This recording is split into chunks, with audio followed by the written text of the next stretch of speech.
They called him a lazy noble, a failure hiding from his past. But every night he dreamed of a man who trained with the sword for 37 years and died holding it. That man wasn't a stranger, he was the part of his soul. Through those dreams, the blade found him again.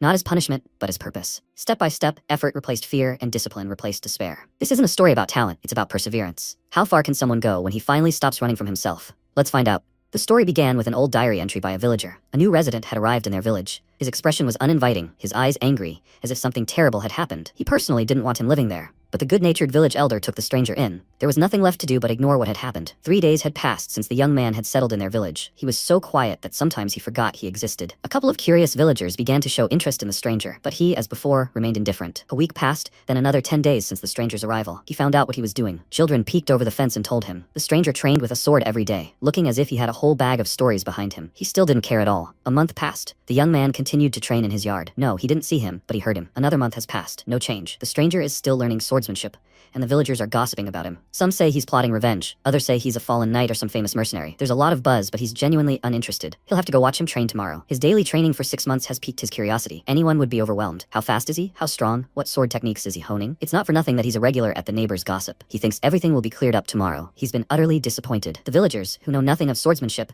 might have thought the young man incredible, but he disagrees. He's had the chance to meet a couple of knights while he was trading. He's far from incredible, just a C. He must have some reason for not stopping, so compelling that they torment the soul and fill the heart. Judging by what he saw, one can say the youth hasn't figured out how to resolve them. A foolish fellow, I pity him. Now, having satisfied his curiosity, he can forget about him. A new family has appeared in the village. A retired mercenary, his son, and his daughter. The daughter's name is Lemma, and she is very beautiful. Her smile turns her into a true angel. Tomorrow he will need to start a conversation with her. And one more thing. A trifle, of course, but he will write it down. That young man still swings his sword, for the 3rd year now. An inexplicably strange mood has driven him to pen and paper for the first time in a long time. He courted Lemma for 2 years, and finally she agreed to become his wife. On days like these, he needs nothing more to be happy. However, no matter how strange it may be, that guy with whom he has absolutely nothing in common continues to appear in his thoughts. 5 years is a long time. While others live, rejoice, get angry, feel sad, seek their happiness, he still waves his sword indifferently day after day. How much longer will his asceticism continue? Tomorrow he will begin to observe them daily. 5 years, 1 month and 12 days the young man trains with a sword. 5 years, 4 months and 15 days, the young man trains with a sword. 6 years, 2 months and 18 days, the young man trains with a sword. 6 years, 9 months and 3 days. A lot of snow fell. The young man still trains with a sword. He and Lemma had a child, a beautiful daughter named Lola. All the villagers came to congratulate them, and the young man continues to train. 7 years, 10 months, and 27 days. 15 years have passed. He forgot today to check if he was still training as usual. He thinks he is. His training is as natural as the sunrise in the morning and the moon in the sky at night. It's time to stop doing useless things. After a while, the old man opened his eyes and heard the child calling him. Grandpa! He opened his eyes and smiled, saying, "Oh, grandson." Yeonsok smiled and said, "Well, he's a sleepyhead. It's time to get up." At that moment, Lola came up to them and told her son not to disturb his grandfather. He should go get ready. They'll be leaving soon. He ran to the door and shouted, "Okay." Then the old man sat up and called his daughter. She asked, "Father, is he awake yet?" He asked, "Are they going somewhere?" She said she wanted to go with her son to the market in the neighboring village. Would he go with them? He waved his hand and told them to go alone. He would stay. After a while, he looked out the window and thought, well, maybe he should take a walk around the village. He went outside and, breathing in the fresh air, said, "The weather is simply beautiful." He passed some villagers who said,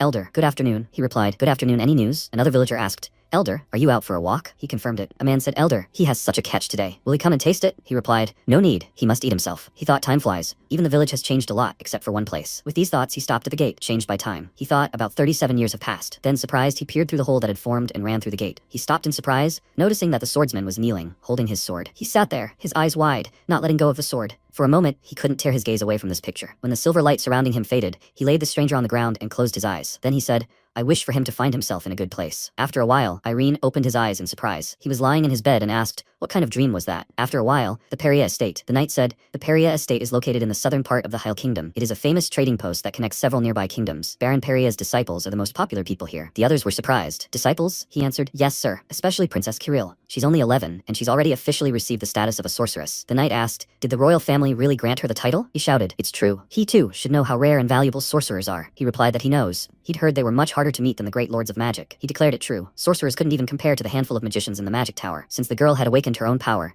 another knight sighed and asked, "So what?" They had an eldest son, a prince. Another knight shouted, "Why doesn't he watch his tongue in front of a newcomer?" He replied that he was a stranger and needed to learn a lot about their land. He shouted, "No, just look at him." The eldest knight told him to shut up, but he kept on chattering. The newcomer laughed awkwardly and thought he knew what he was talking about, but he had to play along. Princess Kirill was indeed famous, but the eldest son, Irene, was far more famous. He was nicknamed a careless aristocrat. After losing his mother at a young age, he did nothing until his 15th birthday. He slept for days on end, huddled under the blanket, which is how he got his nickname. Irene's mother died right before his eyes, so it's understandable. At that moment, Kirill approached them and asked what they were doing here. The knight turned around in fear and shouted, "Ouch!" He thought, Amelia and Kirill's second wife? The girl asked who gave permission to make noise at their post. They shouted that they were asking for forgiveness. She folded her arms across her chest and coming closer said, "Why do something that will require an apology?" The knight shouted that it wouldn't happen again. She asked, did they think they apologized and that was it? How were they going to answer for their misdeed? They hesitantly said, well. Then the mother put her hand on the girl's shoulder and said, no need. She turned and said, Mom, but they. She smiled and said that would be enough. She was sure they had already realized their mistake. Was she right? They answered, of course. She said, fine. She doesn't know what they were talking about, but it's better to focus on the service, not on idle chatter. They answered, yes, sir. They moved on, and the knight sighed with relief. They began to chatter. Yeah, Princess Kirill is something else. Lady Amelia also gave him the creeps. They were both strong, so there was no need to worry about the future of the estate. He didn't even know it. The prince was their complete opposite. At that moment, Irene, slapping the blanket with his hand, shouted, this is infuriating. It's strange, he can't fall asleep. Usually he sleeps at this time, or rather, he almost always sleeps all day. But after that dream, something had changed. The salty taste in his mouth from fatigue and the screaming pain in his muscles felt all too real. And more importantly, his body kept itching. He looked at his hands in bewilderment and, breathing heavily, thought that he couldn't even stand still. Then he asked, is anyone there? Marcus appeared from behind the door and said, yes, prince. What does he want? He began to answer hesitantly, and Marcus looked at him in surprise. Irene said he wanted to train with a sword. Marcus looked at him in confusion and exclaimed, excuse me, what? A short time later, they arrived at the Peria family's training grounds. The knight looked ahead and asked, hey, are his eyes deceiving him? His companion was surprised. What? The man said, well, they should see for themselves. He wasn't lying. The girl next to him was surprised. Wow, the lazy prince really did come out onto the training grounds. The knight said, usually it's hard to even catch his face. His partner asked, what was wrong with him? Was he really planning on taking up fencing? No way, he wasn't thinking about it. What? Seriously? At that moment, Marcus approached the protagonist and said, sir, each sword has its own characteristics depending on its size, shape, and length. He doesn't understand swordsmanship, so if he waits a little, they'll bring him a good fencing expert. He replied, no need. Then the protagonist looked at the wall of weapons and, picking up the largest sword, said he'll take it. The knight asked in surprise, is this a dream? They should pinch him. And Marcus said, but the knight grabbed his colleague by the arm and he shouted that this wasn't a dream. He had to let go. Then they turned around in surprise and asked, what? Marcus said, wow. MC, breathing heavily, raised his enormous sword, then swung it and slammed it in front of him. Those watching began to discuss the situation. Well, the outcome was expected. The worst possible outcome. Naturally, a lazybones who spends all day sleeping won't succeed. But for a first-timer, his stance was pretty good. Where's the reason that came to him, which is why the prince decided to train. He thinks it's that young Lord Chiron from the neighboring estate. The man was surprised. What do you mean? He asked, have you forgotten? He openly disgraced the prince last month. He answered, exactly, it happened. The prince never answered, probably just tolerated it. He said, it's logical. Or maybe he's basically incapable of anything. Then the boy turned around and said, okay, I need to get to work. How long did he think his hobby would last? His friend guessed 3 days? He replied, more like half an hour. Then they laughed. Marcus, turning slightly, thought he'd heard everything, the bastards. Then he turned to the protagonist and said, Prince, mastering the art of the sword requires daily, grueling training. It would be very difficult for him to cope alone. He offered to find him a talented swordsman so he could begin training tomorrow. Before he could finish speaking, he was surprised. Prince? The protagonist swung his weapon again and thought, with each swing, the muscles in his arms and entire body literally screamed with tension. But why? Why? He didn't notice how he fell to the floor and thought, is this such a calm feeling in my soul? After that, he sat up and thought, repeating over and over what he had seen in his dream, he began to feel the heaviness in his chest ease. With each swing, his hateful memories and the weight on his shoulders seemed to evaporate. He couldn't stop. At that moment, Marcus grabbed him and shouted, Prince, your highness, that's enough. He was surprised. It's getting dark? What the? Before he could finish speaking, he began to fall to the floor, and Marcus, trying to catch him, shouted, Prince, what's wrong with him? He replied, I have no more strength. He thought, how can this be? Marcus said he overdid it today. MC looked ahead and thought, is the sun really setting already? Has time flown by so quickly? He asked. Was he just standing there waiting? Should he have gone on business or called him early? Marcus replied that he wouldn't dare abandon him and go somewhere. Besides, he wasn't responding to his words. He would order everything to be cleaned up here. It was time for him to rest. And also, training is good, of course, but from now on, he should try not to overexert himself. The protagonist replied, okay, but he doesn't think he'll do it again. After a while, he lay on his bed and screamed in pain. He screamed that he was dying. His muscles hurt, his bones ache. Had he lost his mind? What kind of dream was that? Now he definitely won't be able to sleep. 5 minutes later, he finally fell asleep. A couple of days later, MC, sitting at the dinner table, enjoyed his meal, and Marcus, watching him, thought, here he is, looking at him, and still can't get used to it. He asked if he would go training today too. He confirmed it. The protagonist thought that since that day, the incomprehensible dream continued to haunt him. In order to get rid of the itch in his body, he continued training. It turned out that, how can I put it correctly, when he swings a sword, no unnecessary thoughts arise in his head, and there are benefits to the training, so it wasn't all in vain. He needs to eat a good meal if he plans to train. Then he shouted for him to please bring him more milk and sandwiches. Marcus replied, good, it'll be right there. After a while, the knight started chatting. Today? Yeah, he's even interested in seeing his results. He shouldn't expect much. He thinks he'll win. Hey, newbie, who do you think will win? He replied that he didn't even know. The older knights asked him what was wrong. At that moment, an old man approached them and said he begged their pardon. Could he ask them for directions to the training grounds? The knight turned and asked who he was to be heading there. He replied that he was a wandering knight. As a swordsman, he wanted to visit this estate and also stop by the training grounds. Oh, of course he had permission. Now, just a second. Where did it go? The knight replied, no need. He should wait a bit until their shift was over. Then they would escort him to the platform. They were just about to go there too. He replied, thank you very much. He was counting on them. After a while, the knights approached the door and looked surprised. One of them said, That's it, so they should go quickly to find out who won. Then one of them shouted in confusion, what? How so? He's there? Right there, right. The prince has arrived. His comrades added, wow, really, this is already the 4th day in a row, right? The knight happily said that he had won. He should pay back what he had lost. The knight gave him a bag of money and told him to take it. You idiot. He replied that he was grateful, and then the knight said,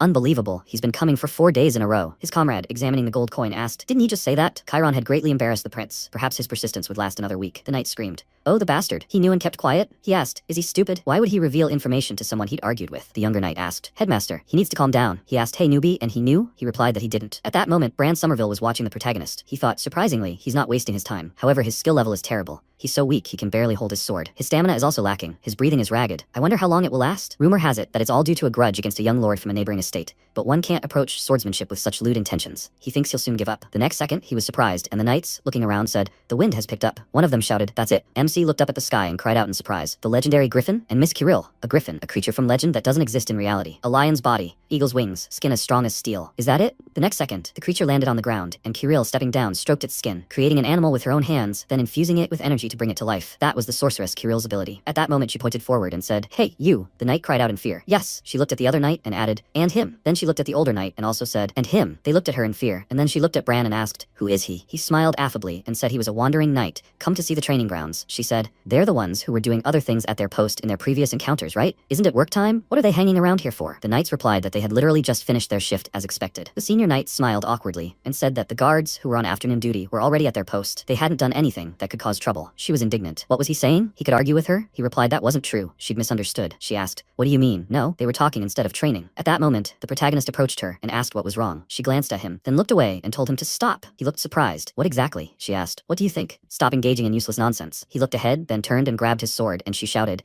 does he think swordsmanship is easy? All he's done all these years is sleep, and now he suddenly decides to swing a sword a little and expects something to change? He should see for himself. His skills are worthless. Even that newbie is 100 times better with a sword. Is all this circus really about something he was told 2 weeks ago? At that moment, Amelia came down the stairs and called her daughter. She told her to come here and not disturb her brother. She wanted to object, but her mother said, come on. They passed the knights, and she wished them good work. Irene, she saw that he had perked up, but she asked him not to overdo it. He replied, okay. Then the knights sighed with relief, but at that moment the griffin looked at them. One of the knights shouted, why didn't she take the bird with her? At that moment, Bran thought, is this the Kirill they've been talking about? She was like a shockwave, suddenly washing over you from head to toe. It's worth noting that all this chaos didn't shake his concentration at all. He continued to watch the protagonist and wondered if perhaps he should observe the young man for a few more days. After a while, Kirill was walking down the corridor and was suddenly surprised to notice Marcus following her. He said the prince was sleeping now. She yelped, ouch. She turned around and asked what's wrong. He replied that he thought it would be better for her to come back tomorrow. She said she had business with him. He asked, can't it wait until the prince wakes up? She released a powerful energy and asked, did he dare to be insolent now? He wondered, what's with that feeling of pressure? Then she told him not to even think about telling anyone what happened. He knows what will happen if he doesn't listen, right? Then he looked after her. And at that moment, MC was lying on his bed. The toy next to him suddenly started playing music. He opened his eyes and looked at it and then noticed the letter. He opened the letter and began to read it. It said, she apologizes for not telling him this during the day. After learning that he isn't eating properly and is overexerting himself, she became very worried. She hands him a musical doll. It will help him relax. She hopes he will like it. He shouldn't tell their mother that she came. She asked her not to disturb him. He said, Kirill, there was something on the back too. It said he should tell her if Kirill bothers him. Until then, she will pretend she knows nothing. A loving mother. The protagonist thought his mother and she are worried and caring about him. And he had just been lying in bed for over 10 years like a nobody. Then a voice came from behind the door. Prince, dinner is served. He said, food. He wondered if he would really eat with his family today.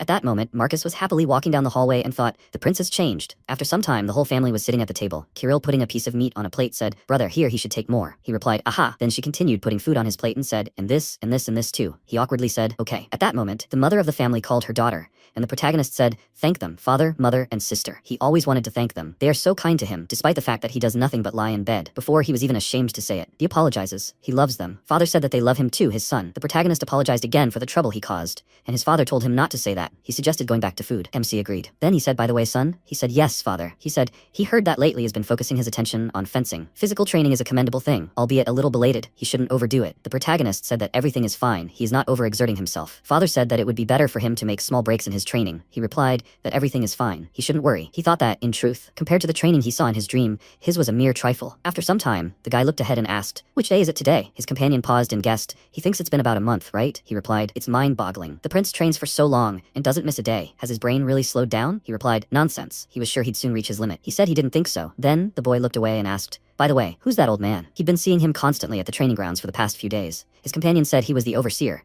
They said he'd received permission to enter. He asked, what was he looking at? He asked, how should he know? It was his 10th day of observing the prince's training. At first, he'd assumed his motivation for learning the sword was simply an inferiority complex and pride. That's why he thought he wouldn't last long, but in reality, his judgment was incorrect. A lazy aristocrat, he'd heard the nickname given to him for being lazy. How could someone who'd never exercised in his life tirelessly continue training without a hint of distaste? He went through each day with the mindset of a craftsman forging iron, without hesitation, as if he'd been living this way for decades. He'd looked back over his life and couldn't recall anyone with such a strong will. But wait, no matter how great a hero, such an iron will only develop in adulthood. And before him was a mere 15-year-old boy. If he continued his sword training and realized his potential as an apprentice under a good teacher, what heights could he reach? Then the protagonist swung his sword again, and Bran, turning to the man, raised a finger and, apologizing, said, Mr. Guard, I'd like to ask you something. He replied, yes, of course. He asked, what about the prince training over there? Doesn't he have a personal tutor? He replied that the owner of the estate had just recently announced that he would soon assign a fencing master to the prince. He was working so hard, it would be a shame to leave him without proper supervision. The old man asked if he knew who exactly they wanted to hire as a tutor. He replied thoughtfully that,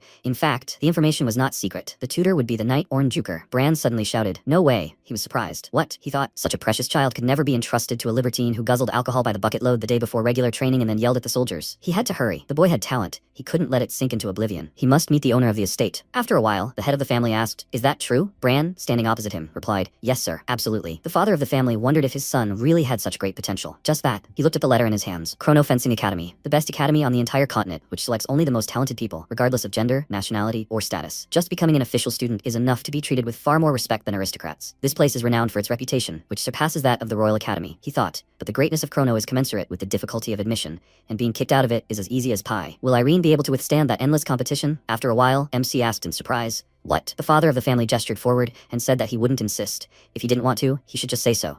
He was simply telling him about one of the paths, the choice of which was his. The protagonist asked for a few days to think about it. He replied that he understood, and that's what they would do. After a while, the protagonist was sitting on his bed. He wondered if he could do it. After all, he'd been lying in bed for 10 years. But he didn't want to continue marking time any longer. For his own sake and for the sake of his family, who loved him very much. After a while, he entered the room and called his father. He announced that he was going to the academy. After a while, he stood near the carriage and, turning to his family, said that it was time for him to leave. His sister folded her arms and wished him luck. And after a while, they set off. Marcus, looking out the window, said, this is his first time leaving the estate, right? MC confirmed it. Then Marcus handed him a necklace and said that Princess Carol asked him to give it to him. The protagonist looked at it in surprise and mentally thanked his sister, after which he put the jewelry around his neck. After a while, Marcus looked ahead and said, Prince, they're here. The protagonist looked at the building and said in surprise, wow. Marcus stepped forward and said he would escort him to the entrance. He replied, no need, I'll do it myself. He was surprised. Excuse me? The protagonist looked at his hand and said that from now on he was a student and needed to get used to acting alone. He looked at him with admiration and replied, sir. Then the protagonist smiled and said he was leaving. He turned around and Marcus bowed and wished him great success. Then the protagonist stepped forward and in front of him stood a young man, behind whom a knight said, this gentleman is Prince Bart Lloyd, of the Earl Lloyd family, Kingdom of Kubera. He received a recommendation from a knight of high repute named Colesway. Then the guard said they were honored to meet such a gifted descendant in the Lloyd family. They should go quickly. At that moment, the academy instructor looked away in surprise. MC handed over the letter and introducing himself,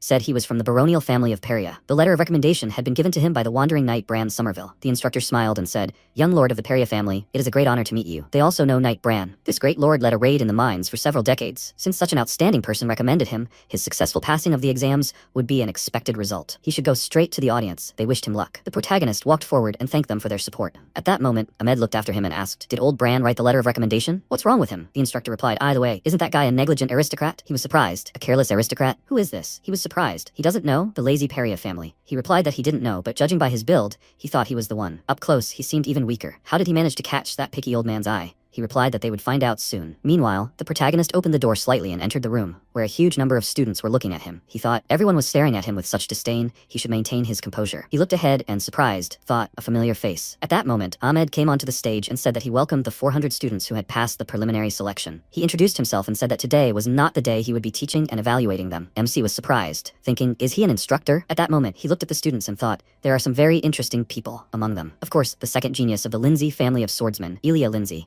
stood out the most. They say she's much more talented than her older brother. They'll see if that's true. At that moment, Bart looked at her and thought, Elia, what's she doing here? Damn, because of her, he'll never have a chance of reaching the top spot in the rankings. Then the instructor said, he says it right away. They're not students yet, just preliminaries. He thinks they know how tough the training at their academy is. If they survive 2 brutal tests and are still able to attend this place a year later, they'll become real students. However, after officially entering the Chrono Academy, even greater hell awaits them. They must leave all their belongings here and go outside. There's a place he'd like to show them. After a while, they went outside, and he said that from now on, physical training will take place here year, where they'll develop the endurance of their hearts, lungs, and muscles. The uneven path surrounding this area is their usual running route. Well, they'll begin the endurance test. They have to run after him. At that moment, he instantly ran forward and, looking to the side, shouted, "Boredom. They have to pick up a little speed." He ran even faster and shouted, "Great, they're doing well." He underestimated them. Just a little faster. Bart, continuing to run forward, thought, this promises to be a long race. He needs to keep the rhythm. He'll run at the back and keep an eye on the situation. Then he turned and thought, where is their careless aristocrat? At that moment, the protagonist sank to his knees and held himself up with trembling hands. He said, no wonder they gave him such a nickname. MC thought his heart was going to explode.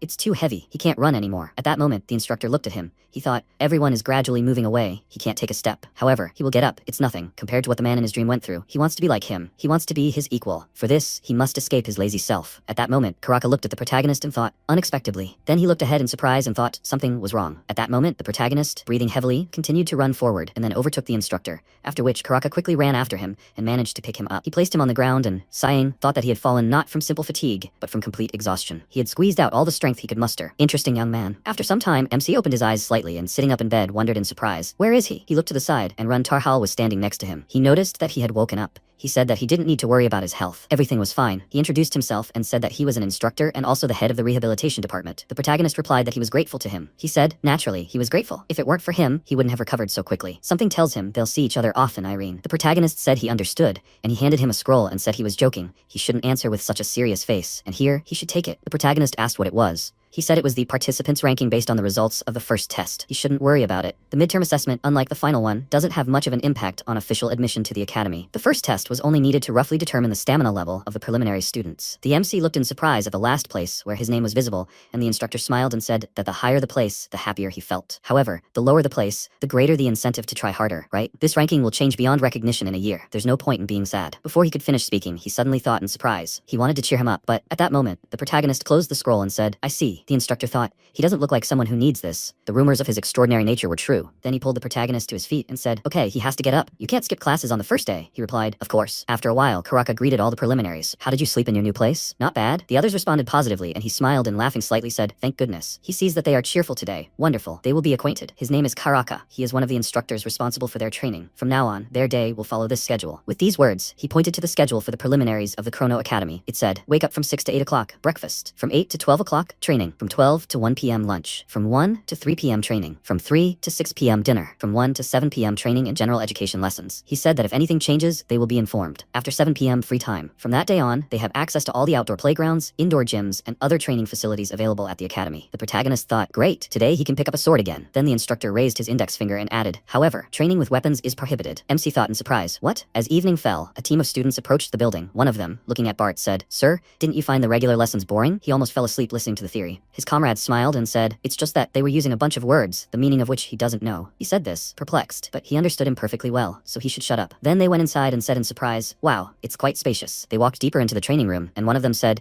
everyone's been working hard since day one, though he thinks their enthusiasm will wane after a couple of days. At that moment, Bart glanced to the side in surprise, where Ilya was doing a barbell exercise. He thought, Ilya, the rumors about her were, on the contrary, downplayed. You only have to look at her to immediately feel the pressure. The other students are no match for her. Standing next to her, you start to feel inferior, because they're on completely different levels. At that moment, his friend said, shock, they should pinch him. He wondered where she got such a physique. He heard she was younger than him. Then, one of them peeked out and, looking at the protagonist, asked, even their lazy aristocrat has taken up self-discipline? His comrade chuckled and said, yes, he really did work hard on the last test. People change, after all. He replied, that's absurd. He should have started a long time ago. Why had he been idle for so many years? He chuckled and told them to just watch. He looked like he was about to pass out. At that moment, Ilya wiped the sweat from her brow, looking at the protagonist, and Bart stepped forward and said, why waste time? They have to go. His comrades followed him, and then he looked away and thought, this girl is an ordinary commoner named Judith. She had displaced him from the second position in the rankings. It seems she had to work hard to get into the academy. However, he would not allow someone like her to steal his place again. He flexed his fist, and then Judith turned around and shouted, enough, stop looking. He was surprised. Was she talking to him? She asked indignantly. Is he blind or something? In his opinion, who was she looking into the eyes of right now? He was interrupting her concentration. He should leave. His comrades immediately ran up to her and began to complain.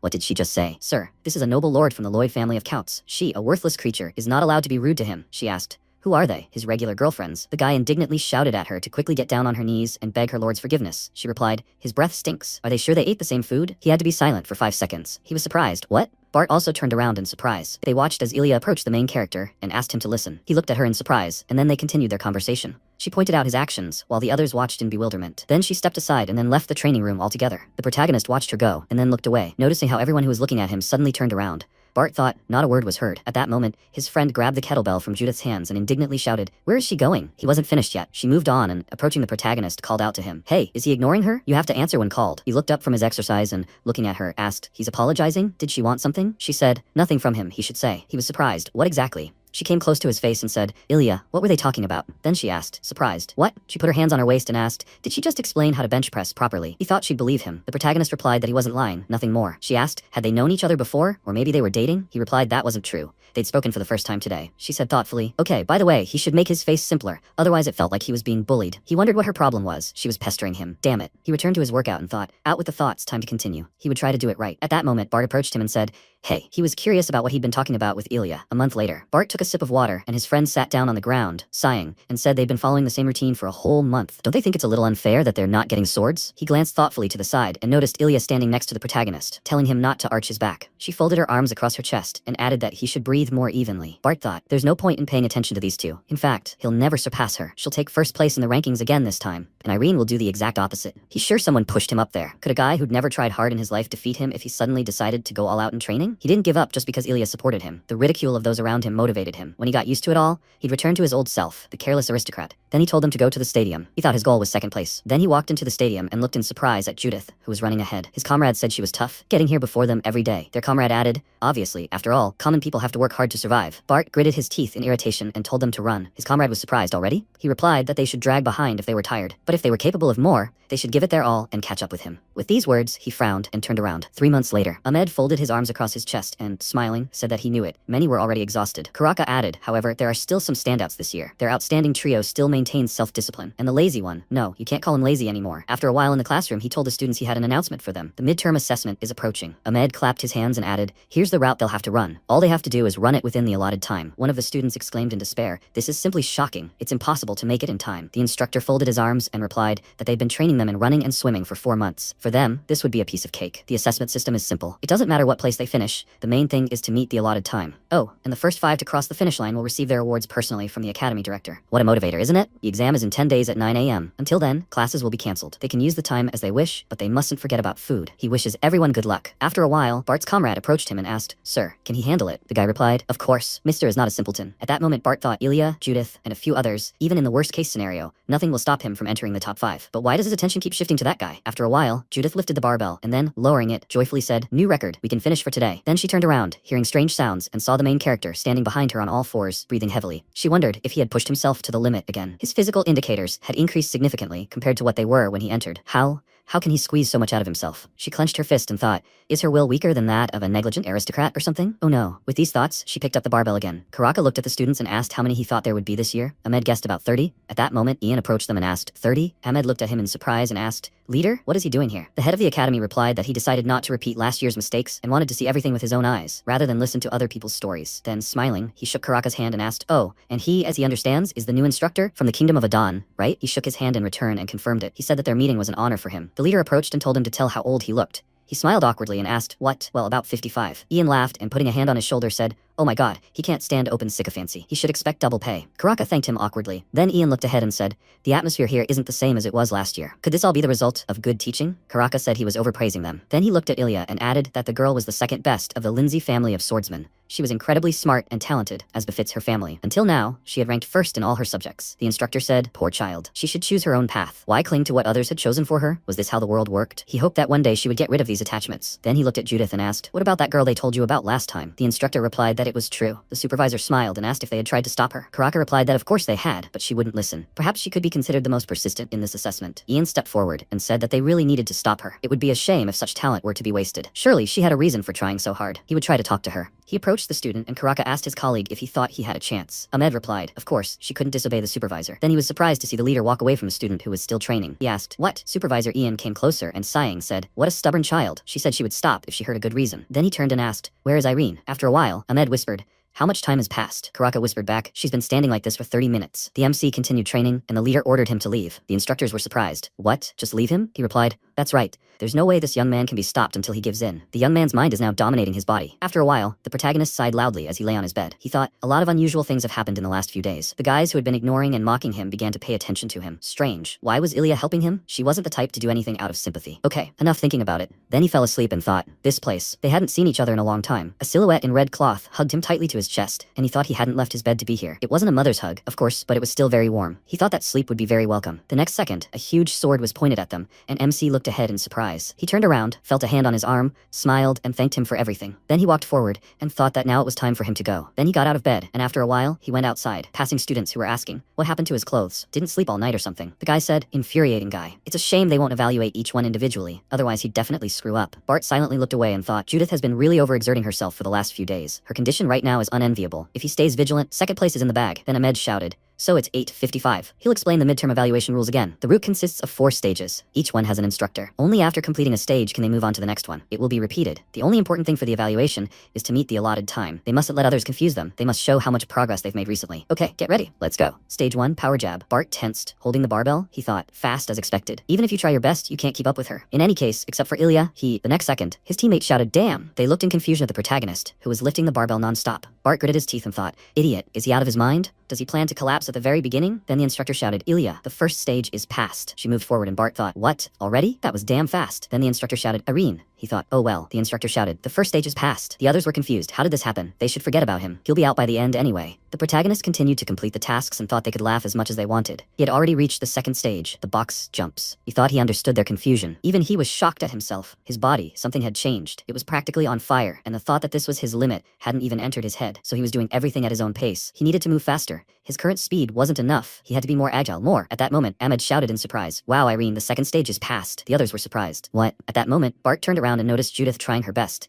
After a while, the third stage, the long-distance race, began. The protagonist ran forward, trying to catch up with Ilya. He thought, what's going on? What a wonderful feeling. He wants to get Ilya out of his way. Then he looked to the side in surprise, noticing how Judith had overtaken the two of them. He thought in surprise, Judith? She thought there was no way she could lose. No way. What did it take for her to get here? During training, people were talking behind her back. Did she really apply to Chrono Academy? And she's not even from an aristocratic family. The girl builds castles in the air. She thinks she's different, special. She forgets what reality is and interferes when she shouldn't, crossing the line. She wondered if she was butting in where she shouldn't, crossing the line. She'd worked like crazy to study at Chrono. She wouldn't give in to anyone, never, and under no circumstances. She pushed off from the shore and shouted that she wouldn't let anyone beat her. Stage 4, the long-distance swim, had begun. She swam forward at a rapid pace until she felt pain in her leg. She screamed and thought, why now? Then she looked in surprise as Ilya began to overtake her, and she thought, it's all clear. She'd gotten way over her head. But even so, was she really going to fail? It was a bit of a shame. It was hard. I needed to rest. And with these thoughts, she began to sink, exhausted, to the bottom. Then she wondered, surprised, what was going on? She started coughing while the protagonist tried to pull her to shore. She wondered, who was this? She looked at him and asked, what was he doing? He's driving her crazy. He told her to calm down. They were almost to shore. Then he pulled her ashore and asked, Judith, is she okay? At that moment, the instructor ran up to them, shouting for him to leave it to him and run faster.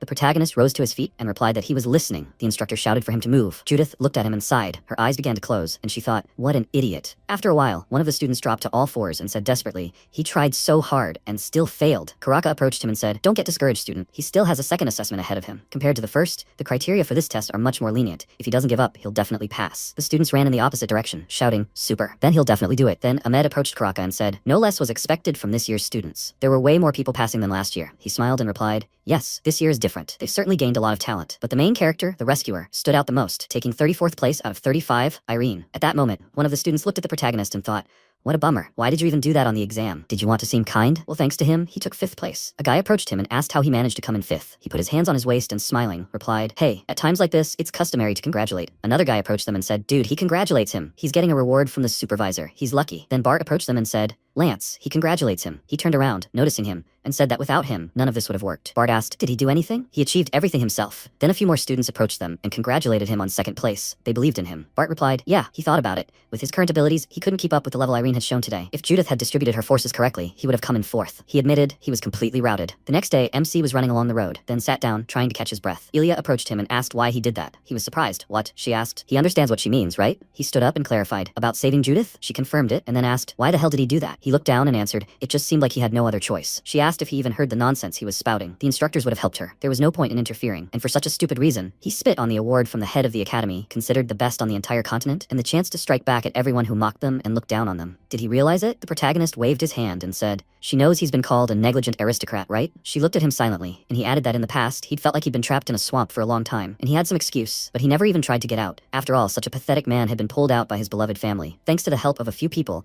he'd managed to reach the surface, so he couldn't pass by while she drowned, and that was all there was to it. Nothing more. She continued to stare at him silently and then turned around and said, he said he only picked up a sword last year, right? He confusedly confirmed it. and she said swordsmanship and physical training are two different things. Talent and diligence are necessary in both cases, but in mastering the art of the sword, talent plays a crucial role. Perhaps because of his outburst yesterday, he missed the chance to receive instruction directly from the head of the academy. She would no longer help him. If he suddenly fell in disrepute because of the ridicule of others, she wanted him not to regret his choice. He tried to call her and asked why did she help him at all. She stopped and then said she doesn't like it when someone talks about things they're amateurs at. He watched her go silently. After a while, the instructor announced that the results of the midterm assessment would be announced. 35 people passed the first exam, 78 passed the second. The total number of passers was 113. The 5 students who showed the most outstanding results on the first exam would be awarded prizes after a personal meeting with the head of the academy. Ian looked at Ahmed and said that he had forgotten something. He answered, exactly. They asked student number 311, Irene, to come up to the podium. Everyone present was surprised, and then the instructor said, rivalry is a funny thing. When you're bending over backwards to catch up with a competitor who's pulling ahead and not being overtaken by the one running behind,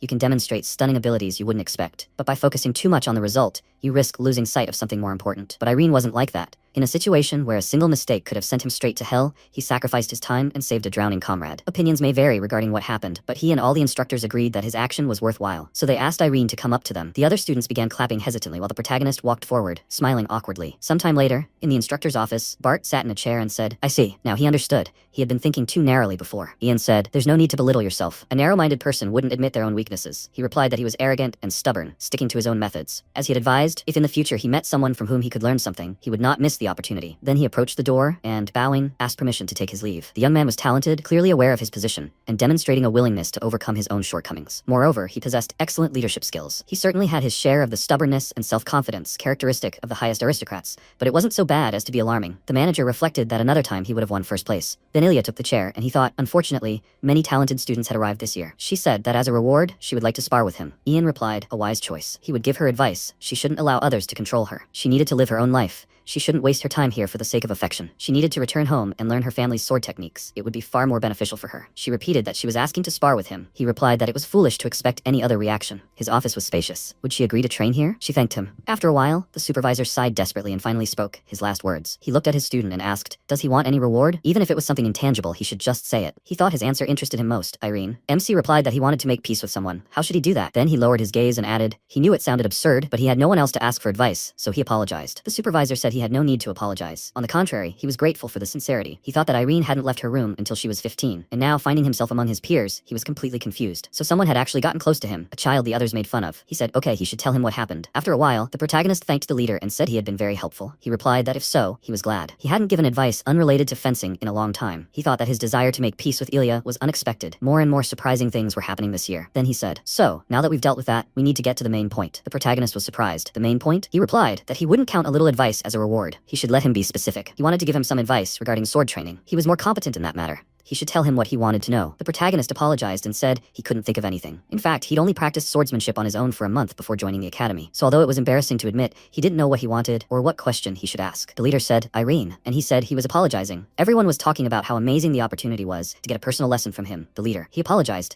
but he couldn't take advantage of it. Then the leader approached him and, loudly clapping his hands, said, why is he always apologizing? He shouldn't do that. A good swordsman should be confident. Did he agree? MC agreed with him, and he added, fine, he'll exercise his right to a reward another time. If he felt something was missing, he could come to him with confidence. Or he could give him a lesson himself when he felt it was necessary. No objections? The protagonist replied in the negative and thanked the leader. He said, excellent, then he can go. Sometime later, the protagonist was walking in the courtyard, and the manager watching him from the window thought, he really is an unusual young man, but something doesn't add up. He doesn't show a shred of anxiety or worry about his ignorance of the sword. On the contrary, it feels as if he already has a clear goal, as if someone is guiding him. Come to think of it, he's met someone like this before. Talent, confidence, and unpredictable character. Although no, they are complete opposites. Sometime later, MC was training in the gym. Judith approached him and said, wow, she'd assumed he was training again, of course, but she was still surprised. Fencing lessons start tomorrow. From now on, they will train only with swords. He turned to her and asked why she came. She replied, well, does he understand? She wanted to tell him something. She was grateful. He was surprised. What? She came closer and said that she would definitely repay the debt, so he shouldn't worry. He replied that he hadn't thought about it. She said, in short, she was suggesting they get along. He was surprised again. What? She asked, what do you mean? She suggested they be friends. He always ate alone, and now they would be together, and they could practice swords too. Cool, right? He had to answer. He answered fearfully, yes, great. Then she turned around and, waving her hand, said that she wouldn't distract him. He should study, and she, his nunnum, would go. He looked at her and thought, but she was 3 years younger than him, but be that as it may, he was glad. After a while, Judith smiled and asked, "Hey, did you hear the song Turtle Turtle? Pull out your sword, otherwise I'll roast you and eat you?" The protagonist answered negatively. The students looked at them in confusion. One of them asked, "Has she changed? Doesn't he find it strange, Mr. Lloyd?" His friend added, "It looks like she hit her head while drowning." The student said it, sending shivers down his spine. Bart thought, strange, this is completely different. Irene and Ilya drifted apart. What happened between them? A few seconds later, Ahmed folded his arms and said, "Attention everyone. As they know, fencing classes begin today, where they will experience the results of the past 4 months of training. From now on, everyone will have the opportunity to freely wield a sword for 2 hours. Under the instructor's supervision, they must choose their favorite wooden sword." Then Judith swung her sword and exclaimed, "Wow, even if you swing harder, your balance remains intact." Ahmed smiled and thought, "Yeah, right. They weren't just making them stronger and more resilient." Bart, swinging his sword, thought, "Even though it's wooden, it feels completely different than before." He felt it with his whole body. Then the protagonist walked up to a huge wooden sword and picked it up, while the others watched in surprise. The MC swung the sword and the student said, "Nothing special." He thought, no, maybe a little imprecise, but his stance is close to exemplary. The student said he'd never practiced fencing. His comrade said, "Did you just decide to pick up a huge sword and show off ignoramus?" Then Bart stepped forward. His comrade started calling out to him. Judith was surprised. "What?" he shouted. "Irene, he's challenging him to a duel." With these words, he pointed the sword at him, while the others watched in bewilderment. The protagonist looked at the leader, then turned to his opponent and said, "He accepts." Then Ahmed shouted, "Hey, what are those two up to? They're going to practice after class." Karaka wondered why Bart had called Irene last. Ahmed shouted, "Everything must be in order." Before he could finish speaking, the instructor stood up and said there were exceptions. The instructor was surprised. The instructor? He smiled and said that he allowed them to duel, but he would immediately stipulate that if anyone was in danger, he would intervene. Did they agree? The students agreed with him, and then he told them to begin. The next second, Bart held his sword in front of him and rushed to attack, while the protagonist watched in bewilderment. He shouted, "Ouch!" And then the opponent's sword slammed into his weapon. He shouted, "Wow!" Bart swung his sword again and lunged forward. The protagonist sharply ducked his head, but a few hairs were still cut off by the opponent's weapon. Then Bart delivered several more attacks, hitting the protagonist's sword. One of his comrades said in surprise, "Wow, he thought Mr. Lloyd would finish him off in one blow." The guy next to him said, "He's still holding on." At that moment, Judith folded her arms and thought irritably, "He's just testing Irene." Bart, after delivering another attack, stepped back and thought, Irene's reaction speed is pretty good, but the sword easily ruins his balance. His stances and movements were very inept. Is he really interested in fencing? Irene's skills were far worse than he imagined. If so, what about his strength? With these thoughts, he charged again, and the protagonist, sweating, raised his sword above himself and then pointed it at his opponent. Then Bart stepped aside, and with one swing of his weapon, knocked the sword out of the protagonist's hands. The MC looked desperately at the huge sword that fell to the ground, and Bart pointed the sword at his neck. The leader said, "The fight is over. Bart wins." After some time, Karaka, holding a piece of paper in his hands, said, "So, now the last point on their schedule for today." They divided them into classes. Starting tomorrow, fencing lessons will be held in a certain group. Class A, Ilya, Bart, Judith, 10 people in total. As befits a strong class, compared to the other guys, their training will be much tougher and more difficult, so they must prepare themselves mentally. Next, Mark Woodluff, Alfred, Amaya Kickland. 35 people in total. They are Class B. Now they will move on to Class C. At this moment, Judith looked at the protagonist and told him to trust her, his noonim from Class A. The protagonist awkwardly answered, "Yeah." Then Karaka said there will be 54 people in Class C. Judith was surprised. "What? Irene? They didn't name him." Karaka said, and lastly, Irene. He is assigned to Class F. After a while, Judith shouted in irritation, "Okay, that much is clear." But Bart, the idiot, behaved like a complete cretin. Bastard. She was sure he was using it to boast about his superiority over everyone else. Everyone already knew he was a damn aristocrat. Is it really only flaunting his status that strokes his ego? Anyway, he shouldn't be upset. They just need to grind the idiot into dust before the final evaluation. She even gets annoyed by those rats following him around like tails. Then she wondered, what was he staring at? The protagonist replied that she shouldn't be angry. He was really very grateful for her worries, but he felt uneasy when she was angry because of him. She wondered, what? Who said it was because of him? He yelled at her not to hit him. He was already covered in bruises. After a while, Bart dried his hair with a towel and lay down on the bed, closing his eyes. Then he opened his eyes and thought. At that moment, he was about to meet the man's attack head on, but without realizing it, he dodged. It wasn't just the sword. At that moment, his eyes, his facial expression, everything about him expressed a power that was unstoppable. Irene focused his entire being on the vertical strike. He crouched and looking down thought, what about him? What expression did he have when he wielded the sword? After a while, Run stood in front of the protagonist, grasped the hilt of the sword and said, he says he doesn't know any strikes except the perpendicular and oblique ones. The protagonist confirmed this and apologized. He replied that he had no need to apologize. After all, he hadn't studied fencing properly. How could he show good results at the beginning? Okay, he would ask another question. What would it take for him so far behind the other guys in fencing to catch up? He supposed more effort? He replied that this was not so. Then he swung his weapon and said, talent. However, of course, effort is also important. Depending on his efforts, he could either stand on par with the other students or even surpass them by a wide margin. But this wasn't the case with him, since the others had only begun training in fencing several years ago. He gave him a week. During this time, he must learn all the basics of wielding a great sword. If he succeeded, he would immediately be assigned to Class C. The protagonist asked, what if he failed? He replied that nothing would change. He would stay in his class and continue training in fencing. However, he placed a hand on his shoulder and added that if he felt he lacked talent, it would be better for him to leave the academy himself. The protagonist clenched his fists and declared that he would try his best. Run stepped forward and said, okay, he must try. try. He was already convinced that he had no shortage of diligence. The second day of training, MC swung his sword, and Run said he needs to relax his shoulders. On the third day of training, he said, excellent, he's doing great. Then came the fifth and sixth days of training. Run folded his arms and thought, every day, he's improving faster and faster. His hard work played a big role in this. It may not seem like it at first glance, but this guy really does have a talent for fencing. After a while, the protagonist held the sword, breathing heavily. Looking at Judith, he asked if she'd like to take a look at it, because he had an evaluation tomorrow. She told him to take it into account. She's picky about that sort of thing. If it's bad, she'll beat him up. Then she smiled, looking at him. After that, she looked surprised, and MC sighed and asked, well, how is it? She smiled and gave him a thumbs up. After a while, a man holding a box entered the room and said, oh, Mr. Instructor. He sees that he's reported to work in the rehabilitation department today. Run took a sip of his drink, and looking at him, replied that it's true. That guy has entered Class C. Sometime later, Judith was eating food, emptying plate after plate. Then she looked at the protagonist, and slamming her fists on the table shouted, hey, he should get more food. He knows as well as she does how important calories are. He studies harder than she does, and eats very little. He replied, yes, that's true. At that moment, Lance passed by and said, dear mother, there's a hippopotamus in the academy. Judith turned around and asked, hey, he likes her, right? He shouted indignantly. What? She smirked, embarrassed. She apologizes, comrades, but nothing will work out with him. He asked, what did she just blurt out? Are you crazy? Then Bart walked forward and said, enough, they have to go. His comrade replied, yes, Mr. Lloyd. Bart added, and anyway, they should stop discussing others. It's no use to them. They replied that they understood. At that moment, Judith turned around and said, that impudent fellow has quieted down lately. The protagonist looked away thoughtfully, noticing Ilya. Judith smiled and said, she sees that their communication these days isn't the best. Did they have a fight? He replied that wasn't the case. Why should they argue? Could what happened even be called a quarrel? She asked what he was thinking about. He said, she should listen to how Ilya is doing. After all, they go to the same class and see each other often. She folded her arms and replied, young man, he said that he had not quarreled with the lady, so he should go and ask her himself. He looked at her uncertainly, then she chuckled and added that she was joking, but she couldn't help but say it. His reaction was so funny. Okay, she'll tell you. Overall, nothing special. She still ranks first in her class and shows excellent results, which even the instructors can't help but acknowledge. However, due to the large difference in their abilities, the guys feel uncomfortable, so they don't even approach her. She heard that in the evenings she goes to practice in the small training ground. Apparently, she's practicing her family's sword techniques or something. Since he's leveled up so quickly, he could hang out with her. He asked her to stop teasing him. After a while, Judith asked if he was ready. MC confirmed it. She abruptly launched an attack, and Bart, arms folded,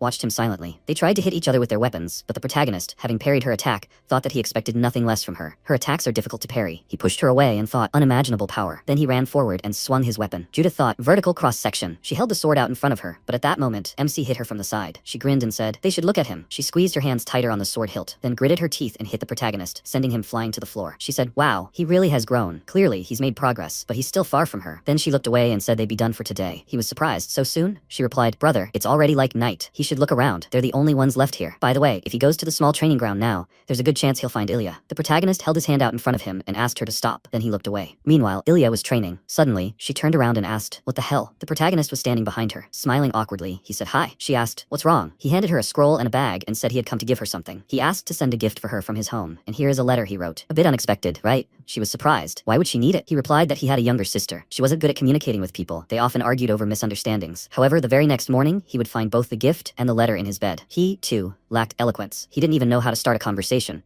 Communication was difficult for him. He awkwardly scratched the back of his head and added, so he thought it would be better to put his thoughts on paper, as his sister liked to do. She asked if he thought that she would start helping him again after reading. He answered, and she said she was fine with it. Then he turned and apologized for disturbing her. He was already leaving. She watched him go silently. As night fell, she opened the letter. She smiled and said, like a little child. Then she looked at the bag, and taking out an object from it, thought it was a bracelet. She was surprised and thought, this is Adonis. She pursed her lips, and the next second, a bright glow appeared in front of her. She thought, perhaps she was wrong to accuse him of something she herself did not know. After some time, Judith stretched her muscles and said that today would be more severe. The protagonist asked if perhaps they should take it slow. At that moment, Bart approached them, and Judith asked, what's wrong with the blue-haired guy? Has he come to be a jerk again? He approached her and said that he had something to talk to her about, that she should be patient. She was indignant. What? What was he talking about? Then he turned to the main character and told him to listen, that he would like to train together. During the midterm assessment and the last duel, he showed tremendous concentration, which he lacked. He would like him to teach him that. He placed his hand on his chest and added that in exchange, he offered sword lessons. He suggested they help each other overcome their shortcomings and move forward together. Then Judith slung the sword over her shoulder and asked what the big deal was. Last time he challenged Irene to a duel, and now this. What was he trying to achieve? Did he want to use it to rise up? He asked. Use it? Yes, exactly. She screamed indignantly. Wow, what an insolent fool he was. He asked, what's wrong with that?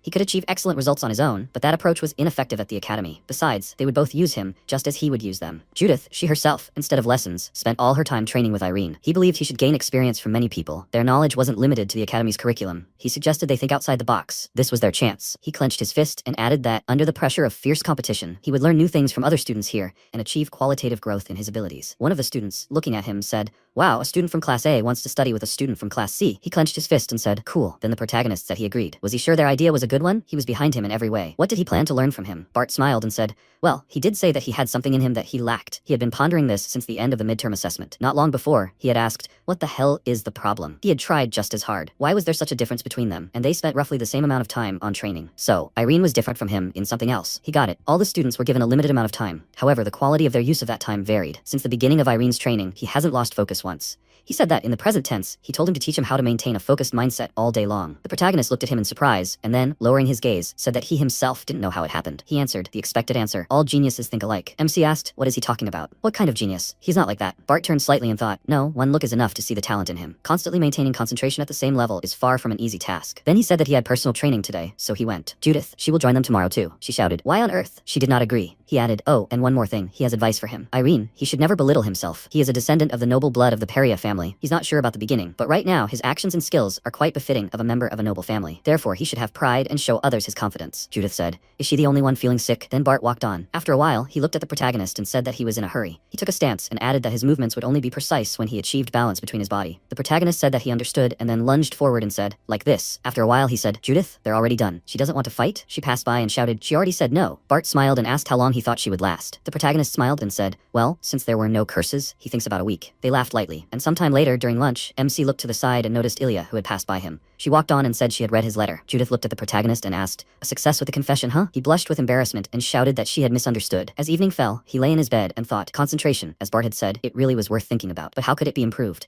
If only he could do it. If only he could move forward, even a little. Was this a dream? But he could clearly feel his hands. The dream was different from before. He felt not only his hands but his entire body. All the sensations of that man were as natural as day. Then he sat up abruptly in bed and sighed loudly. He looked out the window and thought, it's still night. I need to quickly pick up the sword before those sensations disappear. As morning came, Judith looked at him and asked, brother, what have you been doing all night? He told her to forget it. After a while, Bart stood in front of Judith and shouted at her not to relax. She replied, damn, stop showing off. Then he looked ahead in surprise. She shouted, is he kidding me? He told her not to relax. But what about him? Then she looked at the protagonist, who was lying down on the bench, and asked, what's wrong with him? Asleep? Hey Irene, get up. Bart told her to leave him. He looked tired. Then he looked surprised and asked, what? The protagonist suddenly stood up and swung his sword, then lay back down. He asked, what? Did he hit his head on the way here? And then Bart walked up to him and said, Irene, he apologizes for disturbing you, but what is he doing? The protagonist scratched the back of his head awkwardly and said that he was trying to improve his concentration. However, so far it hasn't been working very well. Well, he didn't expect quick results. Bart put his hand to his chest and asked, is he meditating or something? He'd heard of such things. He's calming his soul and looking back, right? He replied something like that. Then Bart lay down on the bench and said, great, then he'll try it too. He thought about it. It's not as bad as he thought. He needs to calm down even more, just a little bit more. After a while, his friend called him. He opened his eyes, and then Lance said that he thought he was sleeping. Bart replied that he wasn't sleeping, but meditating. Judith smiled and said, so that means he's meditating there, snoring and drooling, right? Bart quickly wiped his face. After a while, he was sitting on the floor and said that he got it. The problem was in the position. Usually they sit in the lotus position. Judith leaned towards him and said, what a fool. He needs to understand, Irene. This is simply a given, and he suffers from nonsense. He said he'd try it first, and then decide whether it was crazy or not. She replied that he could do whatever he wanted. After a while, Ian walked forward and said, nothing interesting has happened lately? Karaka replied in the negative. Everything's going as usual. Oh, by the way, Irene moved up to Class B. It seems he's quickly improved his skills thanks to Judith and Bart's help. The leader said, I see. The instructor smiled and said, he was right, Mr. Leader. Bart has caused a small wave of changes this year. After a while, many students were sitting in the lotus field in the training hall. After a while, the sword flew to the side, and Ahmed, raising his hand, shouted, Bart is the winner. Judith fell to the floor and cried out in pain. Then she got up and shouted, damn it, this doesn't count. They have to do it again. Ahmed looked at her and shouted, Judith. She pointed at herself and, walking up to Bart, shouted, after class, she's waiting for him for another fight, got it? He grinned and replied, how much does she want? Ahmed, watching them, smiled and thought, these guys are amazing. They're both improving their skills at an incredible rate, especially Bart. A gap is slowly starting to appear between him and Judith, who were previously fighting for second place. At that moment, Bart, looking at his hand, thought, great, it feels like he's getting better. If he keeps this up, he clenched his fist and thought, maybe. After a while, MC swung his sword. He looked ahead and thought that meditation had helped him improve his performance. However, it was still not enough, just a little more. At that moment, Bart approached him and, calling him, asked if he was focusing too much on just a perpendicular strike. He should finish and go with them. The leader asks everyone to gather. He answered, okay. In the assembly hall, right? He answered, no. In the large training ground. The protagonist asked, in the arena? After some time, the students gathered in the right place, and Ian, stepping forward, said that the 9 months since their arrival at the academy had flown by. He was incredibly happy that they had managed to endure the numerous exams and rigorous training. He was proud of their brilliant progress. They must get to the point. The conversation will be about the final assessment. It will be different from the midterm, in which they had to meet a certain standard in some discipline. It may sound a little abstract, but in the final assessment,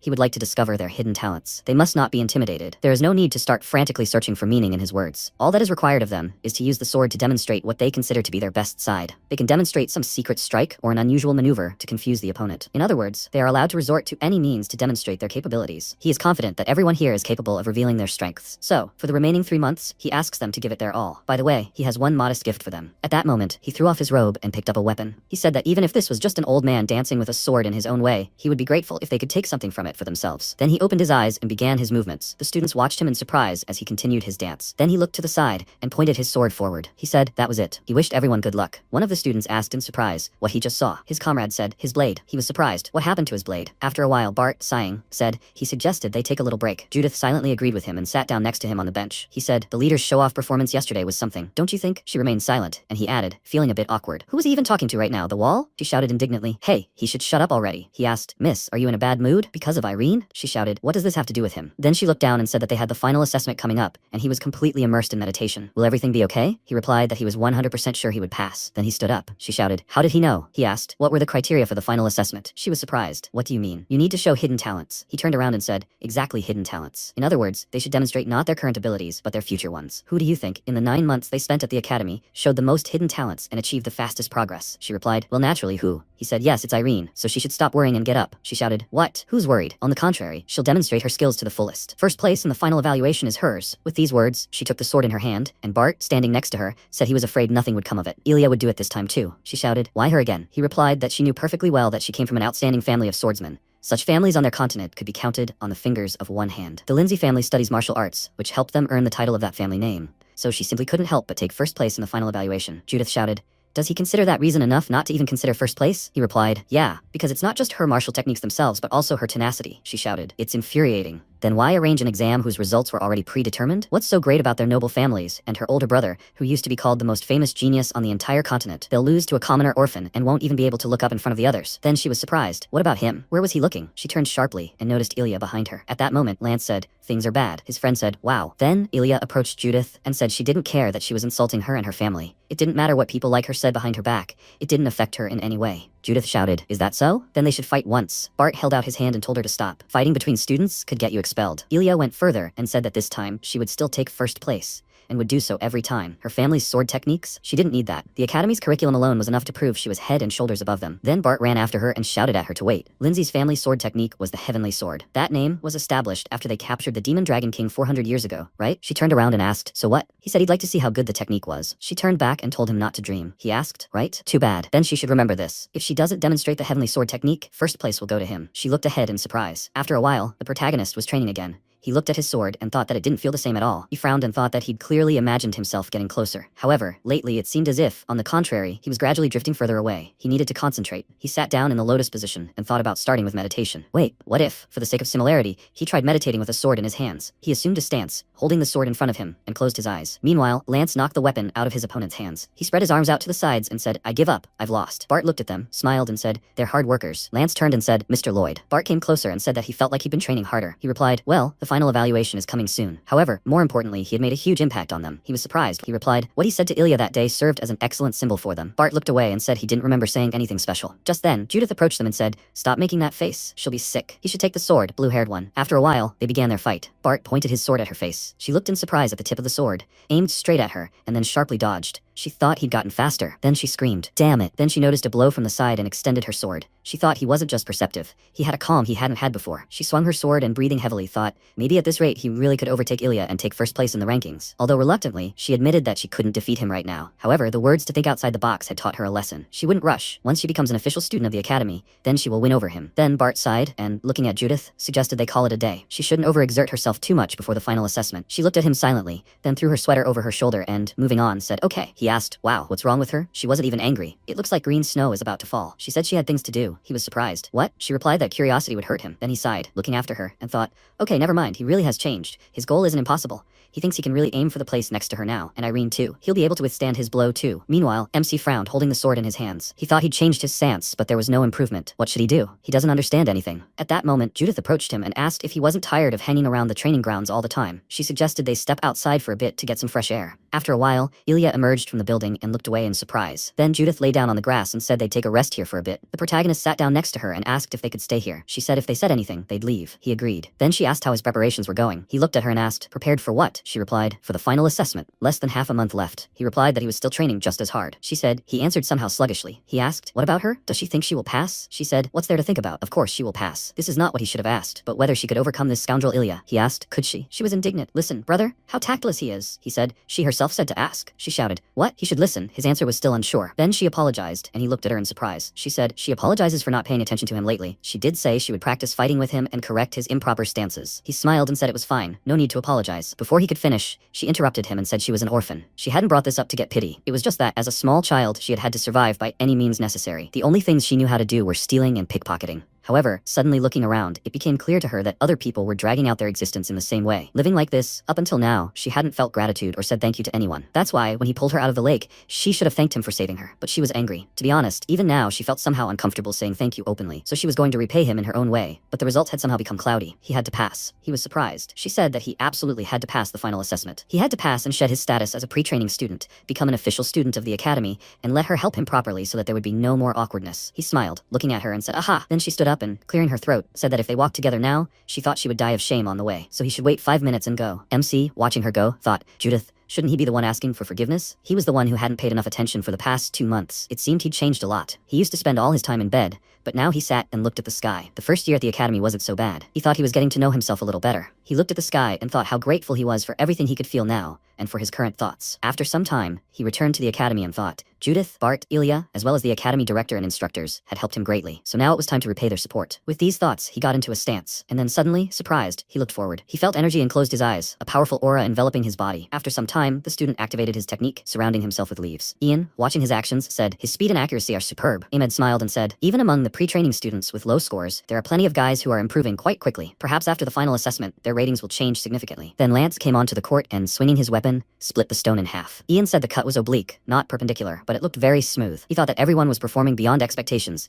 but he was still a little disappointed. Then Ahmed looked at the recordings and said, okay, the next student is Judith. She must go forward. Then she entered the arena and asked, Mr. Leader, if she could take the test with another student. He asked, what was she talking about? She replied that she thought a duel would allow them both to better showcase their strengths. The student she wanted to take the final assessment with was fine. Ian said, sounds good. I wonder, what about him? She replied, Bart. Then he entered the arena and, holding his sword in front of him, asked, well, Judith, is she ready? She said, Bart? She didn't want to rush, but it looks like it won't work out. Today, she will surpass him. With these words, she took a stance, and he shouted, super, just like her. She pointed her weapon forward and then with lightning speed, rushed into an attack. Their swords crossed. They delivered attack after attack. The onlookers were amazed. An incredible roar from the collision. Bart blocked another attack. Judith frowned, and then raised her sword to strike again. She swung it, and Bart sharply dodged. The onlookers were amazed. So fast. They continued their fight. Then Bart swung his sword, but Judith suddenly jumped, dodging the blow. She swung her weapon, but Bart held his sword in front of hers. At that moment, Run thought, they are both amazing. The fight continued, sparks flying from the sword, and Ahmed, smiling, thought, Judith's blows are merciless. However, Bart easily parried her extremely powerful attacks. Then Bart lunged forward. Judith ducked sharply, but the sword grazed her cheek, drawing a few drops of blood. She, enraged, cried out, oh, he's an idiot. He chuckled and told her not to say she planned to defeat him with this. They continued their battle, and Judith, gritting her teeth with tension, thought, even harder, even more precise. After a while, smoke filled the arena, and Judith held a broken sword in her hands. She thought that in the end, she had failed. At that moment, Run, looking at the instructor, said that they were practically on the same level. Karaka smiled and said,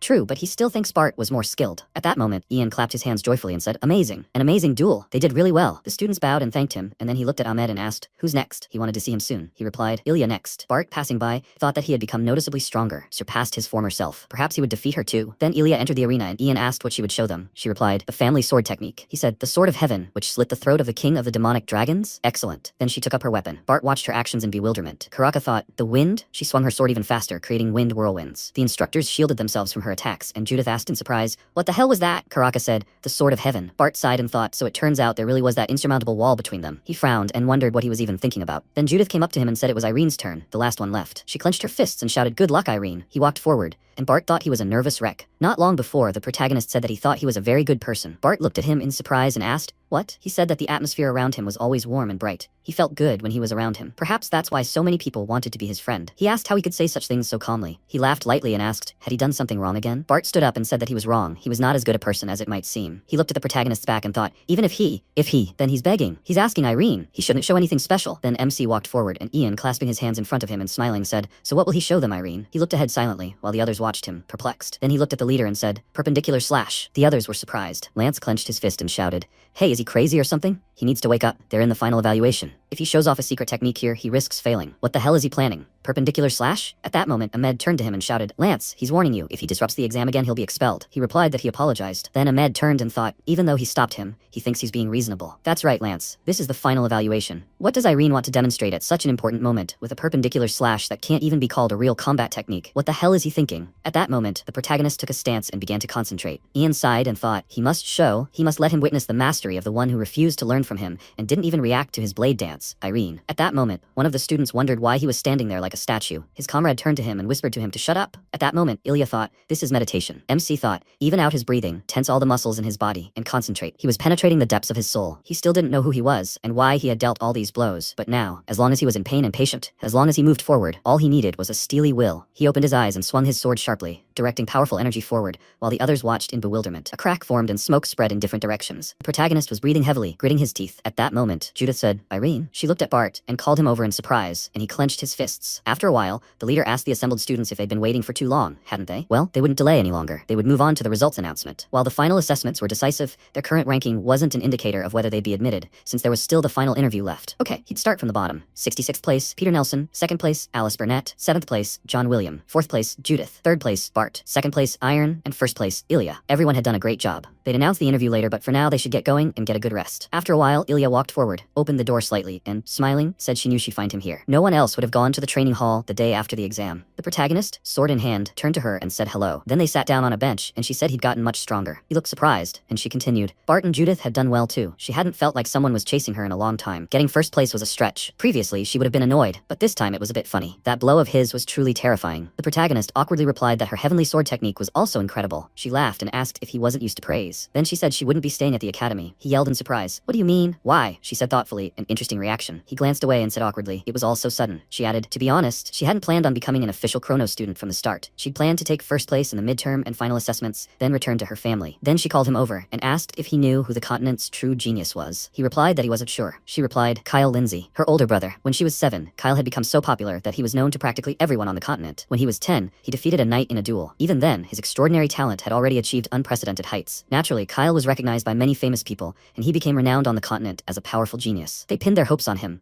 until one day another genius emerged, a commoner by birth, who had won 1st place at the Chrono Academy, but refused to enroll in this one. She was a girl, Ignet. At 14, she founded her own mercenary company. Wright received a challenge from her to a duel, and since their family doesn't shy away from battle, he immediately accepted. In the end, the fight ended in Ignet's favor in just 3 strikes. Then she asked, what, is he serious? She was a little disappointed. Seeing her idol, her role model, defeated, she hugged him tightly and burst into tears. He began to console her, as if nothing had happened. Then she thought her brother would still get his revenge, fight again, and regain his victory. However, Kyle never recovered. After what happened, people cooled towards him. For the first time, he was recklessly criticized and ridiculed. He couldn't bear the despair and pressure that had befallen him. She, still a toddler, could only watch indifferently as her brother withered away. But even then, it was clear to her that the eyes of others were the ones who had locked him in that room. She promised herself that a similar fate would not befall her, that no one would be able to shake her faith. However, without realizing it, she had sunk into this abyss. She came to Chrono at 12 because of Ignet, who had joined at 13. At 14, she wanted to be officially recognized as a knight because of Ignet, who had been awarded an honorary knighthood at 15. But now she was going to put an end to trying to catch up. MC said, that's how it was. She looked at him and thought, yes, thanks to him, he doesn't let others confuse him and never pays attention to their words. Seeing his stubborn desire to follow his own path, she said she had decided to follow her heart. She went on and added that she could very well reach the level of a master, even if she did everything her own way. He said it was amazing. She had overcome difficulties and saw a world before her that wasn't limited to academies. It was simply incredible, and he didn't have a clearly defined goal yet.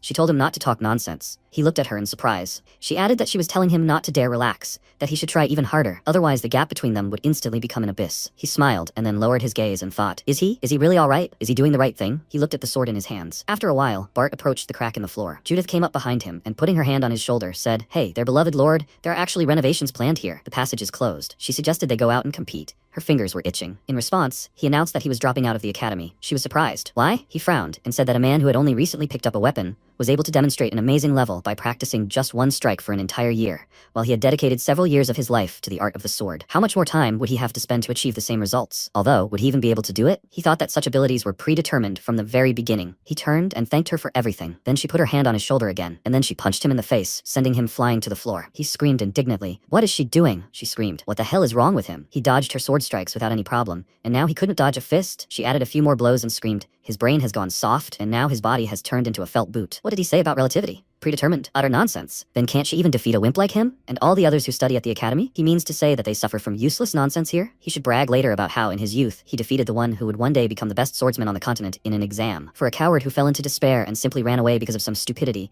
this is enough to boast for the rest of his life. Then she moved forward. A few days later, Ian, sitting at his desk, looked at Ilya and said, after all, she chose to follow her own path. Did it make her feel better? She replied, yes, a little. However, it is not only because of first place. He replied that it is evident in her. She is now much happier than after the midterm exam. She said, it is all thanks to his teachings, Mr. Director. He replied, what teachings? She'd done a fantastic job. Okay, she had to go. She thanked him for everything and then left the office. At that moment, Ian called Ahmed and told him to call the next one. He replied that he was listening. Then Ian looked ahead in surprise and asked, seriously? There were no questions about his grades. He wasn't just talking about the exam results themselves. He was so good that he became a role model for other students. He cast aside his ego, corrected his shortcomings, and improved on his strengths. Personally, he has high hopes for him. At that moment, Bart looked down and said that he was sorry, but he no longer had self-confidence. Ian frowned and thought, his lifeless gaze like an extinguished candle. Bart wouldn't listen to him now. Then he told him to do as he knew best. He thought that with all his heart, he hoped this child would find the incentive to get him back on his feet. After that, Irene entered the office. Ian, smiling, said that his performance on the final evaluation was impressive. In his entire career as principal, he had never been so surprised. The protagonist thanked him, and then he asked if he remembered what they talked about after the midterm. The protagonist asked what? Oh, of course. Ian said he had some advice for him. MC said he'd listen to that. The leader added, but first, he must answer student Irene. Why did you pick up the sword? The protagonist looked at his hand in surprise and wondered, why did you pick up the sword? He said, confused. Well, Ahmed smiled and told him not to think too deeply. It didn't have to be something grand. Worldly reasons like fame and money would do just as well. If it wasn't something contrary to human morality, then he should be able to say it without hesitation. The protagonist silently lowered his head, and Ian said, I see, Irene. So it turns out he didn't pick up the sword of his own free will. He looked at him in surprise and confirmed it. Ahmed shouted, Mr. Leader, what do you mean by that? He replied as if he knew. He was haunted by the fact that he had taken his fencing training more seriously and diligently than others. However, he didn't feel a shred of the emotion a person like him would experience. For example, student Bart was overjoyed when he felt his skill improve, and Judith looked terrifying when she realized she was falling behind Bart in strength. A veil of rage clouded her vision. Every student at the academy felt either joy or sadness about their swordsmanship. However, he was neither. Iron, was he imitating someone, by any chance? He remained silent, and then said he was right. The leader said he knew it. It was amazing that he had managed to achieve such heights simply by wanting to be like someone else, without any will of his own. Fine, he wouldn't ask who that idol was. However, if he was going to continue practicing with the sword, he needed to seriously reconsider now. He pointed a finger at him, and added that if he couldn't find a reason, there was no place for him at the academy. The protagonist looked at him in surprise, and he added, the world is vast. It's much more important to find yourself in this than to swing a sword here. The protagonist bowed and said that he thanked him. He would remember his last piece of advice for the rest of his days. The leader laughed and asked, the last? That sounds a bit offensive. Don't say that. He was surprised. What? The leader reached into his inside pocket and told him to come closer. Could he borrow a drop of his blood? He replied, yes, of course. Then a small wound was left on his finger, from which a few drops dripped onto the gold object. MC said, Mr. Leader, that's it. He said that he was giving him a year. During that time, he should find his way. He replied that he understood. He would definitely return in a year. After some time, Ilya approached the protagonist. She placed her hand on his arm and said, Irene, when you have time, he should drop by for a visit. He looked in surprise at the object in her hand that she gave him and asked what it was. She said it was a plaque with their family crest. If he showed it to the guards, he would definitely not be given a cold shoulder. When he arrived, she would give him a flower. He was surprised. A flower? She answered, an Adonis, the same one as her bracelet that he gave her. He asked if she had an Adonis growing at home. She answered, yeah. When she was 7, she pulled them all out, but now she's planted them again. Adonis blooms in April-May, so he should come around that time. The protagonist replied with a grin, okay, he'll definitely visit her. At that moment, Judith ran up to him and, looking at the object in his hand, she shouted, what's that shiny thing? She needs one too. MC said, oh, Judith. She said that if she doesn't want it, she won't force herself. Ilya replied, no, it's not that she didn't want to. She said, then she must give it. Then she looked at the sign in her hand and said, the aristocrats have lost their minds, but it's worth it. Then she turned around and apologized for that time. Ilya was surprised. What? She replied, for insulting her and her family. She never had a family, so she blurted out something without thinking. No, that's not it. It sounded like an excuse. She's sorry from the bottom of her heart. Ilya spoke, and she apologizes for ignoring her. At that moment, Judith punched the protagonist on the shoulder and said, young man, what is he standing there smiling like a clown? He replied, he's simply for peace and safety. She screamed, is he with his weird jokes again? He pulled away from her and told her to wait and cool off. Then he turned around in surprise and walked over to Bart. He said he heard he was leaving the academy. Did something happen? Bart glanced at him, then said it was a bit hard for him to talk about it. The protagonist smiled awkwardly and, holding his hands in front of him, said, okay then, everyone has their own circumstances. Bart asked if he was leaving too. He answered yes, but not quite. He'd finish his personal training and come back. Bart thought, so he was going to continue developing his skills. His spirit was broken, but here he was. Then the protagonist thanked him. Thanks to him, he'd gained confidence in some things. He realized he felt alive when he swung a sword. He won't go into details, but a year ago, a small change occurred within him. Thanks to this, he started practicing fencing and decided to enroll in the academy. However, he was able to look back, recognize himself, and realize that he was only able to move forward after meeting them guys. He's grateful. Bart looked down, and at that moment, a knight approached him and said, Lord Heir, they are glad to see him. He should get in quickly. At that moment, a carriage stopped next to him, and Bart, getting inside, said that it was time for him to go. Then he shouted loudly, Bart, they must definitely become stronger and meet again. After that, the carriage set off, and Judith said, what a melodrama they created here. Maybe she imagined it, but she had a feeling she would never see Bart again. Then Marcus approached them and said, Lord Hare, he came to take him, and these girls? MC said that they study together at the academy. They are his friends. Marcus said, friends? What? Friends? The protagonist was surprised. What was he doing? He bowed and replied, nothing. He is grateful that they got along with the Lord. Then the protagonist got into the carriage and waving from the window, said that he was leaving. Judith put her hands on her waist and told him to come back quickly. Then the carriage set off, and Judith thought, damn, how did this happen? Should she just stand there and wait? Ilya wondered. When would they finally come for her? Then Judith said, she must listen. Her stomach was clenching. She replied, well then she should go back. She said, have a good trip. Ilya thanked her. Meanwhile, Ahmed waved his hand and said, the children, on whom so many hopes were pinned, have gone their separate ways. He must be very sad. Ian replied that he would not deny it. Ahmed added, about Irene, is he sure everything will be alright? Finding your way is by no means an easy task. Ian went to the window and asked, why worry? Isn't he the fourth genius of the continent? He was surprised. He was apologizing. What? By nature, he is very different from the other geniuses. He doesn't think he's a genius of diligence? Meanwhile, Judith was walking down the street. She thought, after all, she was alone again. She walked forward and suddenly felt a hand on her shoulder. She turned around in surprise. Bart was standing behind her and, smiling, asked why she was staring at the ground. There was something interesting there. She shouted that she didn't understand. Why did he come back? He replied that after carefully weighing and thinking everything over, he realized that giving up was completely unsuitable for the nature of Bart's heir from the kingdom of Lloyd. Besides, with Irene gone, there would be no one to deal with her bad temper. She shouted, what? He asked. She's glad he's back, right? She blushed with embarrassment and shouted, what the hell is he talking about, idiot? He replied that Irene said that her swearing could be interpreted as a positive assessment if she stuttered while doing it. She shouted at him to shut up. He thinks the boss will welcome back an idiot who quit on his own accord? He replied that he'd have to ask for reinstatement. However, he's confident the boss won't dismiss a talent like him. She yelled at him to stop lying. By the way, he said he'd been meaning to ask her to swear less for a while. She told him to get lost. He said, yeah, right. After some time in the carriage, Marcus silently looked at the protagonist, thought that he had been staring out the window the whole way, and hadn't been able to become an official student at the academy. He understood. Then he was surprised. Sir, what is that in his hand? He shouted in confusion. Is that the Lindsay family's platinum plaque? Where did he get that? He replied that his friend gave it to him. Marcus shouted, friend? He asked. Does he remember that girl with white hair whom he introduced to him? Well, her name is Ilya. He shouted in surprise. What? The protagonist thought, judging by how surprised he was, the Lindsay family was much more majestic than he thought.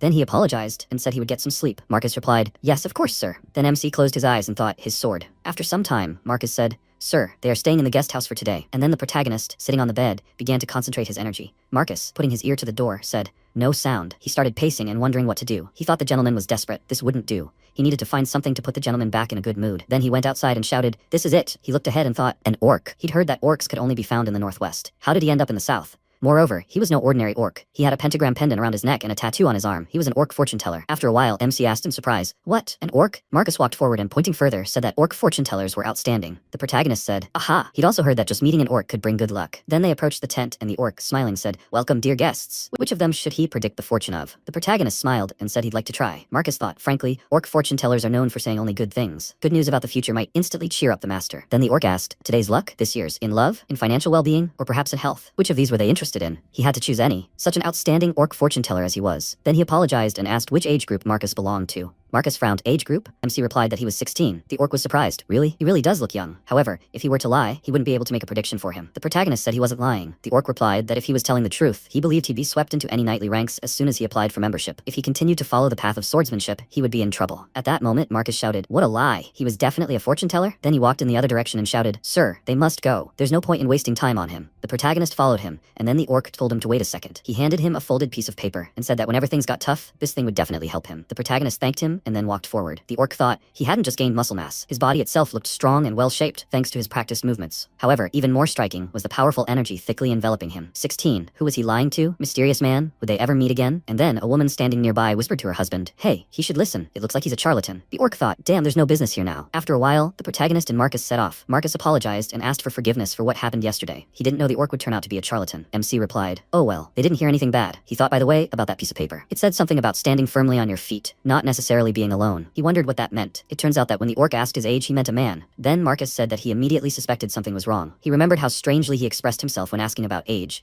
and then began to claim that a person who failed the exam would be accepted into any knightly squad. The protagonist asked, oh, but didn't he say that? He didn't fail the exam. Marcus was surprised. What? He replied that he had been officially accepted to the academy, but not right away. You could say his admission was conditional. If he completed the task given by his superior within a year, he would be able to return. Marcus shouted, what? Then the coachman said in surprise, Sir Hare, there's the Chiron family carriage ahead. Marcus peered around the corner and whispered, what? The Viscounts of Chiron? He looked at the coat of arms and thought, how could they really have run into their main enemies? Those who openly insulted the Lord, in particular, Aaron. Then Marcus approached the protagonist and, smiling awkwardly, said, Sir, the heir to the throne, Aaron Chiron, and Sir Jack Stewart have just exited the carriage. If he feels uncomfortable, will he stay inside? He will handle the situation himself. MC turned around and said that everything was fine, and besides, it would be impolite. He replied, yes. Then they got out of the carriage, and Marcus, bowing, said that they greeted the heir Aaron and Sir Jack. They answered, aha. Aaron thought, Irene, the idiot, has grown up and become stronger? Then he asked, it seems he is returning from the Chrono Academy, right? He thought, Irene is so Irene. Marcus said that was correct. May I ask what business they have on their territory? He answered that he needed to convey something on behalf of his father. They would omit the details. Then Aaron approached the protagonist and, smiling, said that they had not seen each other for a long time. He answered, aha. He told him to listen. He sees that the students are well trained at the academy. He almost made a mistake when he saw him. Does he plan to continue practicing fencing? He answered, perhaps. He asked, at home? Although it is clear, training elsewhere will be problematic. After all, he took up a sword so late. Marcus thought, what a brat. Did he forget he was a whole year younger than the master? The protagonist answered, probably. He asked, what? The protagonist asked, did he have anything else to add? He answered, no. Then the MC walked forward and said, if so, then he would go. The journey had been long, he would like to quickly rest. Aaron thought, a slightly childish provocation, but the aristocrat's reaction did not match him. Then he frowned and shouted at him to wait. Nothing special. He simply suggested shaking hands goodbye. He turned slightly and asked, why? He thought, what an idiot. Then he asked, did he know the expression a swordsman uses enough from a handshake to understand each other's abilities? The protagonist said he had never heard of it. He replied, that means someone lacks the knowledge yet. So said the famous swordsman Louis Sogard. In fencing there is nothing more important than muscular strength. Isn't that right, Sir Jack? He replied that it was true. And then he extended his hand forward and asked, did he hear? The best knight of their family confirmed it. He, as the senior comrade, who began learning the art of the sword 6 years earlier, would check how much his skill had grown. MC silently looked at his hand. The others watched in surprise. Then he shook his opponent's hand. He thought, great. Did it work? He will crush him. He thought that he should rather show him that funny, twisted grimace. He continued to squeeze the hand tighter, but seeing no change on the protagonist's face, he thought in surprise, what? Not even a movement? He began to sweat and wondered where this colossal pressure was coming from. He is not trying to squeeze any tighter. And then the protagonist said, ah, right? I have to use force, right? Then he squeezed the hand tighter. Impulses of pain ran through Aaron's body, and he pulled his hand back, crying out in pain. The protagonist apologized and said he wasn't yet good enough at controlling his power. Aaron thought, what? He was the first one to let go of the careless aristocrat's hand? Damn it. Shame. MC said, well, he'll go. At that moment, a cat approached them and asked, what? Is that all? The knight was surprised. A talking cat? Marcus yelled, really? The cat said, hey, what's wrong with him? He needs to hit him once. He yelled, sorceress. People often describe something that can't be, that defies common sense, that makes one doubt what they've seen with their own eyes, as magic. That's the way it is. However, if you go into detail, what was said has nothing to do with magic. It's easy to get confused by definitions because in any case, a person uses an invisible force, mana. However, magic is a teaching that strictly adheres to logic and rationality. What is the correct name for a situation in which they are faced with something completely incomprehensible? Witchcraft. Then the cat said, come on, faster. When the laws of nature are completely ignored, he should know that witchcraft is happening. Marcus wondered in surprise. Had the witch turned into a cat, or was she a cat witch? Jack thought, if they messed with the witch, this would not end well. They should leave quickly. Then he bowed and said, if there was tactlessness on their part, they apologize. With that, they must allow for deviance. If they have upset them, they must visit Viscountcy Chiron soon. The cat stepped forward and asked, what? There will be no fight? They will just go their separate ways? Sucks. Marcus thought. She stood on her hind legs. Then the sorceress took out an object and said that they should at least have a duel or something. She would borrow the swords. Then she reached into her bag and took out a small sword. Marcus was surprised. What? She began to swing the sword and said, like this and like this. Jack smiled awkwardly and said, it seems she took it all the wrong way. The Peria and Chiron families support and help each other. She threw the sword aside and sighing said, well, utter disappointment. She was hoping for fun. Then he added, they ask for forgiveness for taking up their precious time. They are very tired after a long journey and do not dare to delay them any longer. Sir, he must go to the carriage. He replied, aha. Then the protagonist approached the carriage. Marcus, turning slightly, said, sir, it is time for them too. He agreed, and then the protagonist looked at the animal and asked, is that cat a person? Marcus replied that, unfortunately, he is not sure. However, he feels that she is somehow connected with the heiress of Kirill. They are both sorceresses. The protagonist replied, perhaps. He said that as soon as they arrive at the estate, he will find out everything. After some time, MC approached the family and said that he was back. The father extended his hand to him and said, welcome home. He worked hard. They should go inside quickly. After some time, they were sitting at the table, and Harun, raising his hand, said, so that's how it all worked out. It turns out the academy recognized that he has talent. He is very proud. The protagonist, thanking him, thought, he is proud. Father said he was proud of him. I can't even believe it. Then father added, by the way, Marcus told me that they met a talking cat on the way. She's a witch named Lulu. The protagonist asked in surprise, wasn't that witch human? He answered, yes. However, she has the same intelligence as a human, and more. He was surprised. And what else? Kirill said that the cat is very strong. One look is enough to make everything clear. She is stronger than all the witches she met in the royal capital. Amelia added that Lulu came to them about 10 days ago and asked to be Kirill's teacher. They didn't know who she was, so they sent a person to the witch association to find out about her. But the most important thing is that she thinks about everything herself. Kirill put her hands on the table and shouted, brother, what does he think? He was surprised. What? Well, her own desires are important to him, and he doesn't understand witches. She replied, of course he doesn't understand, but he saw Lulu. He should say what he thinks. He was surprised, huh? Then the mother of the family looked at her daughter and asked why she was putting pressure on her brother. She asked, what's wrong? She just asked. She replied that she herself understands. It's not easy to answer such a question. MC frowned and thought, so here it is, Kirill's endless stubbornness. Something bad must have happened. This is bad. Why is she angry? He doesn't understand anything. He remembered. He had that thing with him. Then he reached into his pocket and said, Kirill, he wants to give her one thing. ring. She was surprised. What? Then he put the box with the jewelry on the table and said that he wasn't sure if she would like it. She took out the necklace and looked at it in surprise, while her parents, having watched what was happening, thought that their Irene was already buying gifts. Kirill awkwardly thanked him. The protagonist asked, "What?" Then she spoke louder. She says, "Thank you." Is he deaf? He awkwardly apologized, then remembered how Marcus, smiling, said that he should definitely give everyone a gift. He thought he was grateful to him, Marcus. He was his savior. Then he said, "Mother, father, he has something for them too." Before he could finish, Lulu walked into the room and said,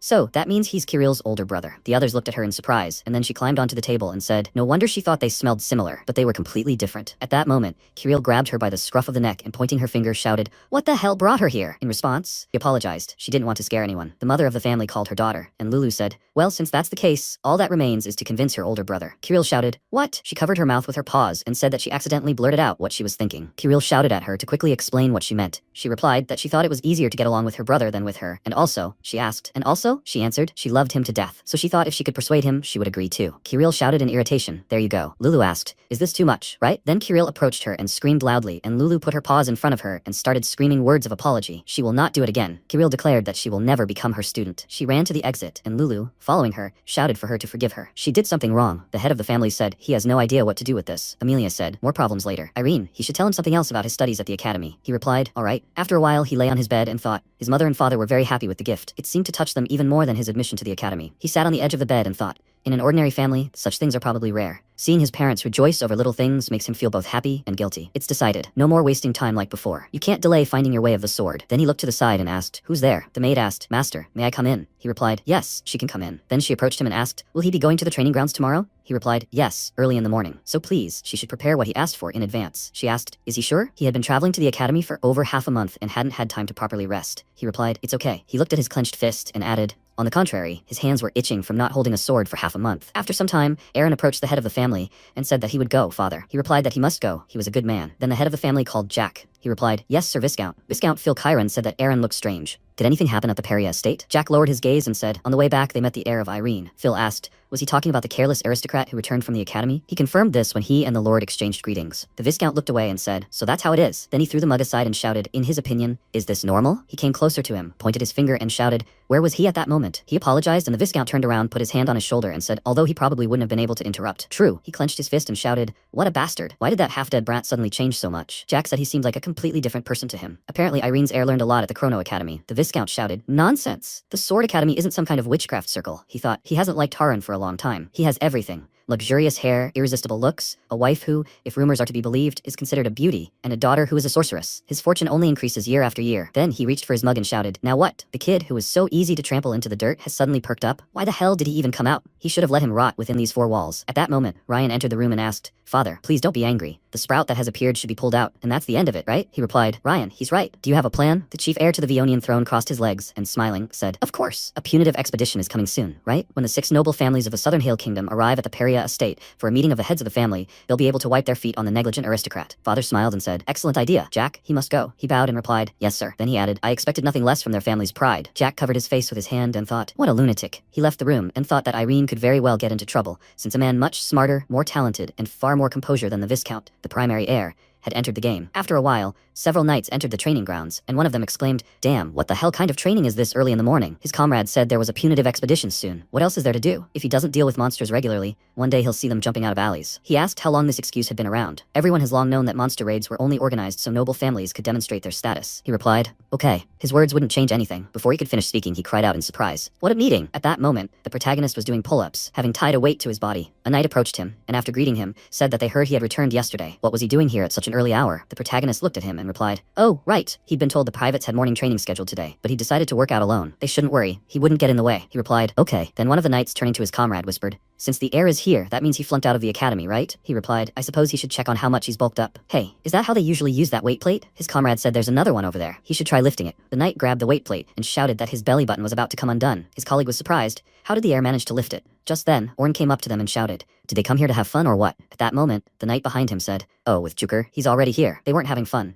They decided to watch the heir's training for a while. He shouted in surprise, what? He looked at the protagonist and thought, wow, really? Wait, that brat is now doing pull-ups with a weight plate during training? Not bad technique. What happened to him in a year? Then he laughed and shouted, the heir may look incredible in their eyes, but with his skills, he's not even close to the knights. His subordinate asked, seriously? Then the protagonist performed the next exercise, and the knights were surprised. Is that even possible? Turning to Orn, one of the knights asked if he could do the same in 2 tries, right? He turned around and shouted, idiots. For your information, it's already 6 hours and 10 minutes. How long are they gonna chat, huh? Get to training. They replied, yes. After a while, MC walked forward. He looked up and noticed a cat. He thought, Lulu. Had she come to persuade him? He turned around and thought, no, I need to focus on training. The rest is unimportant. To find his own way with the sword, it's time to stop repeating that man's swings. He will start practicing the techniques he learned at the academy. A week later, the protagonist ran forward, followed by a knight, and he thought that everything was baffling him. How could he run faster than them while maintaining even breathing and not sweating? Then the knight dropped to all fours and sighed, saying that he couldn't do it anymore. The protagonist turned around and stopped, and the knight looked at him and said, he's become much more resilient, sir. He asked, does he think so? He replied that their training was ending soon. He wasn't leaving with them? He replied that he would stay a little longer. He thought those 3 were amazing. They had endured the rigorous training at the academy without any help, but if he hadn't had that dream, he would have. Then he looked away and thought that Lulu had been watching the training for a week. What was she thinking? Then the knight approached him and whispered, Sir Hare, he must be careful. He was surprised. What? Why? He replied that there were rumors that cat witch brought bad luck. Some even said that she was cursed. MC thought about it. That's why he thought the soldiers avoided her. Bad rumors were to blame. At that moment, Marcus came around the corner and said, sir, he's finished. Before he could finish, he said, Lulu. She looked at him in surprise. The protagonist approached the cat and said,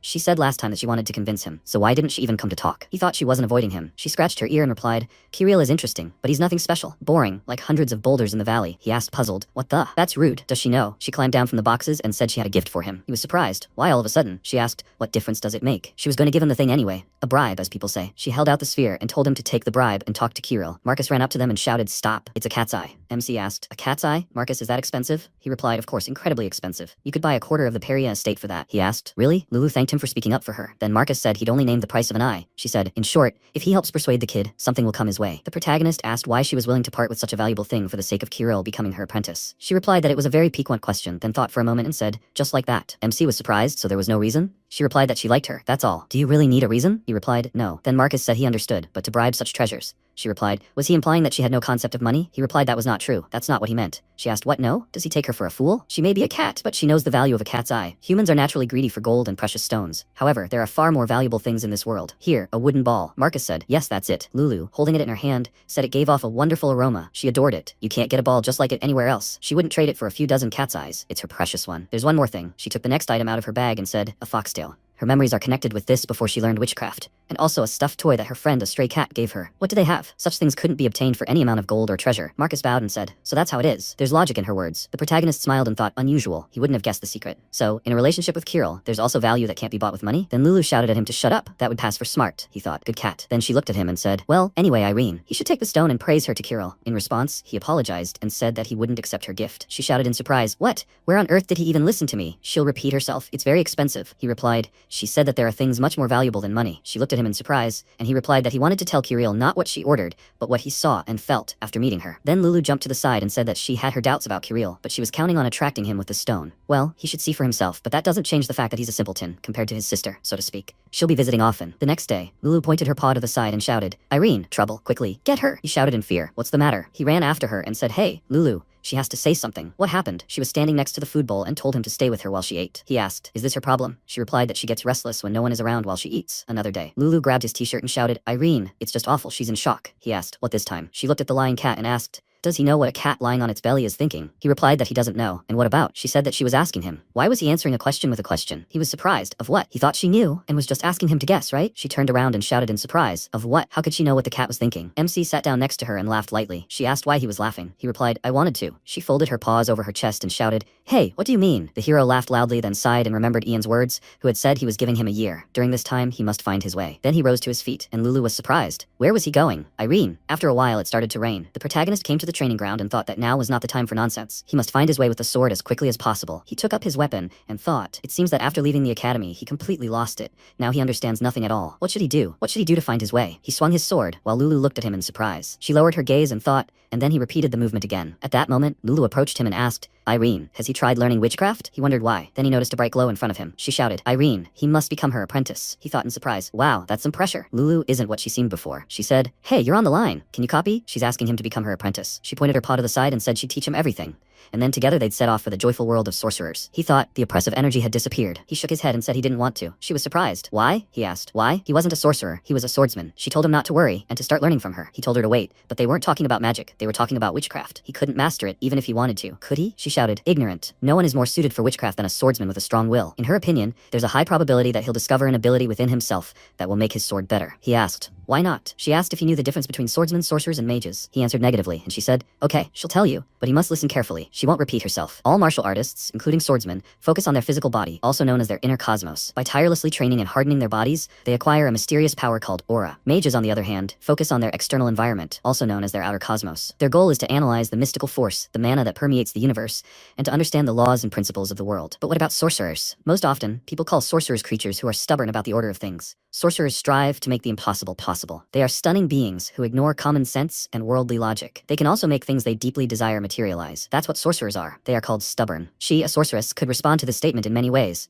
but it was true to a certain extent. Basically, he should remember this. A powerful will capable of realizing even the most absurd desires, like single-handedly changing the world, and an unrivaled spirit that an ordinary person cannot even imagine. These are indicators of the strength of the soul, the foundations of a sorcerer's power. And regarding his perpendicular section, she could say this. The blow felt incredibly strong, indicating a desire to cut through anything at all costs. She scratched her ear and added, his will is enough. Even with minimal help, he can awaken the magic, which will also benefit the sword. Then he turned around and, apologizing, said he couldn't do it. She shouted, why? What's the problem? He replied that it wasn't that he didn't want to learn magic, it was that with this sword, he basically couldn't. She shouted at him to stop mumbling and tell it like it was. He answered, it's hard to explain. In short, this sword isn't his. She replied, wow, what an unexpected answer. He thought, maybe yes, perhaps Lulu will be able to uncover the secret of his dream. Then he called her and told her frankly. After a while, she said in surprise, wow, awesome. Is this like soul transfer? She replied, yeah, she'd heard that this had happened to several people. When the soul, memory, and personality of a completely different creature was superimposed on them, she licked her paw and added, the situation isn't identical, but similar. She doesn't think this will interfere with his study of witchcraft. MC clenched his fist and thought that she had only seen the cross-section once, and reacted positively. It seemed that the man's technique was truly disappointing. Then he said that his answer was no. He didn't want to awaken witchcraft with the will of another person. She shouted that he wasn't a fool. He should try once. She promised he would be interested later. He looked at her and said that he wanted to find his own sword. She asked, his own sword? He confirmed it. She asked, what kind of sword was it? Not today's technique, but the one he usually demonstrates? The protagonist lowered his gaze and wondered. After all, where he had gone was where he returned. Lulu looked at him and then, climbing up, said it was time to give her student advice. He asked, student? He had refused to become a sorcerer. She said he seemed to be missing something. His actions until now had not shown any evidence of effort. He rose to his feet and, looking at her, asked what? She said it was not effort but futile efforts, to put it a little more harshly. After some time, the protagonist was lying in his bed. He thought that Lulu had completely confused him. Then he sat up in bed and heard a voice behind the door asking, sir, may I come in? He answered yes, he could come in. Marcus entered the room and told him to listen. The sorceress Lulu isn't here? The protagonist asked. Lulu, what? He replied that he had two things for him. The first concerns the upcoming punitive expedition. A meeting about it would be held at their estate in a few days. The owner would make an announcement, but he thought it would be better to notify him in advance. The protagonist said, okay, he understood. Marcus added, and the second is about Mistress Lulu. There are many nasty rumors circulating about her. For example, how she joined the Oracle Sorcerers Guild in the east of the continent, but the community fell apart immediately after she left. Also, due to an accident in the second scene of the feudal estate Ziakal, where Lulu briefly stayed, lost his life. At the large trading organization, Barbani, business declined after they let in a black cat. The protagonist asked if these rumors were confirmed. He replied that everything that happened at Oracle, the estate, and Barbani was absolutely true. The protagonist asked if there was any reason to believe Lulu was the culprit. He answered, frankly, no. All that was known was that she was there. The protagonist said that in that case, it might not have been her. Before he could finish speaking, Marcus said, sir, he understands everything. Perhaps people simply mixed real-life stories with superstitions about a black cat, and the rumors are unfounded. Perhaps the simple-minded little sorceress actually did nothing. However, is it necessary to take the risk? He apologizes. If he crossed the line, he must allow himself to deviate. Then he closed the door behind him, and the protagonist said that he should understand that everyone was simply worried about him. He once said that he would judge Lulu as he saw and felt. He doesn't think she has such a bad character that she would harm anyone. She is unusual, a little different from others, but she has her positive sides. What is his opinion? He'll tell Kirill this without spreading rumors. At that moment, Lulu's voice was heard under his bed, asking what if something bad happens to him and Kirill while she's around. He thought he'd known she was there. He told her to tell him first what Marcus said, right? She replied, yeah. He asked, so it was her doing? She peeked out from under the bed and shouted, no, it wasn't her. She moved on and said she was just having fun, and two mean old men in Oracle had gotten into a fight, causing the tower to explode. In Barbani, the owner's children had fought, and the same thing happened at the estate. The protagonist wondered if it was a series of coincidences or if she was lying. Leaning toward either option was dangerous. However, he sighed and said he'd be fine. She was surprised. Huh? He said he was saying nothing would happen to him, even if they continued to be friends. She lay down on the floor and said desperately, but they call her a black cat, which brings bad luck. MC smiled and said,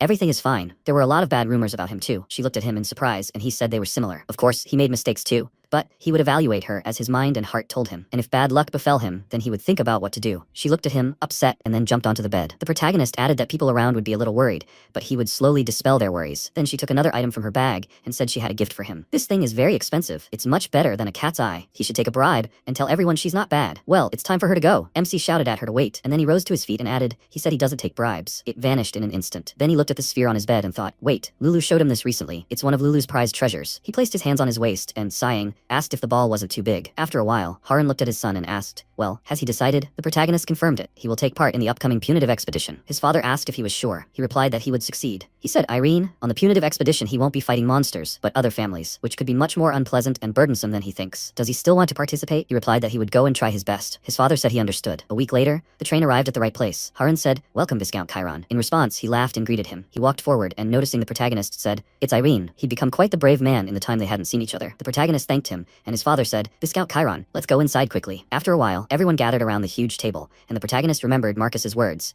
who had told him to remember one thing. It's best to remember that no family is friendly toward him. He and Bauer and Fried have no conflicts. However, their friendship isn't that strong either. The families who openly dislike Peria are Lester, Russell, and Chiron. They should be especially wary of Phil. They haven't gotten along with him for a long time. Then Harun raised his glass and said, he thanks all the guests for taking the time to ensure the safety of the southern trade route, as well as for the prosperity and peace of the 6 noble families of the south. The others also raised their glasses and said, for peace. The protagonist, looking to the side, thought, him. He noticed how the others took a sip of the drink, and repeating the same, thought, looks like this is meant to be drunk. He hoped he wouldn't have to drink it all. Then he looked ahead in surprise, and wondered why everyone was staring at him. Had he made some mistake? The next second, Phil called out to him. He asked, right? Phil smiled and said that he was holding the glass a little incorrectly. White wine is sensitive to temperature. When he holds the glass this way, the heat of his palm is transferred to the wine. Therefore, you need to hold the thin part, that is, the stem of the glass. MC apologized. He replied, oh well, anything can happen. He doesn't have to apologize. Now he should try holding the glass properly. The protagonist took the glass in his hand differently, and he said, excellent. Very good. However, it would be better if he stuck out his little finger. He asked, what? He asked, and he didn't know. When condiments were very expensive, to avoid waste, people used their thumb and little finger to pick them up. However, when they lifted the glass with their whole palm,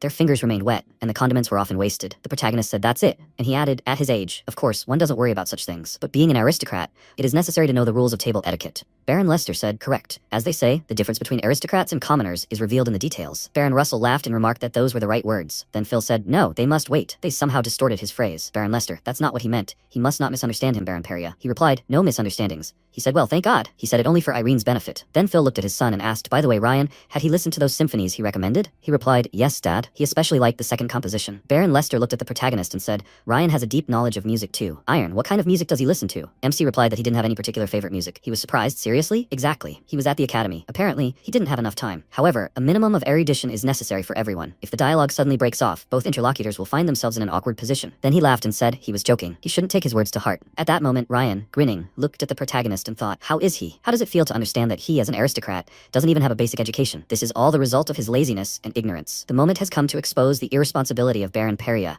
who constantly ignored him. He can't do anything. At this moment, the protagonist, visibly starting to get nervous, looked at the dish on his plate. His father approached him and asked if everything was all right. He replied that he was asking for forgiveness. Could he get up from the table? He didn't feel well. The father replied, of course, go. Then MC abruptly ran out of the room and, running down the corridor, thought, again, he escaped, and he thought he had become more confident. He thought he could stand up to others. But he had no idea how much pain his father had to endure and how bad Kirill had been with his mother. He pressed his hands and head against the wall and thought that he was simply a terrible son. He looked up full of tears and grabbed a huge sword, then began swinging it in different directions. He thought, he doesn't even know his own sword. Not long before, he'd asked Lulu what was meant by futile efforts. She'd answered, well, that's what it means. Everything is pointless. Cruelly exploiting one's physical strength isn't effort. Achieving a goal requires engaging both physically and spiritually. That's effort. It's important to use both body and soul. Great actions must be supported by a great soul. Well, Irene, does he think he's tried hard enough spiritually? The protagonist swung his sword again and shouted that he himself doesn't understand anything. Then he stopped and said he didn't understand. At that moment, Baron Lester's sons approached him. One of them said he was really here. His brother added, and his stance is pretty good. It seemed his training at the academy wasn't a lie. Waiting for adults to talk was boring. Maybe they should start a fight? Martin folded his arms and asked why he was silent. He doesn't even know how to hold a wine glass properly, and he doesn't even know how to hold a sword. Although, of course, fencing training wasn't enough for their careless aristocrat. Kevin laughed and said he was right. And then he asked if he agreed. His brother said not bad. Then the protagonist held the sword in front of him and told them to attack. Then Caesar looked surprised. What? Attack? What a cocky guy. Then Kevin walked forward and said that he would fight him. He took the sword in his hand and, turning it over in his own, thought that he hadn't held a sword in a long time. But a guy who had only trained for a year was no match for them. Now he would properly taste shame. Their glances met,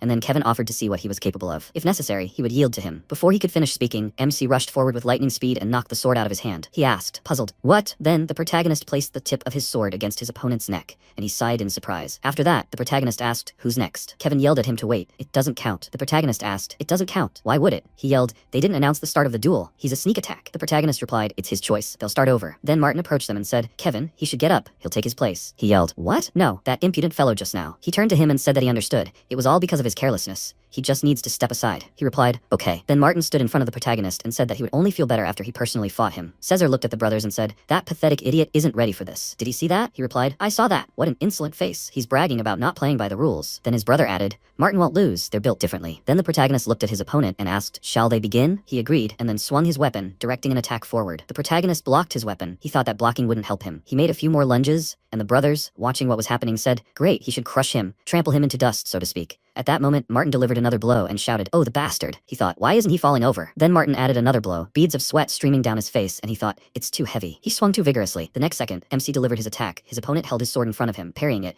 and jumped back thinking, "Damn it, why are his hands shaking?" The protagonist asked, "What's wrong with him? Why isn't he attacking?" He thought that he couldn't handle this anymore. He didn't want to. Someone had to stop this. Then MC swung his weapon, and at that moment, Ryan walked onto the court. He said, "Enough." He thought it was already clear who would win. Martin, he should stop before it gets worse. He doesn't want to get hurt badly, right? He confirmed that. Then Ryan said, "Irene, he really is cool. He wouldn't mind fighting him too? Just with real swords." His brother called out to him in surprise. The protagonist said, "Okay." Ryan chuckled and said he liked his attitude. Ryan frowned and wondered where he got such ardor to agree to a duel with real swords. Apparently, after studying at the academy, he'd really gained some courage. Well, maybe I should leave a small scar on his face? Although no, after all, the boy is an aristocrat. A face needs to be protected. He said that he would concede the right to attack first, since he had started learning the art of the sword earlier. That would be right. MC looked at him silently, and he asked, "What? Don't like this option? Does he want him to start, or something?" The protagonist said that he agreed. He accepted his proposal. He thought, "What a bastard." Good. Then he laughed and added, "Irene, he never thought that the day would come when they would duel against each other." He had some strange feelings. The Iron he knew before was a worthless coward. He took up the sword and added with a smirk, "Come on, he must attack, he can't disappoint him." The protagonist adjusted his grip on the sword. The Lester brothers were surprised. Did he close his eyes? They should see. He's kidding. Then MC suddenly opened his eyes. Energy concentrated around his body, and then he struck in front of himself. The momentum from such a powerful blow hit Ryan and threw him against the wall. He thought, what the hell? Why did he let the distance between them increase? Was he afraid of the negligent aristocrat? He shouldn't make fun of himself. He won't accept this. Suddenly, he looked forward in surprise. The protagonist's sword had cut his opponent's weapon in half. Kevin cried out in surprise. His sword. Aaron thought, it can't be. Henham lost? At that moment, Ryan, looking at the remaining hilt in his hand, thought, what the hell? How did he do that? They didn't even cross swords. So how? At that moment, Phil came onto the court and said, "Oh, so that's where everyone is. They decided to have a duel?" Ryan said, "Father." He looked at his son in surprise and asked, "Ryan, why is his sword broken?" He replied that he lost the duel with Irene. He cried out in bewilderment. What? At that moment, Harun thought, Irene defeated Ryan. Ryan frowned and wondered, what should he do now? He grinned and thought, he knows. He needs to act as confident as possible. Then he put the sword in Jack's hand and told him to back it up. He thought he should speak as if nothing serious had happened. He spread his arms wide and said that Irene's skills were surprisingly formidable. An attack from more than 5 meters away caused his sword to break in two. The others looked at him in surprise, and then his father approached him and, laughing, said, Irene's skill is astounding. Of course, he had studied at the Chrono Academy all year. He was clearly no match for him. Baron Lester clapped his hands and said, what luck for the Southern Union. Irene's amazing progress would undoubtedly be of great benefit to the punitive expedition. Phil smiled and remarked that it was true. Baron Peria, they were jealous of him. He thanked them. After a while, Phil walked forward and said, the meeting was over. It was already late night. They would be heading back. His son agreed, and then he called him. He replied, yes, father. Phil said he couldn't believe he'd managed to boost Peria's morale by deliberately losing the duel. They'd almost alienated themselves from the Peria family. It was good that everything had ended on a positive note. However, he had to be careful. He didn't think he could turn a blind eye to his unauthorized change in their plan. He replied, yes, he apologizes. His body trembled, and he gritted his teeth. Then he called Jack. He replied, yes, Mr. Eyre. He said that upon returning home, he should call 3, no 5, of the student soldiers. After some time, the head of the family said he didn't have to participate. The punitive expedition was an important event, but right now, officially becoming a student of the Chrono Academy was more important to him than wasting time. Wouldn't it be better to spend time practicing his technique? The protagonist looked at him and then said that he would participate in the punitive expedition. He definitely wanted to join. He understands his worries, father. Therefore, he will fill in his gaps and do everything to eliminate any concerns in the remaining 3 weeks. If after that, he doesn't believe in him, he will withdraw. Harun looked at his son and thought, Irene. After some time, the protagonist walked down the hallway. Kirill folded her arms across her chest and watched him go, then asked if everything would be all right. Amelia answered, of course, Kirill. Everything would be fine. Her brother is doing a great job. He's trying his best, so they just have to believe in him. She believes in Irene, right? She answered yes. After some time, the protagonist returned to training. He swung his sword and thought, never again will he shift the burden of responsibility onto his family. They will never have to face disrespect because of him and for his sake. He won't simply watch them struggle with anger and sadness. Then he asked, well, how is it? Do his actions now seem like simple efforts? He looked at Lulu, who was watching him from the railing. She replied that it was not so. Now he was really trying. He asked, so can he start learning witchcraft? She replied that he can. He extended his hand forward and shouted for her to teach him quickly. He will do whatever she asks. She replied that he should not rush. She will teach him. True, not today. It is better for him to calm down and come to his senses. She does not know what happened, but for now, he just needs to rest. And from tomorrow, they will start. He turned around and, sighing, replied, okay. He relies on her. She replied that he should not overdo it. After a while, he looked at her and said, no one will come to this training ground. He asked his father to restrict entry. She said, great. He asked Lulu, where did she get glasses? She stood at a stance and said that attire is an important thing. Such small things allow you to build a different way of thinking. He replied that he understood, and then she pointed the pointer forward and said, as she had already said, the spirit is important in witchcraft. It's not enough to just wish. You need to make your wish come true. His wish was to protect his family. He replied that this was true. She began to dig through the book and said, then what should one do to make a cherished wish stronger? He replied that he didn't know. And she scattered pages from the book on the floor and said that the most common and simple way is superstition. He asked, superstition? She confirmed it. It's something like rumors, without logical basis. However, it is also faith, and in witchcraft, faith is above all. No matter how absurd the wish, the more sincerely you believe in it, the more powerful the magical power becomes. Primitive people revered the sun and huge stones as gods, and they said that through offerings, they wanted to fulfill their cherished desires. They used the most unshakable method of faith, religion. Taking a sacrifice as payment is a fairly effective method. True, it's better to avoid it, since in that case, he's more likely to be heard by the devil than to draw on the power of mystical sorcery. And then she jumped onto his chest and said that the most suitable method for him now is sword training and concentration on his deepest, cherished desire. He took the sword and went. After a while, he swung his sword again, frowned, and then repeated the movement over and over. He closed his eyes and remembered how, looking at Lulu, he'd shouted, what, continue those sword training? She folded her paws across her chest and answered, and not the same at all. He must promise, although no, it would be better to use a more weighty word. Let there be an agreement, he asked. An agreement? She answered, every day he must make 1,000 swings, putting his soul into each one. He must practice day after day with a serious spiritual mindset, thinking about what needs to be done to advance. This feeling is similar to the superstition she mentioned earlier. If he simply trains with the sword every single day, there's no guarantee he'll reach the desired level. However, when he repeatedly repeats actions tied to his cherished desire, his faith, that is, his fortitude, will become stronger. It will strengthen with each passing day. He must discard his previous approach and train with a strong spiritual mindset. The protagonist frowned and thought, right, simple swings won't change anything. Then he said, not easy. He swung the sword again and wondered if he should swing powerfully with all his might, or infuse it with love for his family, or perhaps repent, remembering what a fool he'd been in the past. Or should she ask him to bestow such exceptional swordsmanship that he would never again be disdained? At that moment, Lulu folded her paws behind her back and, looking at him, thought that for now it was enough that he had begun to reflect. If Irene continued to work hard, she was sure he would awaken the power within. Awakening sorcery through effort might sound a little ridiculous, but she thought that this option would suit the current Irene perfectly. Sorcery lesson, day 2. Sorcery lesson, day 4. On the 10th day of the sorcery lesson, MC dropped his sword. He thought that 10 days had already passed. Was he doing everything right, or was he wasting his time? Then Lulu approached him and called out to him. He, trying to catch his breath, looked at her, and she said, does he know what makes a boiling soul cool and a stone heart crumble to grains of sand? Doubts and self-doubt. Truthfully, this is normal. The soul cannot always remain constant. His fiery will begins to fade, and as the body becomes heavier, more and more chaotic thoughts accumulate in his head. At such times, they usually flow in a negative direction. Therefore, it is necessary to act not alone, but together. When he does not believe in himself, he must believe in the person who believes in him. She jumped onto his chest and added, and when that person suddenly finds himself in trouble, he must repay them with the faith he received. Their union will allow him to move forward with much more confidence. The protagonist took her in his arms, and looking down, said, but it seems to him that no one really believes in him. She cried out in surprise. What? Why does he think that? He turned around and said that he was a coward who did nothing but avoid everything and run away. Who would believe in such a person and love him? She said that she believed in him. He remembered her once saying he was as boring as hundreds of stones in the valley. Well, she was wrong. Stones are stones. They are strong, smooth, and beautiful. She doesn't think there are many people who would appreciate beautiful stones. By the way, Kirill is a sapphire. Of course, she is a cat, not a human. But in her opinion, there were many people around him who loved him. He shouldn't rush, and there's no need to make categorical statements. Okay, lesson is over for today. He should think about everything carefully in his room, and she is leaving. Sometime later, the protagonist lay in his bed, looking at the ceiling, and thought, a person who believes in him? Mom, Dad, and Kirill waited more than 10 years for him to come to his senses. If not for his family's faith, he wouldn't have had the willpower to even pick up a sword himself. And his friends, the academy director and instructor, Lulu, believe in him, even though he lacked so much. Could he be the one to give faith to others? He really wants it. Meanwhile, Kirill was reading. She suddenly felt an energy and thought she was sensing a powerful magical energy. She abruptly opened the door and shouted, brother? Lulu, looking at her, said, Kirill. She asked, what's going on? What's wrong with her brother? Lulu, pointing a magical sphere at the protagonist, shouted that he had awakened his magical power. Kirill, running up to him, shouted in surprise, awakened? She had never heard of such an awakening method. She hesitantly replied, well. Kirill clenched her fists and shouted for her to quickly tell her what was going on right now. She tucked her tail and said, Irene reached deep into his soul to fulfill his cherished wish. She cried out in surprise. What? Deep into his soul? She replied, yes, the most suitable place for fulfilling his desires, where no one will penetrate or interfere. Irene would continue training there until he achieved a result that satisfied him. Kirill cried out, when will he return? She replied that she thought immediately after receiving the results, but when exactly that would happen, no one knew. Kirill, horrified, screamed, and Lulu said, maybe tomorrow, or in a month, or even in a year. And then she thought, has she really brought on the curse again? Irene, she begs, he must return to them alive. Meanwhile, MC found himself in a bright place. He wondered what kind of fence this was. He was in a dream where a man was swinging a sword, and it continued in the same spirit as always, without any changes. Then he was surprised when he looked at the man. He focused his gaze and noticed the man's face. He thought in surprise, what? This man is looking at him. Then he noticed a glow around the man's body, and the next second, powerful flashes of energy flew straight at him. The man lit up with a bright light. The protagonist screamed loudly and then found himself on the ground. He sat up and, clutching his head, said that the bed had become hard, maybe because of the strange dream. Then he looked at his clothes and, perplexed, shouted, what? He's on the ground, and his clothes are different. Is this still a dream? Then he looked in surprise at the building in front of him and said that the man had disappeared. He thought, what happened? Something like this had never happened to him before. Really? Then he turned around abruptly and noticed a sword stuck in the ground. He thought, this is a situation that can't be explained with words. Witchcraft. He extended his hand forward and said, so, has he awakened the spell? He grabbed the hilt of his sword and thought,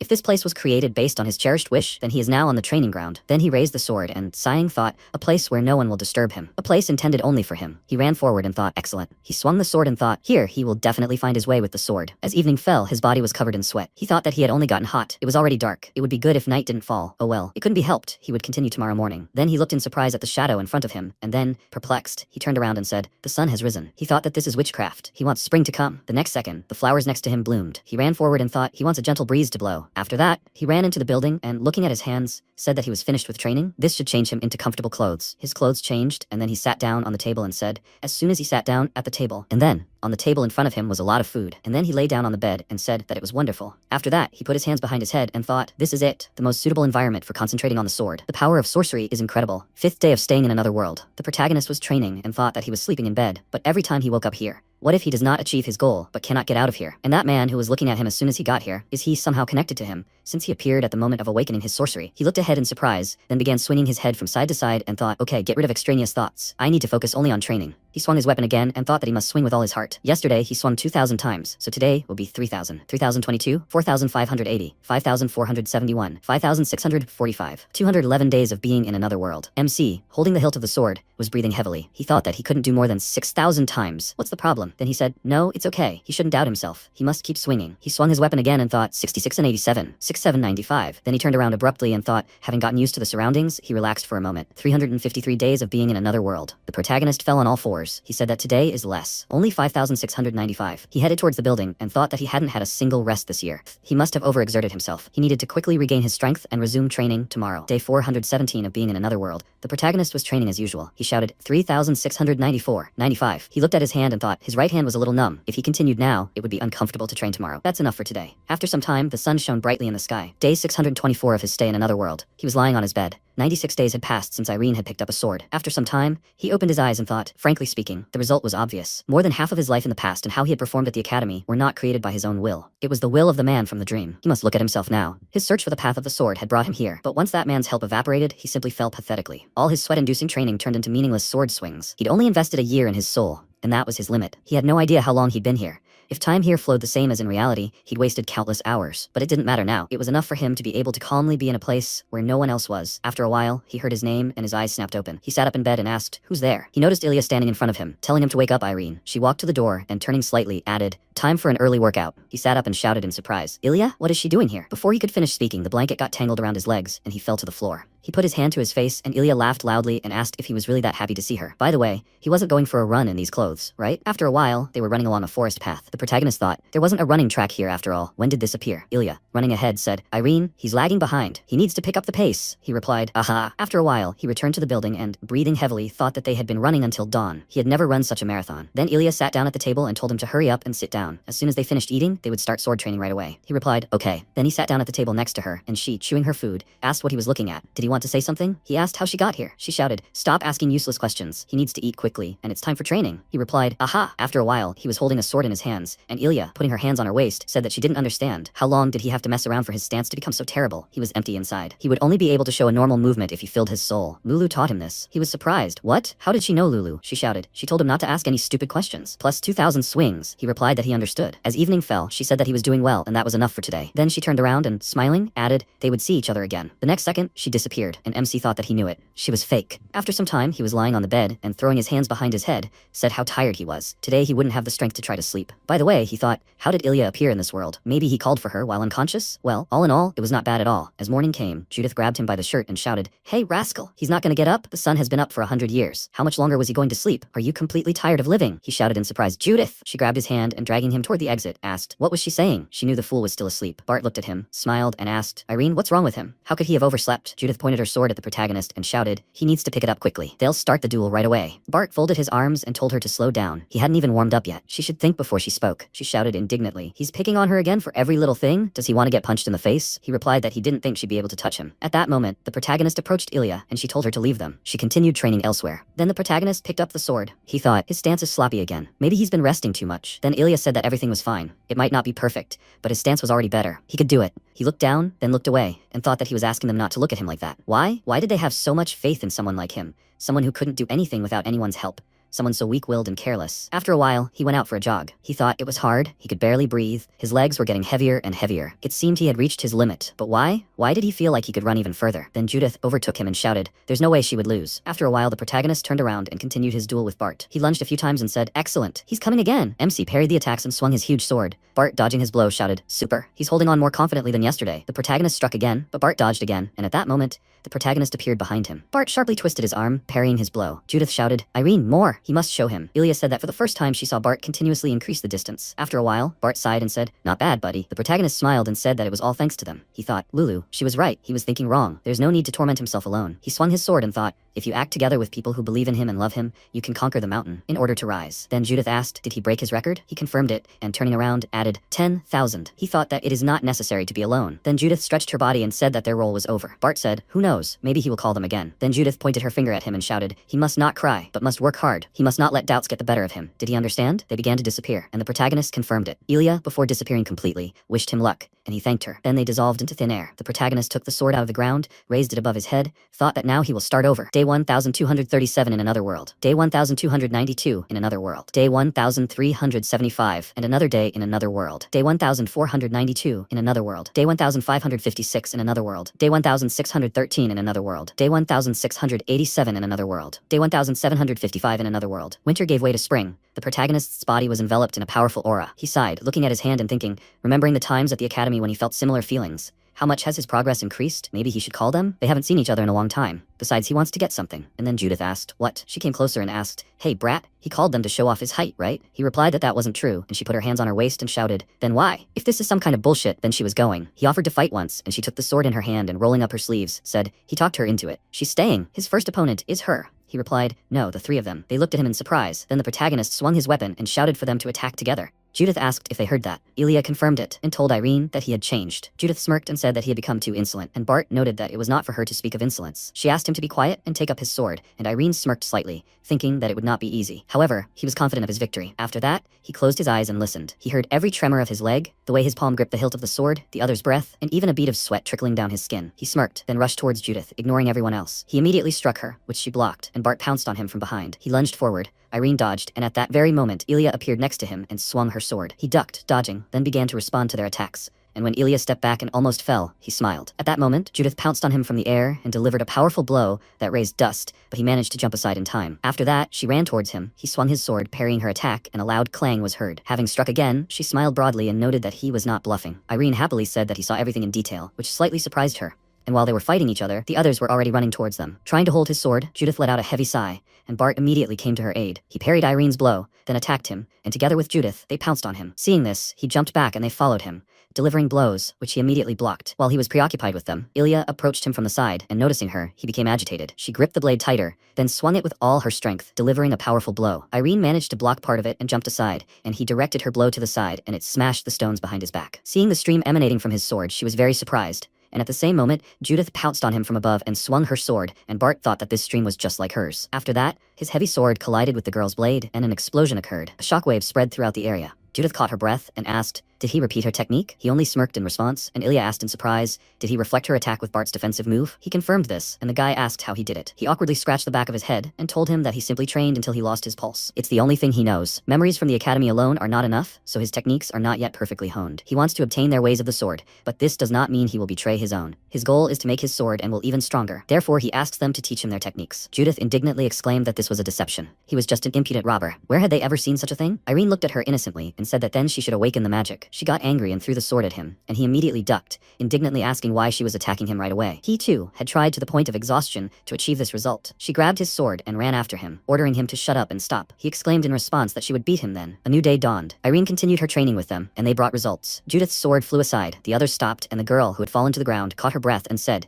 that she had taught him in vain. Now, the victory was his. After that, she left and said that when he went outside, he should expect no mercy. He smiled and said goodbye to her, after which he looked at his hand and realized that he had succeeded. He had become stronger. After that, he returned to the hut and went to bed with the thought that now it was time for him to leave this place. I wish tomorrow would come sooner. After that, there was a roar. Huge doors appeared from under the ground. When Irene woke up, he went outside and, seeing this, thought, is this the exit? There is no handle, no hole for a key. He turned around and noticed that the sword of the man from the dream was standing right in front of the door, as if on display. He took it and thought with a smile, so this is the key? It suits him perfectly. Maybe because he grew up? He chuckled and thought it was so funny. His goal here was to free himself from the man's sword and sleep, and now he would need to use this to get out of here. Before, he would have said that this was all wrong and despaired. However, now it became clear to him that it was precisely thanks to that man that changes had occurred in him. Because of him, he got out of bed for the first time and swung his sword. He ran for the first time until he lost consciousness, because he wanted to be like him. His blows, his swings, none of this was his will. He makes the swings himself, they are his will. After that, he swung the sword, opening the doors, and thought with a smile that this is his path of the sword. When he opened his eyes, the first thing that caught his eye was his legs and the red curtains of the bed. Realizing that this was his room, and he had returned,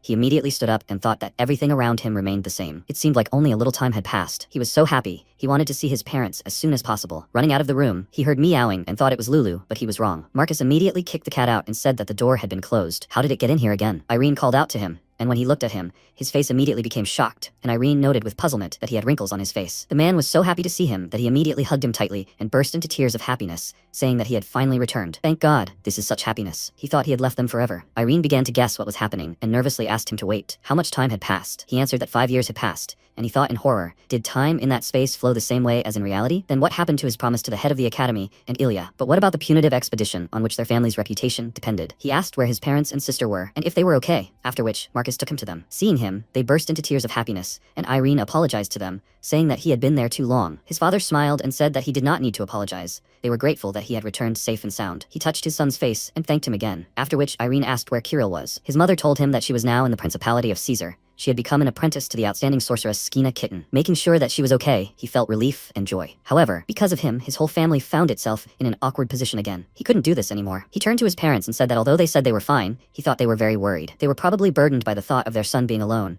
and locked up in some strange place. However, during these 5 years, he wasn't just locked up. He trained diligently and achieved good results. His father asked about sword training. He confirmed it and said that they no longer needed to worry, so they shouldn't torment themselves. From this day on, as the eldest child of the Peria family, he would no longer make them ashamed of him. His father's eyes sparkled, and he said that it was April now, so he would take part in the punitive expedition that would take place next month. After that, his sister entered the room. She heard everything and asked displeasedly, what kind of arrogance is this? Seeing her, he was very happy and immediately approached her, noticing that she had grown so much. She asked displeasedly, does he think now is the time for smiling? He was slightly taken aback by her reaction and said that they simply hadn't seen each other for a long time, and he was very happy. Her mother, surprised, asked why she was here and not in the principality, and she declared that she would participate in the punitive expedition in her brother's place. Hearing this, her father exclaimed, what is she talking about? She said that she was not being stubborn. Irene didn't necessarily have to participate in the expedition. On the contrary, he needed to be dissuaded from it. He spent 5 whole years in a terrible place, and they were now going to send him on such a dangerous mission? Irene said that if she was worried about him, then she shouldn't. Everything was fine. Inside that space, he gained strength through training. She didn't want to listen to him, and seriously said that the punitive expedition was an event that enhances the honor of the family. Judging by her abilities and the situation, she could say that taking part in it was the right decision for her. If he was so confident in himself, then she challenged him to a duel. Let him show her what he's capable of. Their mother called out to her indignantly, and he said he agreed. After that, he walked past her, leaving the room, and asked her to follow him. He would show her the power he had gained in that place. The guards were very surprised when they saw him, and one of them said he thought he would never see his face again. His partner said he thought the witchcraft story was just a cover, that he had died long ago. He couldn't believe he was back. But why this sudden duel? The brother and sister came out onto the training ground, and Kirill exclaimed, "Why is he standing here? He should get ready for battle." He assumed the pose he usually held his sword in, and told her he was ready. But since he didn't have a sword in his hands, she got angry and told him not to make her repeat himself. He hadn't even picked up a weapon. Before she could finish speaking, a sword began to materialize in his hands right before her eyes. After that, he confidently said that he was now completely ready. Everyone's mouths dropped open in surprise. They all saw that he had awakened his magical power. They immediately began to admire him, and Irene smiled wryly, thinking that he hadn't done anything special. He had simply pulled out a sword. At that moment, Kirill bit her lower lip in irritation, then reached into her bag with her hand and, taking out 3 small swords, tossed them, and they immediately grew in size. She suggested that they get started quickly and pointed the swords at him, and he, smiling nervously, asked if he could take that back. 3 swords were rapidly approaching him. He blocked one of them and thought that she had simply let go of the swords, but it felt like his arm was about to break. She had serious strength. He blocked the second sword. It flew behind him, and he immediately blocked the third. But the second sword was still moving, and it was heading straight for him. His parents worriedly warned him of the danger, and he immediately turned around, then swung his sword and blocked the attack. His sister meanwhile waved her hand, controlling the blades in the air, and delivered more blows, which he blocked. Seeing that he was still standing, she clicked her tongue in displeasure, then waved her hands, and her brother pursed his lips, concentrating. He carefully watched the movements of the swords, and as they approached him, dust rose. Meanwhile, one of the guards asked if they should stop them. His partner exclaimed, "How did he even imagine that?" Marcus, meanwhile, noticed that the air wasn't counterattacking. Indeed, he'd been simply parrying her blows this whole time. Since she couldn't land a blow on him this time either, she clenched her fist, after which Irene noticed how the swords returned to their original size and fell to the ground, slowly dissolving. Understanding what was going on, Marcus smirked. Kirill burst into tears. In fact, she was very happy to see her brother, and their parents, seeing this, hugged and burst into tears themselves. Kirill called him a dragon, and he approached her, telling her not to worry so much. This time, he made a decision because he was truly confident in his abilities. He was sorry she had to wait for him for so long. She hugged him and burst into tears, and he said she tried hard. After that, they moved to the palace, and she said that, whatever the case, he needed to be careful. The upcoming expedition was much more dangerous than the previous one. He asked what was going on, and she told him that demons had appeared. He looked at her in surprise, and she told him that traces of them had been discovered in the southern part of Gyron's territory a month earlier. Demons are beings possessing powerful strength obtained through a contract with the devil. In a sense, they can be compared to sorcerers. The twisted, foul power that emanates from an unholy soul makes them much more formidable enemies than simple monsters. She looked at him thoughtfully, then worriedly exclaimed that this wouldn't do. It would be better for her to participate as well. He immediately stood up and walked towards her, and she exclaimed, if he was going, then why couldn't she? Besides, he had just seen how strong she was. He agreed about her power and wanted to say something, and at that moment her teacher, Skina Kitten, entered the room and said that she would not succeed. She has an important event in 2 weeks. Why is she here? Seeing her, Kirill became very excited and asked how she ended up here. Her only older brother came out of the barrier after 5 years. How could she not come? Skina turned her gaze to him and asked, so he is Irene Peria? She was pleased to finally meet him. She had heard a lot about him, and she is the most expressive witch Caesar. MC greeted her in surprise and thought that he heard she will already be over 50 years old this year. Maybe she rejuvenated herself with witchcraft? She said that he was right, which made the guy very surprised, and she added that he probably thought so. He awkwardly asked, so with the help of witchcraft, you can even read thoughts? She answered him that this is not true, but you can guess about them without witchcraft. Wow, a real beauty. Is such a charming girl really Kirill's teacher? He thought so, right? Kirill turned irritably to her brother and told him not to listen to her nonsense. Except for witchcraft, she's a complete disaster. Skina immediately hugged her and asked, she wanted to say she's the best at witchcraft, right? She was so shy, so she just gave her a veiled compliment. She exclaimed, embarrassed and at the same time indignant. When had she ever said that? Skina turned her gaze to Irene and said that, moreover, this sweet child had been talking about nothing else for 5 years. Kirill immediately screamed, trying to interrupt her words, after which her teacher asked with a smirk, what did she say? If she wanted to shut her up, then she should be a good girl and wait for her in the room. Kirill looked down in embarrassment and clenched her teeth, and MC was surprised to think that this was the first time he'd seen someone who handled Kirill so skillfully. After she left the room, the sorceress apologized to him and said that their first meeting hadn't gone entirely well. To be Kirill's teacher, one must have a much stronger spirit than hers. He told her that everything was fine, and she noted that he was very different from his sister in many ways. He laughed and asked, is that true? After that, she showed him the pendant and said that, frankly, she had come to give him this. An artifact that helps record a certain amount of demonic energy and risk factors. They say it can even neutralize fairly strong poison. He felt awkward and said that he couldn't accept such a valuable item,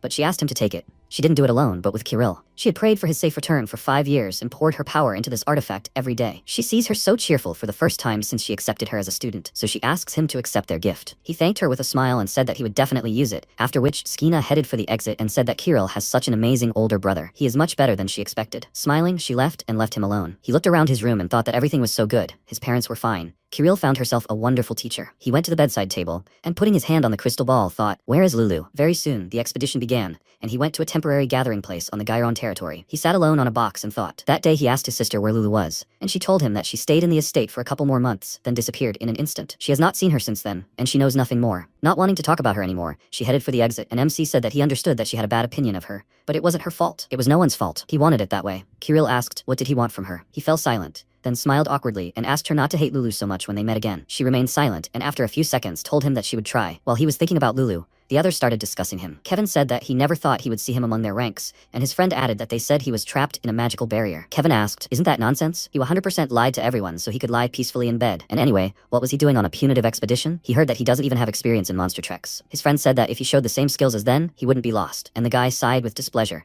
hoping that at least he wouldn't be a burden. Ryan was sitting right next to them, listening to their conversation. He glanced at Irene and thought that he didn't know where he'd been hanging out all this time, but he was glad they met. He would definitely get revenge on him for that shame. Meanwhile, the two continued their conversation. The guy told his friend that, as he saw, he had also decided to participate. He thought he would tremble with fear because of the demons and refuse. He grinned and asked who he took him for. Thanks to the demons, a detachment of Sunset Knights, mages, and priests was sent from the royal capital on an expedition. Moreover, the deputy commander of the Sunset Knights, Sir Hill Burnett, would be in charge of this expedition. The one he was talking about appeared behind him, but he didn't notice. Ryan became wary when he saw him, and Kevin said that he wouldn't lose anything on such a trip. On the contrary, his reputation would only improve. He couldn't help but participate. His friend asked him to shut up, and he asked what was wrong with him. As soon as he turned around, he cried out in fright, saw the second in command, and everyone immediately turned at the noise, surprised by the presence of this man. Hill, with a gloomy face, said that it would be better for all the aristocrats gathered there not to participate in this punitive expedition. Everyone looked at him in shock, and he said that he would conduct the raid on the demons only with his armed forces. Viscount Garon exclaimed indignantly, "What does this mean? How can he decide such an important matter alone? This is simply absurd." Hill exclaimed that demons are not even close to monsters. Even children know this. However, it seems the omniscient aristocrats of the South are unaware of this. They immediately felt a terrifying pressure descend upon them, and he said that he and his fighters are armed with firm faith and ardent loyalty to their state. Therefore, they are fully prepared to destroy the unholy demons. However, they are not eager to participate in an expedition with aristocrats who, instead of the well-being of the continent and the peace of the country,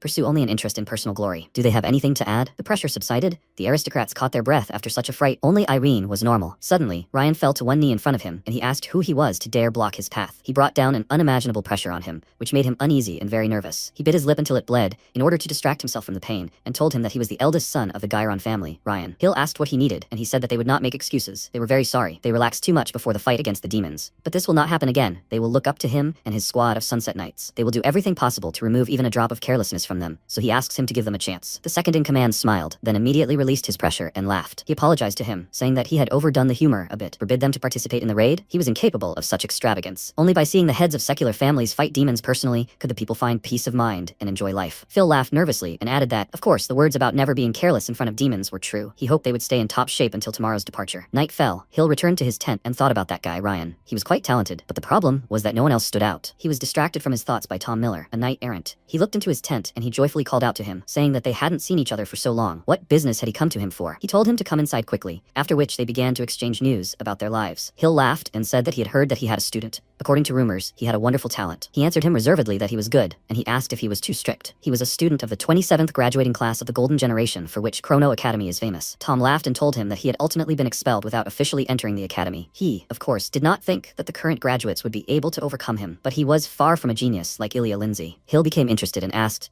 was he talking about the genius of the Edon Kingdoms? The same girl who took first place in the final assessment, but refused to officially enter the academy? They say that at the age of 14, after leaving the academy, she became an honorary member of the strongest squad of Moonlight Knights of the Aedan Kingdom. Tom said that in other words, a beast similar to Ignet appeared on the continent. Hill sighed with a grin and said that he envied him. Why doesn't their kingdom of Hail have such talents? The old man asked what he was talking about. According to his student, the beast that is almost on par with Ilya is from Hail. The man laughed and said that he was no longer at the age to fall for such jokes. Who does he take him for? Tom sighed heavily and asked, doesn't he know? At the final evaluation, there was a student who showed an almost identical level to Ilya, with an insignificant difference. He took second place. His student, who witnessed the demonstration of his power, said that it was shocking. This surprised Hill and said that he heard about it for the first time. Is this student now at Chrono Academy? He answered him that he also left the academy for some reason. Since he is from Hail, he most likely took part in this raid. He didn't see him, he would be able to recognize him. Hill immediately jumped up from his seat and excitedly asked his name. The old man thought for a second, then answered that his name was Irene Peria. After that, they set off, and seeing a spacious clearing ahead, he told the knights that they would stop there for a while, let them decide on a snack. Some of the knights went to carry out his orders, and the others decided to rest. One of them sat down by a tree and told his friend just to take a look at them. Two nobles were training right now, and the knight noted that this, of course,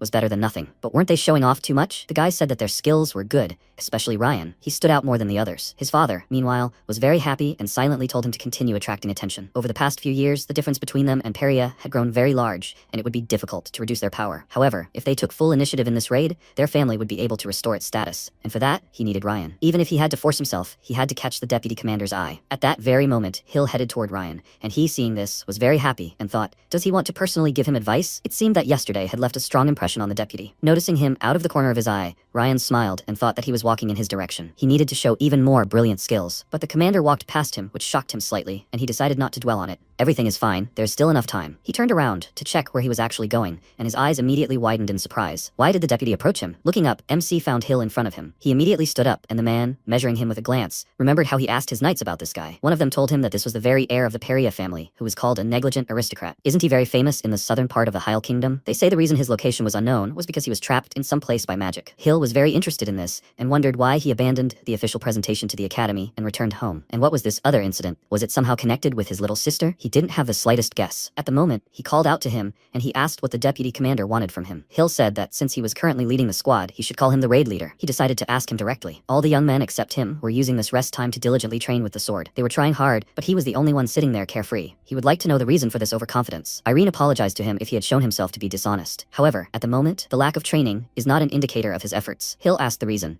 and he replied that it was because his heart lacked determination. The man looked at him with a slightly confused expression, and Kevin mimicked Irene, repeating his words in a sarcastic tone. Ryan asked him to shut up, and Hill remarked that it was an interesting answer. Could he elaborate? MC said he took part in the punitive expedition to exterminate demons. He also wanted to raise his family's reputation by being active. The man appreciated his honest answer and continued, saying that he was currently trying to figure out what he could do for this very activity. He significantly lacked raiding experience, so he decided to focus on something other than training. In effort, it's not just the actions that matter, but the approach. By saying his heart lacked determination, he meant that in his current state, sword training wouldn't be considered effort for him. Hill was very interested in him. After which, one of the knights approached him and said it was time for them to leave. After that, he immediately turned to the squad and ordered everyone to fall into line. They would be moving out soon. Irene was about to join them, but Hill said he would walk beside him. They needed to talk some more. As they set off, Ryan clicked his tongue in displeasure, and Phil told him to take his time and wait for the right moment. The opportunity would definitely arise, or he could create it himself. What did he think about that? He grinned and replied that the latter option was much better. Meanwhile, Hill asked, does this mean he's armed now, so to speak? He confirmed this, and said that if he feels uncomfortable, he'll show his sword. He told him he'll dispense with unnecessary formalities, then looked at him and thought, is he saying he's awakened his magic? The more he listens, the more surprised he becomes. He invited him to continue their recent conversation. He said there was something he should focus on more than sword training. What was it? He answered that there were three. First, he'd never killed. Therefore, to prepare for the shock and confusion that would follow his first kill, he was calming his heart. Second, as far as he knew, for an inexperienced warrior, there's nothing more dangerous than a sudden urge to act. Therefore, he curbs his excitement and tries to be careful not to cause trouble, depending on his superior's command. And thirdly, it's about the demonic energy emitted by demons and their monstrous servants. He must sharpen all his senses and try to understand and recognize the enemy's presence in advance. That's all. After his words, the man laughed and remarked that it sounded much more realistic than he expected. He liked that. He thanked him, and the commander advised him not to try to take on too much responsibility at first, and he should entrust the last part to experienced soldiers. After that, he smiled and said that they had brought priests with them to quickly detect demonic energy, so he should focus on the rest. He didn't finish, noticing that Irene had frozen and was staring into the distance. He immediately turned around, deciding to see what he was looking at, and saw a huge monster standing above them. A loud stomping sound was heard, which frightened everyone, and the commander warned everyone that there was an enemy in the rear and they needed to immediately prepare for battle. He ordered the knights to form a line, and the aristocrats to retreat and protect the mages and priests. Head towards the 9 o'clock position. There are a large number of creatures there. Let them resist immediately, and maintain a safe zone for the mages and priests. The knights obeyed his orders and rushed into battle, after which he turned to the giant and thought that he would entrust the creatures to a squad of knights. Only he could destroy that giant. As soon as he took a step toward him, Irene rushed past him at high speed. The giant roared loudly. MC drew his sword, and Hill, seeing sparks of magic, was greatly surprised. In an instant, Irene was next to the giant, delivered a cleaving blow, thereby splitting the monster's body in two. He quickly appeared behind the monster, and his father looked at him with concern, after which the giant roared, and when his body grew back together, he turned around, and the commander warned everyone of the danger. The monster aimed at MC, swung, and then struck with all its might, shattering the ground beneath their feet, causing his father to panic. The monster froze, waiting for something to happen, and then Irene jumped out of a cloud of dust and climbed up his arm, then jumped to the side, swung his sword, and severed his arm. The giant immediately screamed in pain. MC landed next to his severed arm, and the monster pounced on him. He turned around, and using his abilities, struck again, causing the giant to be thrown to the side, knocking down all the nearby trees, raising dust. After that, the monster turned around, only its dark silhouette visible in the dust. Then, with a menacing roar, it rushed forward, and the commander worriedly ordered the guy to quickly get out of there, but he didn't listen. He concentrated, putting all his strength into his swing, then delivered a powerful blow to the enemy, bringing down a tornado that held him in place and raised powerful currents of wind in the area. After this, a thick cloud of dust rose above the forest, and as soon as everything became quiet, not a trace of the monster remained, as did part of the forest. Everyone present could not believe their eyes, and Hill was convinced that it was true. He really had appeared, the beast of the kingdom of Heil. Irene, meanwhile, hit his sword, and Hill, noticing how his knights were fighting the monsters, told the others to come to their senses. The battle was not over yet. He ordered the squad to destroy the remaining enemies, and soon all the monsters in the area were finished. One of the knights approached the commander with a report. Everyone was safe, no wounded, no dead. He remarked that this was good, after which he said that they would take a short break and resume formation. Meanwhile, MC stared at one spot and wondered why he did that. At the sight of the giant, anger took control of him. His emotions flared up like that for the first time, and it was very strange. For that short time, it was as if he wasn't himself. He was distracted from his thoughts by Hill approaching him. He measured him with a glance and sternly pronounced his name, asking if he understood what he had done, right? Irene looked down guiltily, then apologized for disobeying orders and acting spontaneously. Even though they had discussed how he should behave, he couldn't control his emotions and did it his own way. That's why he was sorry. The commander laughed and asked if he couldn't understand jokes. Let him raise his head. He patted him on the shoulder and said that on a punitive expedition, everyone had the same goal, to destroy monsters that threaten the state. He did an excellent job. Thanks to the fact that he deftly dealt with the giant, the squad did not suffer serious damage. They will discuss everything in detail later, but now he congratulates him. His first appearance on stage was mind-blowing. He left, saying that he will continue to expect the same activity from him, and MC thanked him with a smile. After that, his worried father ran up to him and asked if he was injured. He answered that everything was fine, although he was a little dirty. His father immediately hugged him tightly and said that he was so proud of him. These words echoed in Irene's heart. He also hugged him and thanked him for it. Meanwhile, Ryan was plotting something evil. He turned to Jack and asked if he was ready. He confirmed this, and gripping his sword tighter in anger, he ordered him to start right now. After a short rest, they continued on their way, and Hill asked MC, so this artifact can capture demonic energy? He confirmed this and said that his younger sister, a sorceress, had made it along with her mentor. He was told that it would help him in the punitive expedition. The man looked at it in surprise and thought that sorcerers were certainly majestic, but was it possible that this artifact identified demonic energy faster than the priest's sacred objects? Suddenly, the crystal sparkled, indicating that the enemy was somewhere nearby. MC warned them that the enemy was approaching from the left, and the commander immediately waved his hand, ordering everyone to prepare for battle. The spearmen should stand in a row, on the left. They immediately took their positions and the bushes rustled, after which monsters jumped out of the forest, and Hill thought that he had been right again. This was no coincidence. He ordered the squad to storm the enemy and destroy them all at once. The monsters were quickly dealt with. They moved on, and the commander told Irene that from now on, he would focus not on the priest's sacred objects, but on his artifact. As soon as he senses demonic energy, he should tell him immediately. He agreed, and Ryan, watching them, cursed quietly. Evening came, they set up camp and cooked food. At dinner, the knights began to discuss Irene, and one of them asked if he was 21 years old, and at that age he already possessed such abilities. It turns out that his level already corresponds to an expert. Or is he exaggerating? His comrade answered him that of course he corresponds to this level. He had seen him kill monsters. Who on their continent, besides experts, is capable of doing such a thing alone? His comrade agreed with him, saying that the giant looked stronger than a mid-level monster. Where had such a person been hiding all this time? MC, meanwhile, was also eating. His crystal glowed again, but this time it turned black, which is why he immediately stopped eating. He remembered his sister's words. If the artifact changed its color to black, it means it sensed poison. It has a detoxification function, so he just needs to wait until the artifact returns to its normal color. He began to wait and thought that it looked like someone was targeting him. He of course assumed that there would indeed be a competition between the families, but he never thought that the rival would start acting so openly. He is sure that it is one of the three families, and most likely, the Marquis of Gyron. His father does not need to know about this. He does not want him to worry. He decided to keep what happened a secret until he deals with it himself. He waited until the artifact pulled out all the poison from the food, then continued eating and felt some paper under his plate. It turned out to be a note warning that the food was poisoned. After reading it, he noticed that it was written rather crookedly. Was this to hide his identity, in case someone else found the note? Or was it just written in a hurry? He put it in his pocket and continued eating, thinking that he didn't even expect anyone to help him. Who could it be? Jack was hiding behind a tree nearby, watching him. He frowned doubtfully, and thought that he didn't know if he was doing the right thing. After he ate, the commander approached him and offered to duel him. He reasoned that he should thoroughly test his full potential. This would be useful for the next punitive expedition. Irene was initially slightly surprised by his proposal, but quickly agreed. After that, the expedition members cleared a platform for them, and began to wait with anticipation for the duel to begin. They sat nearby, and Hill, standing opposite Irene, took out his weapons and told him to get ready. After that, Irene's sword materialized right in his hand, and the knights' mouths opened wide in surprise, clearly not expecting this. After that, the commander said that this duel was meant to test his skill. He put all his power into the sword. How about finishing the fight in one blow? He resolutely agreed and smirked, noting that he hadn't hesitated for a second. Was this calm because he was so used to it? No, it was a more accurate feeling. He was very happy and thought that he was much more determined than he thought. After that, he unleashed all his pressure on him, causing the warriors nearby to become nervous. He was like a wild beast, but MC wasn't afraid of him. His spirit seemed unbending to him, like steel. But then he noticed something strange. His spirit was gradually increasing. He saw the silhouette of a huge swordsman above this guy and gripped the sword tighter, thinking that if he didn't take this seriously, it would devour him. He became even more furious. The knight nervously noticed that the second in command was now completely serious. A knight ran up to them with a bowl of stew in his hands and excitedly said that he had arrived. He hoped they hadn't started yet, but he couldn't stop in time and tripped over a log and flew forward along with the stew, falling between them. This distracted Hill, who turned his gaze to him, and he excitedly said that he would clean everything up right away. After this, the commander returned his gaze to Irene and said that they would end it here. The warriors, who had been waiting with such anticipation for the duel to begin, were disappointed,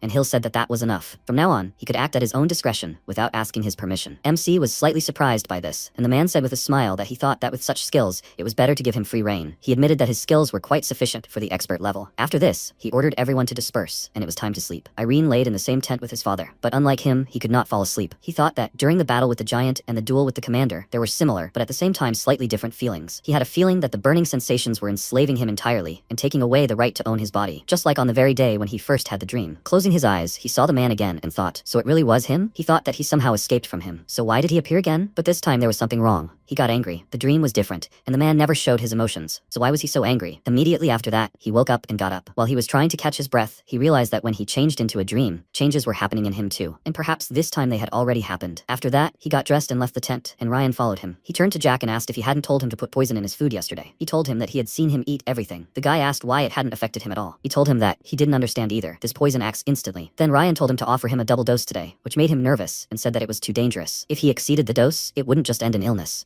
Ryan grabbed his head and told him to stop, after which he glared at him and asked if he was worried about Irene in front of him right now. Jack apologized to him and he asked why even he did this. He knew how nervous he was because of this idiot. Apparently his father hadn't influenced him much. Let him do everything exactly as he was told, and not forget who he owes his position to. Jack looked down in disappointment and told him that he would remember that. When MC ate, he detected poison again, and thought that this man was persistent. Does he plan to do this every time? Regardless, he's glad that at least someone is on his side. He glanced at the warning note with a smile, and then they set off. The commander noticed that he was somewhat gloomy and asked if everything was okay, and he replied that he was fine. After that, he looked away and became wary, and then his artifact warned him of danger. He told them that the monsters were on the left and that he would deal with them, and then rushed towards them. Several monsters ran towards him at once. He immediately drew his sword, swung it, killing the enemies, and then a larger monster pounced on him. He wanted to hit it with his fists, but he blocked the blow with his sword and glared at the enemy from under his brows, after which he dealt him a fatal blow. But the monsters still weren't ending. One of them ran up to him from behind, and Hill came to his aid, instantly dealing with the monster and telling him to entrust his rear to him. When they were finished, the knights shared their admiration for him with Irene, for which he was grateful, after which they left him alone. He watched them with a smile, then looked down at his hand and clenched it into a fist, thinking that his senses were continuing to intensify. He sensed demonic energy even before the artifact. Is this also that man's influence? How is he connected to him? Meanwhile, Ryan was very angry. He swore loudly and exclaimed. He became even more active. How could this happen? Jack said that he saw the artifact that captures demonic energy sparkle. It looks like it has a detoxification function. Ryan, in a rage, punched a nearby tree and exclaimed, is this the work of his little sister? Why is she climbing where she shouldn't? What should he do now? But there is a way out. If that's the case, he must finish off the demon. Time passed. They reached the cave and the commander said that this is the demon's lair. He thinks the cave is artificial. Irene will go ahead with him. Ryan approached the commander and said that he will also go in the vanguard and help. And he, after thinking for a second, agreed and told him just not to think about relaxing. After they entered the cave, they immediately heard the sounds of a violin, and one of the knights said that the tune was very pleasant, and there was also a piano playing. The dark walls of the cave immediately transformed. It was as if they were in a palace, and no longer realized that they were actually in danger. MC looked at these knights, and thought that something was wrong with everyone. Are they hallucinating? Is it really all because of the music? He loudly said that it was a trap, that they needed to come to their senses quickly. Meanwhile, the commander took a deep breath through his nostrils and then sneezed very loudly, causing everyone to immediately come to their senses. He shouted loudly that if anyone hadn't come to their senses, let them shake them with their power. You can't fall for the demon's tricks. The knights looked around, becoming nervous. Then they went out into a spacious hall, in the middle of which stood a piano and sat a demon. She said that guests had come to visit her, such a rarity. Hill immediately became wary. This was a much more powerful demon than he thought. She unnaturally turned her head towards them and asked, would they like to listen to another composition? After that, she stood up and the skeletal violinists approached her, and Hill approached her. He thought, is this a demon? Except for her red eyes, nothing distinguishes her from a human at all. He can't believe that, even having borrowed demonic power, she is able to maintain herself. This is his first encounter with a demon like this. Ryan swallowed nervously and tried to convince himself that he would succeed. He would show Irene his superiority. The demon said that she would like to perform another composition for them. What would they say to that? Viscount Gairon immediately ordered her to shut up, and the commander waved his hand, telling him to stay in line. The demoness was slightly upset and asked them to listen. She played the instruments beautifully. The melody that had just played was just an appetizer. She wanted to show them her true self. The melody would be thick and sweet, like a bed. It would embrace their exhausted bodies. The Viscount immediately succumbed to her influence, and she said that perhaps the melody would be as pleasant as a dream. The commander ordered them to wake up, and they came to their senses because of his scream, and he told them not to look the demon in the eyes, otherwise they would fall under her influence. Suddenly, Ryan jumped forward and nervously called out to him, ordering him to stop, but he didn't listen, and thought that he had to be the best. He had to kill the demon. He would finish her off with just one blow. She immediately directed her hair towards him, preparing to strike, but he swung his sword and parried the attack. The hair, as if alive, began to writhe near him, but his blade couldn't cut it. The demoness didn't like this at all, and asked, what are they doing? Do they think they can cut off hair like this? Her hair immediately turned into a hand. She was about to grab the guy, but Jack appeared in front of him and protected him, after which he told him to step back. It's dangerous. Ryan hesitated because he wanted to show himself, and then the demoness grabbed Jack by the head and lifted him off the ground. She pulled him towards herself and said with a smile that she was glad to meet him, after which she turned her attention to the worried faces of the other warriors and told them not to worry so much. She had no intention of killing him. She was for peace. She moved him aside and the commander shouted, what kind of trick is this? She smirked and offered him a deal. The life of this handsome and distinguished knight in exchange for the life of such a beautiful and talented girl like her. It's not a bad deal, is it? If they make way and let her get out of here, then she will release Jack in a place she deems safe. The commander hesitated, then asked Viscount Gyron not to interfere, but he did not listen. He clicked his tongue in displeasure and shouted that their family does not negotiate with filthy demons. Hearing his answer, she said it was sad. Poor Jack sacrifices himself for his family, saving a foolish heir. She began to gently squeeze his neck, causing him to choke, and suggested they change the terms. Her eyes flashed. She aimed at Ryan, and he immediately froze, unable to move. His father worriedly told him to quickly return to the line, but he couldn't. Hill ordered everyone to prepare for battle, after which a shock of hair grabbed Ryan,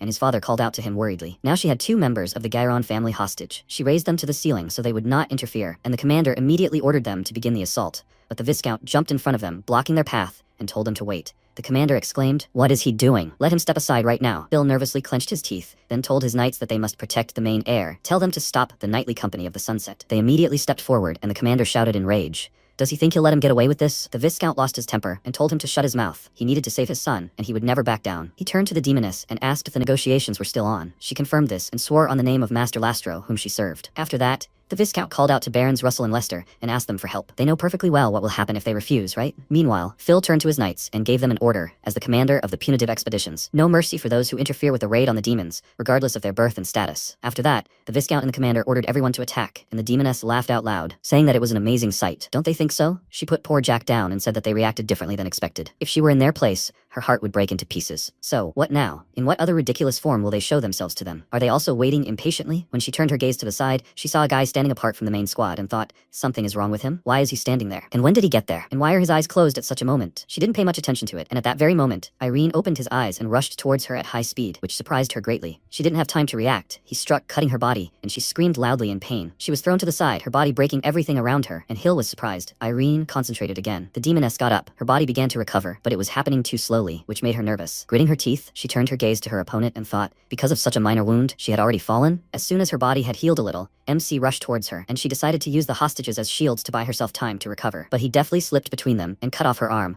causing her to scream again and nervously turn to him, thinking that he wasn't even paying attention to the hostages and was aiming exclusively at her. Faced with her furious glare, Irene immediately turned around and rushed towards her, and she threw the hostages aside so they wouldn't get in the way and decided to stop him. As soon as he approached her, she enveloped her body in a cocoon, which he couldn't cut, but because of this, she was thrown aside. She was glad that she was able to withstand the blow. Now she could slowly recover, but suddenly she felt that the demonic energy wasn't gathering, and a lock of her hair was cut off. She looked at him in shock and thought, was this really his doing? The boy can't have that kind of strength. At that very moment, MC raised his sword above his head, then struck her with all his might, driving her deeper into the ground, but her cocoon held. He began to strike again, and each time her shield became weaker. She couldn't believe her eyes. He had broken through her defense, but she was stronger than stone. Irene screamed, swinging again, and she thought in horror that she had made a mistake. She couldn't defeat him. One slightest miss, and she would be finished. There was a bright flash. The cocoon began to weaken, and MC remained in place and pressed on the sword. Hill looked at him with concern. Everyone else was in shock. When the flash disappeared, a cloud of dust appeared in its place, and then some kind of lump jumped out of it, and Hill immediately rushed after it. He roared loudly, then swung his sword, but then froze. It turned out to be only half of her body. Where's the rest? Meanwhile, she was crawling towards the exit. She turned around to check if she was being followed, and saw the guy's silhouette in a cloud of dust. After that, he swung his sword. The dust parted, and she turned around nervously, and then he rushed towards her at high speed. As soon as he approached, her body immediately split, and she thought, where did he get such strength? What a shame. She can't believe she lost to some man.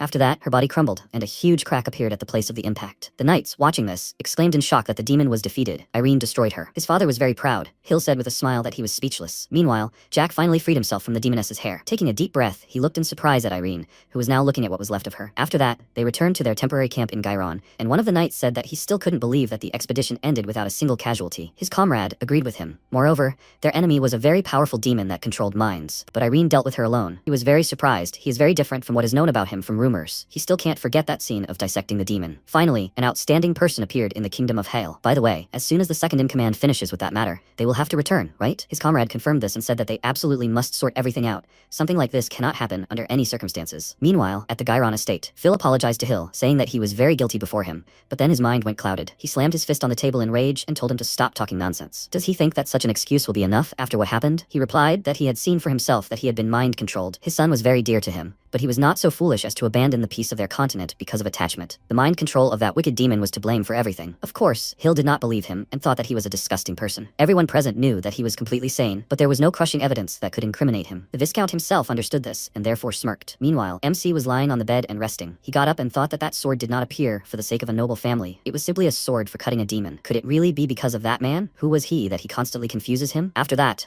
A servant informed him that a guest had arrived, and so Jack's steward entered the room. Irene was slightly surprised and asked why he had come to see him, and he replied that he needed to tell him something about the punitive expedition, but first, he wanted to thank him for saving him. He looked at him in bewilderment, and the knight replied that when the demon took him hostage, no one cared. Not the second in command, not his subordinates, not even his master, Viscount Phil Guerin. MC looked down and thought that everything was wrong at all. At that moment, he didn't pay attention to the hostages, but acted only to kill the demon. Jack said that if it weren't for him, he would have certainly died, so he wanted to thank him. Irene felt uneasy and looked away. He wanted to say that everything was wrong, but the guy didn't let him finish and said there was something else. It was he who put poison in his food. MC was very surprised by what he heard, and the knight offered him to sit down first. He would explain everything in detail. As soon as he told him everything, he said that he shouldn't do this, even though it was his master's orders. This is an unreasonable act for both a knight and a person. He understands that words are not enough, but he is truly very sorry. He will immediately accept any punishment. Irene looked down, lost in thought, and then said that he had somehow expected something like this, and it had happened. All these situations were confusing him. After that, he got up from the table and said that he was not in the mood for a conversation right now, so he should leave. Jack called out to him excitedly, and he, looking out the window, said that he would not close his eyes to what had happened. But for now, everything was confused in his head, so he should leave. He swore to him that he would definitely pay for his actions, and then left. MC continued to stand and look out the window for a while, after which a familiar voice rang out. No matter how much he thought, nothing would change. Hearing this, he immediately turned around. It was Lulu. She guiltily pressed her ears and asked, "Have you been well?" He immediately approached her and asked where she had been for so long. He was looking for her. She turned away from him and said that this wouldn't do. She was too ashamed to look him in the eyes. If she had taught him a little better, he would have mastered some other ability and wouldn't have been separated from his family for 5 whole years. Irene looked at her sadly and thought that she probably blamed herself for him being trapped in the witch world. Lulu folded her ears again and said that Kirill wouldn't be so upset. It was all her fault. She was very sorry. MC extended his hand to her and said that it was not her fault, but she immediately jumped away from him in fear, telling him not to touch her. She promised bad luck. She was a black cat, a harbinger of trouble. He said that it was superstition. It had nothing to do with her. She exclaimed in response that superstitions also have power. If enough people begin to believe in some unfounded absurdity, it becomes true. Even if people elevate an absolutely powerless being, it becomes great. Witchcraft, created by the accumulation of the will of many people, changes the laws of the world. Meanwhile, Irene began to quietly creep up on her, and she, creating a portal in front of herself, said that misfortune would befall him if he stayed near her. She would not appear before him again. She was about to jump into the portal, but he suddenly leaped towards her and grabbed her, causing her to become agitated and exclaim, "What is he doing? Let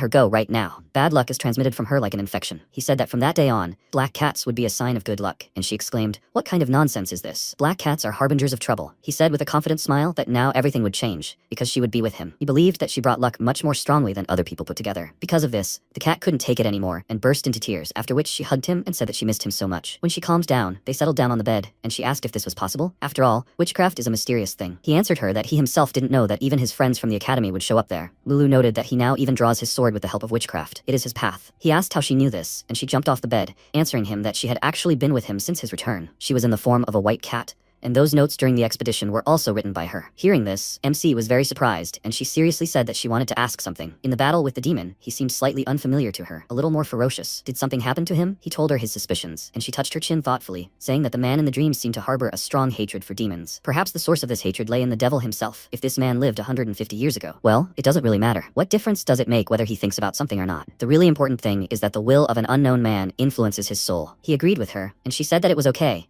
Sometimes you can doubt and lower the sword because it's too heavy. In the end, he still lifts it again with all his might. If it's really difficult for him, she will lift the sword with him. She showed him her muscles and said that she had been training hard for 5 years, so her strength had increased. Irene laughed and asked what she was doing, after which she began to show him from all sides, telling him to look at her muscles. It's cool, right? He smiled and thought that he was very glad that she was nearby. Alone, the worries would only increase. Power truly lies in the ability to walk hand in hand with someone you trust. By the way, he still had unresolved matters. The promises he made to the head of the academy with Ilya and his friends, whom he hadn't seen for 5 whole years. Are they all doing well? Meanwhile, Hill nervously paced from one corner of the tent to another, and then stopped and cursed loudly. He clenched his fist, thinking that the other noble families also agreed with the Viscount's words. Does he think he will be able to escape punishment for the crime committed against the Royal Knightly Detachment? At least for the well-being of the kingdom and peace on the mainland, this cannot be allowed. He was distracted from his thoughts by the knight's hair, who informed him that a guest had come to see him. It seemed it was Jack. Meanwhile, the Viscount was in his office. In a rage, he smashed his mug against the window and exclaimed, "What kind of disgusting tea is this? How can you drink such slop?" His maid apologized to him, and he ordered her to leave there. He didn't even want to see her. As soon as she left, he nervously clicked his tongue and thought that the incident that happened during the expedition seemed to be settled. What now? This was the last chance to restore their noble line. Irene Peria, the little idiot, appeared out of nowhere and ruined everything. There was a knock on the door. He shouted in a rage that he had already said that he was not receiving anyone today. To hell with them all. After that, Hill entered his office and laughed, saying that he seemed seriously worried. He immediately calmed down and said that he had come to finish their conversation. Phil said that he thought they had nothing more to talk about. The man smiled and said that he had little time, so he would have to get straight to the point. A very shameful act was committed during the punitive expeditions. He was informed that the family of Viscount Guerin had slipped poison into the Peria heir's food. Phil was very surprised and exclaimed, What kind of absurdity is this? He rose from his seat and approached him, asking, will he accuse him again without presenting any evidence? This was extremely unpleasant. Let him leave his lands immediately. He asked with a smirk what he would do if he said there was evidence. The man was indignant and ordered him to stop this immediately and quickly leave his lands. But before he could finish speaking, Jack entered the office, his face gloomy. Hill said that this was a witness to this incident. He told him the whole truth. He took into account the fact of a voluntary confession, so his punishment would be mitigated. He pointed his finger at him and exclaimed that this was complete nonsense. Jack acted on his own initiative. He ordered him to tell the truth. He was so nervous that his breathing became ragged, and his body was covered in cold sweat. Jack noticed that he was behaving disgustingly until the very end, and he exclaimed, how dare he say such a thing? Hill called out to him loudly, ordering him to shut up, and said that he would submit an official request to the kingdom to send a team to investigate. If the words were false, then he could safely condone the investigation. However, if they turned out to be true, he had better surrender voluntarily if he did not want to lose everything he had achieved so far. After that, he left the estate and returned to the camp, thinking that the matter was finally somewhat resolved. Well, now he needed to accept Irene into the squad of Sunset Knights. He mounted his horse and told the knight that he would briefly go to the Peria estate. They should finish preparing for his return. After that, he galloped to the estate and thought that such a treasure should not be missed. But when he arrived there, he discovered that it turned out that he had already managed to leave for the Chrono Academy, which was very unexpected for him. He said that he heard that he refused to join, and Harun answered him that his son said that he had some business there. Besides, he officially entered the academy 5 years ago. Hill was slightly upset that he was late and said that he had a wonderful son, a true treasure of the kingdom, or rather, the entire continent. Harun smiled and thanked him for such flattering words, while MC was on his way to the academy. Lulu asked, so that Ian is the head of the academy? Is he that outstanding? He confirmed it and added that he had heard that his skills are considered among the best on the continent. He was the one who showed him the way. He was the first teacher he truly respected. Perhaps he could give him advice about his unstable condition. However, of course, even the head himself most likely couldn't do anything about his dreams. Lulu told him that this was anyone's guess, and he asked if it wouldn't be difficult. She exclaimed that he himself had said that he was the best swordsman on the continent. A person who is considered the best in any field on the continent is no different from a sorcerer,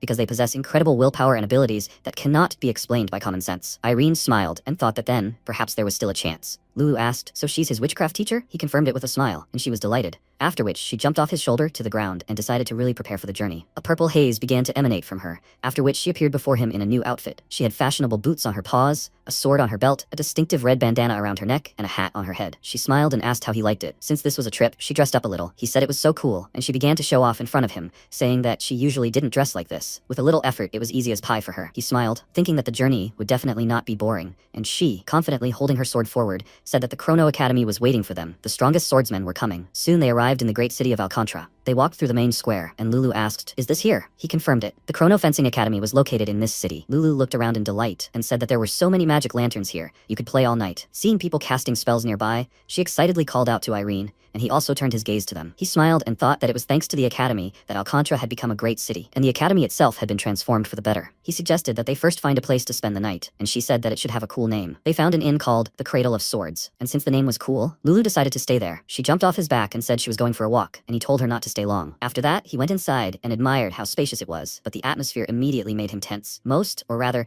absolutely everyone here had swords, and they were all staring at him. This made him nervous and wondered if he had already managed to do something wrong. A large man blocked his path and asked if he was another guest of the Chrono Academy. He nervously confirmed this, and another man laughed loudly, saying that they were already recruiting everyone. His friend laughed too, and the man told Irene that anyone could issue a challenge, but he had better assess his own strength sensibly. Someone asked what he was even talking about. Not everyone can issue a challenge. What's the point of such a kid even trying if he'll be crushed in no time? The man pointed his finger at him and exclaimed discontentedly that if he didn't like something, they could go outside and see who was right. They agreed, and MC looked at them in confusion, wondering what they were even talking about. The innkeeper called out to him, and he approached him, asking if they should stop them. The man laughed and told him not to worry. There had never been a fight in 10 years of working there. He was a guest of the academy, right? He confirmed this and asked how they all understood this, and he asked in response, how could it be otherwise? Everyone here was guests of the academy. Regular people don't come into their establishment, only people like that. Had he already passed guest verification? Irene didn't understand what he was talking about, and he asked, was he seriously coming unprepared? For any fencer, the Chrono Academy is a dream. That's why so many came here. Because of the overwhelming number of applicants, they were all sent back at first, but most refused to leave without a reason. Some even called the academy employees cowards. This is how guest confirmation came about. Every 2 weeks, the academy chooses a date and holds an event where you can fight with swords. To get a pass, you need a mercenary badge. He led him to the basement, and he thought that it wasn't like it was directly related to him. But why shouldn't he get a badge? He was slightly surprised that the basement was quite deep, and the innkeeper asked, that's cool, right? There's a mercenary agency downstairs. You can't conduct the test upstairs. It's too noisy. MC asked what test he was talking about,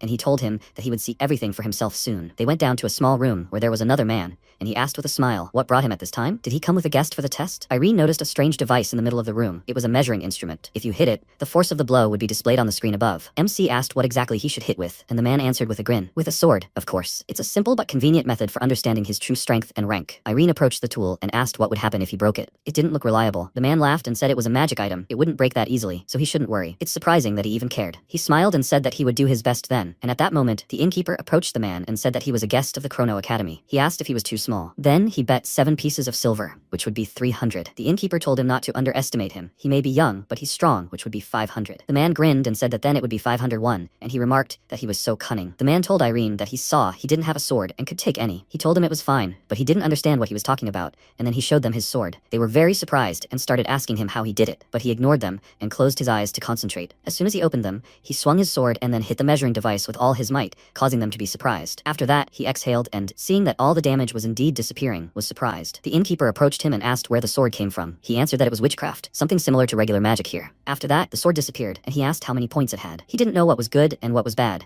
so he was asking them. They both looked up at the device screen. It showed about 10,000, which was a lot. MC happily asked if he passed the test, and the men nervously laughed, confirming it. But the first time, he could only get a silver badge. Afterward, MC rented a room, and Lulu started playing with his mercenary badge, and he sat on the bed, saying it was interesting. Lulu started licking her fur and casually said, "I can't wait for tomorrow," and he dreamily looked up at the ceiling. Tomorrow, he'd be able to meet Judith. He wanted to see her as soon as possible. The next day arrived, they went outside, and Lulu, seeing the crowd, asked where the people near the gate were going. MC assumed they were participating in a test, and her eyes immediately lit up with delight. She invited him to go too, at least to watch, and he agreed, then followed the crowd. They arrived at a small arena. Irene took her place, and Lulu, excited, said she couldn't wait for it to start. It was going to be fun. MC noticed there were quite a lot of people there, and the guys next to him noticed a boy below, and one of them asked what the kid was doing here. His friend asked, "Are they completely crazy?" Irene followed their gaze, and as soon as he saw the boy, a smile immediately appeared on his face. Lance Patterson was there. He used to study with him. Now this guy has really matured. Lulu glanced at him and remarked that he looked pretty cool, and he agreed with her, adding that he was strong. Lance addressed all the guests of the academy and said that he, a student of the 27th summon,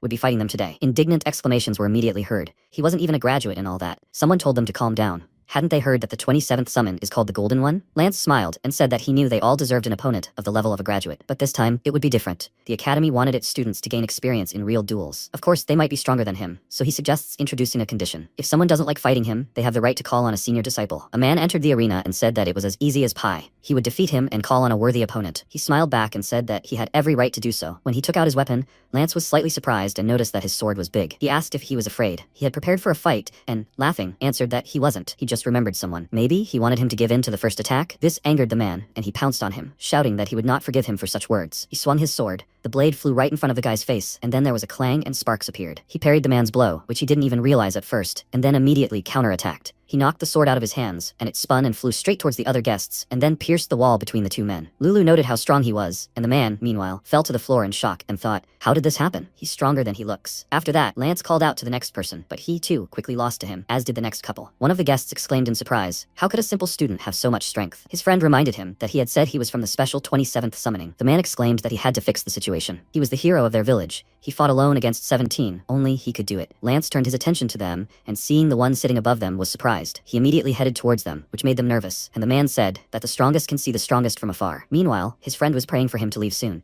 but to their happiness and relief, he wasn't heading towards them. He called out to Irene and said that they hadn't seen each other for a long time. He remembers him, right? He answered that they really hadn't seen each other for a long time. Lance was happy and said that he didn't expect to meet him here. How did he end up here? The men were surprised that he wasn't heading towards them, and MC answered that it had been a long way. The guy happily said that of course it was a long way, since they hadn't seen each other for 5 years. Well, he had his reasons for that. He confirmed it and said that if he had come a little earlier, he would have been able to see Judith and Bart. He asked in surprise, so Bart was at the academy? Lance asked. Didn't he know? He quickly returned here and said that he wanted to do everything right. A few days ago, he and Judith went hiking together. Irene was happy about this. It was a pity they couldn't meet. Lance told him to go down quickly and challenged him to a fight. He didn't waste any time either, did he? He smiled confidently, then walked into the arena and someone asked, who is that? It seemed they knew each other. Wasn't that the guy eliminated in the final round? Lulu screamed loudly, rooting for Irene, causing the men next to her to flinch nervously. Lance turned around at the scream and asked, is that his cat? He proudly answered that it was his mentor, after which he took out his sword and added that she had taught him a lot. Seeing this, Lance was very surprised and asked, is that magic? He quickly realized that it wasn't magic, but witchcraft, and a talking cat too. He laughed and said that he was constantly surprised by it. Apparently, this was the result of his 5 years of diligent training. He gripped his sword tighter and got into a fighting stance, saying that he hadn't been idle all this time either, so he wasn't going to lose to him. MC simply smiled in response, after which they both pounced on each other. Lance delivered the first blow, which his opponent blocked, and then delivered another. All the guests watched in surprise. Irene parried all his attacks. Lance attacked again. His blade slid along the edge of his sword, and suddenly he felt a strange sensation. Watching his opponent's movements, he was surprised and thought it was impossible. He decided to test everything and turned his sword,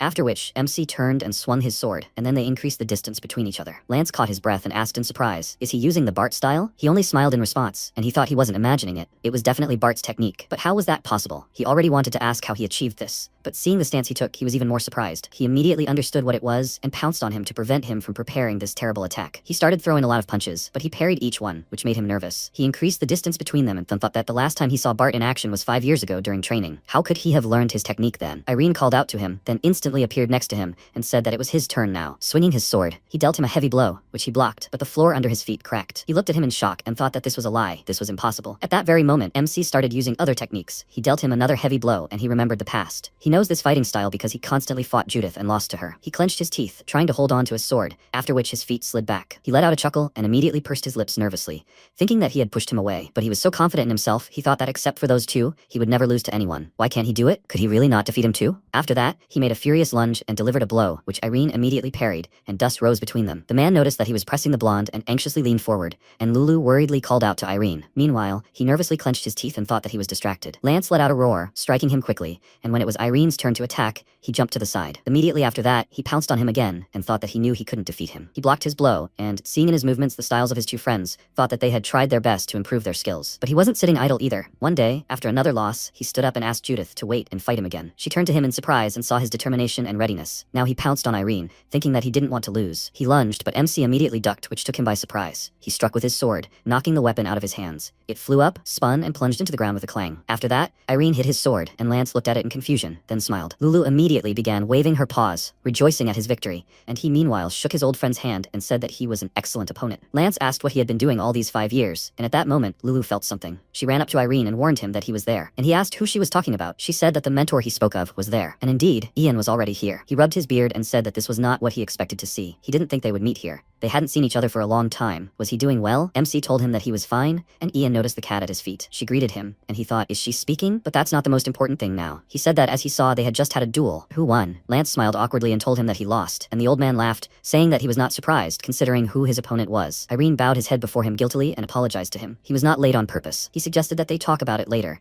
after which he took off his cape and said that since sword met sword, they would allow them to talk. The two of them were surprised, and Lulu was happy about the start of a new fight. Meanwhile, the old man assumed a fighting stance and asked if defeating Lance was easy for him. However, he was not such an easy opponent. One of the guests asked if this old man was the master of the Chrono Academy. They answered that he was called the best sword on the continent. He became very excited and said that it was so cool that they would get to see him in battle. It was great luck. After that, MC took out his sword and warned him that he was attacking. Ian told him to go ahead, and he pounced on him, deciding to use all his strength. He struck, which the old man immediately blocked, followed by another strike, but he easily deflected it too. When Ian struck, Irene was already having a hard time holding back the attacks, and the old man noted that it was such an easy attack. Although it was a good lunge, he clearly lacked strength and speed. If he acted so rashly, he would only give his opponent a head start. After that, he lunged forward, MC blocked the blow, and the old man noted that he was using Bart's style, and he was successful at it. A second later, he appeared from his side and said that, however, he was still not as free as he could be. Irene turned a frightened look at him. At the last moment, he parried his attack and advised him to take it slow. After that, he punched him in the stomach, pushing him away, and he grabbed the place where he had been hit. Ian said he needed to work more on combining his techniques. In a real battle, you can't just attack and defend. MC immediately rushed toward him, saying he was attacking, then raised his sword and began gathering wind currents around it. Seeing this, Lance was surprised, and then he created a powerful tornado, which he used to attack the old man. Shielding his face from the wind, Lance shouted, "What the hell is that? Could it really be a heavenly sword?" As soon as the wind died down, Ian remarked that it wasn't bad, even good. He jumped out of the dust cloud and struck him, knocking him back, and said that even so, he couldn't surpass him. Irene froze in place, trying to catch his breath, and he asked, "Is that all, or will he show him something else?" MC had an idea, concentrated, lowered his sword, and closed his eyes. Everyone present was surprised, and Lance began to guess what was about to happen. Irene opened his eyes, then swung his sword sharply downwards, and Ian readied himself, his weapon emitting aura. Lance kept his gaze fixed on them, wondering, what's going on? At that moment, a bright flash erupted, and the old man immediately swung his sword,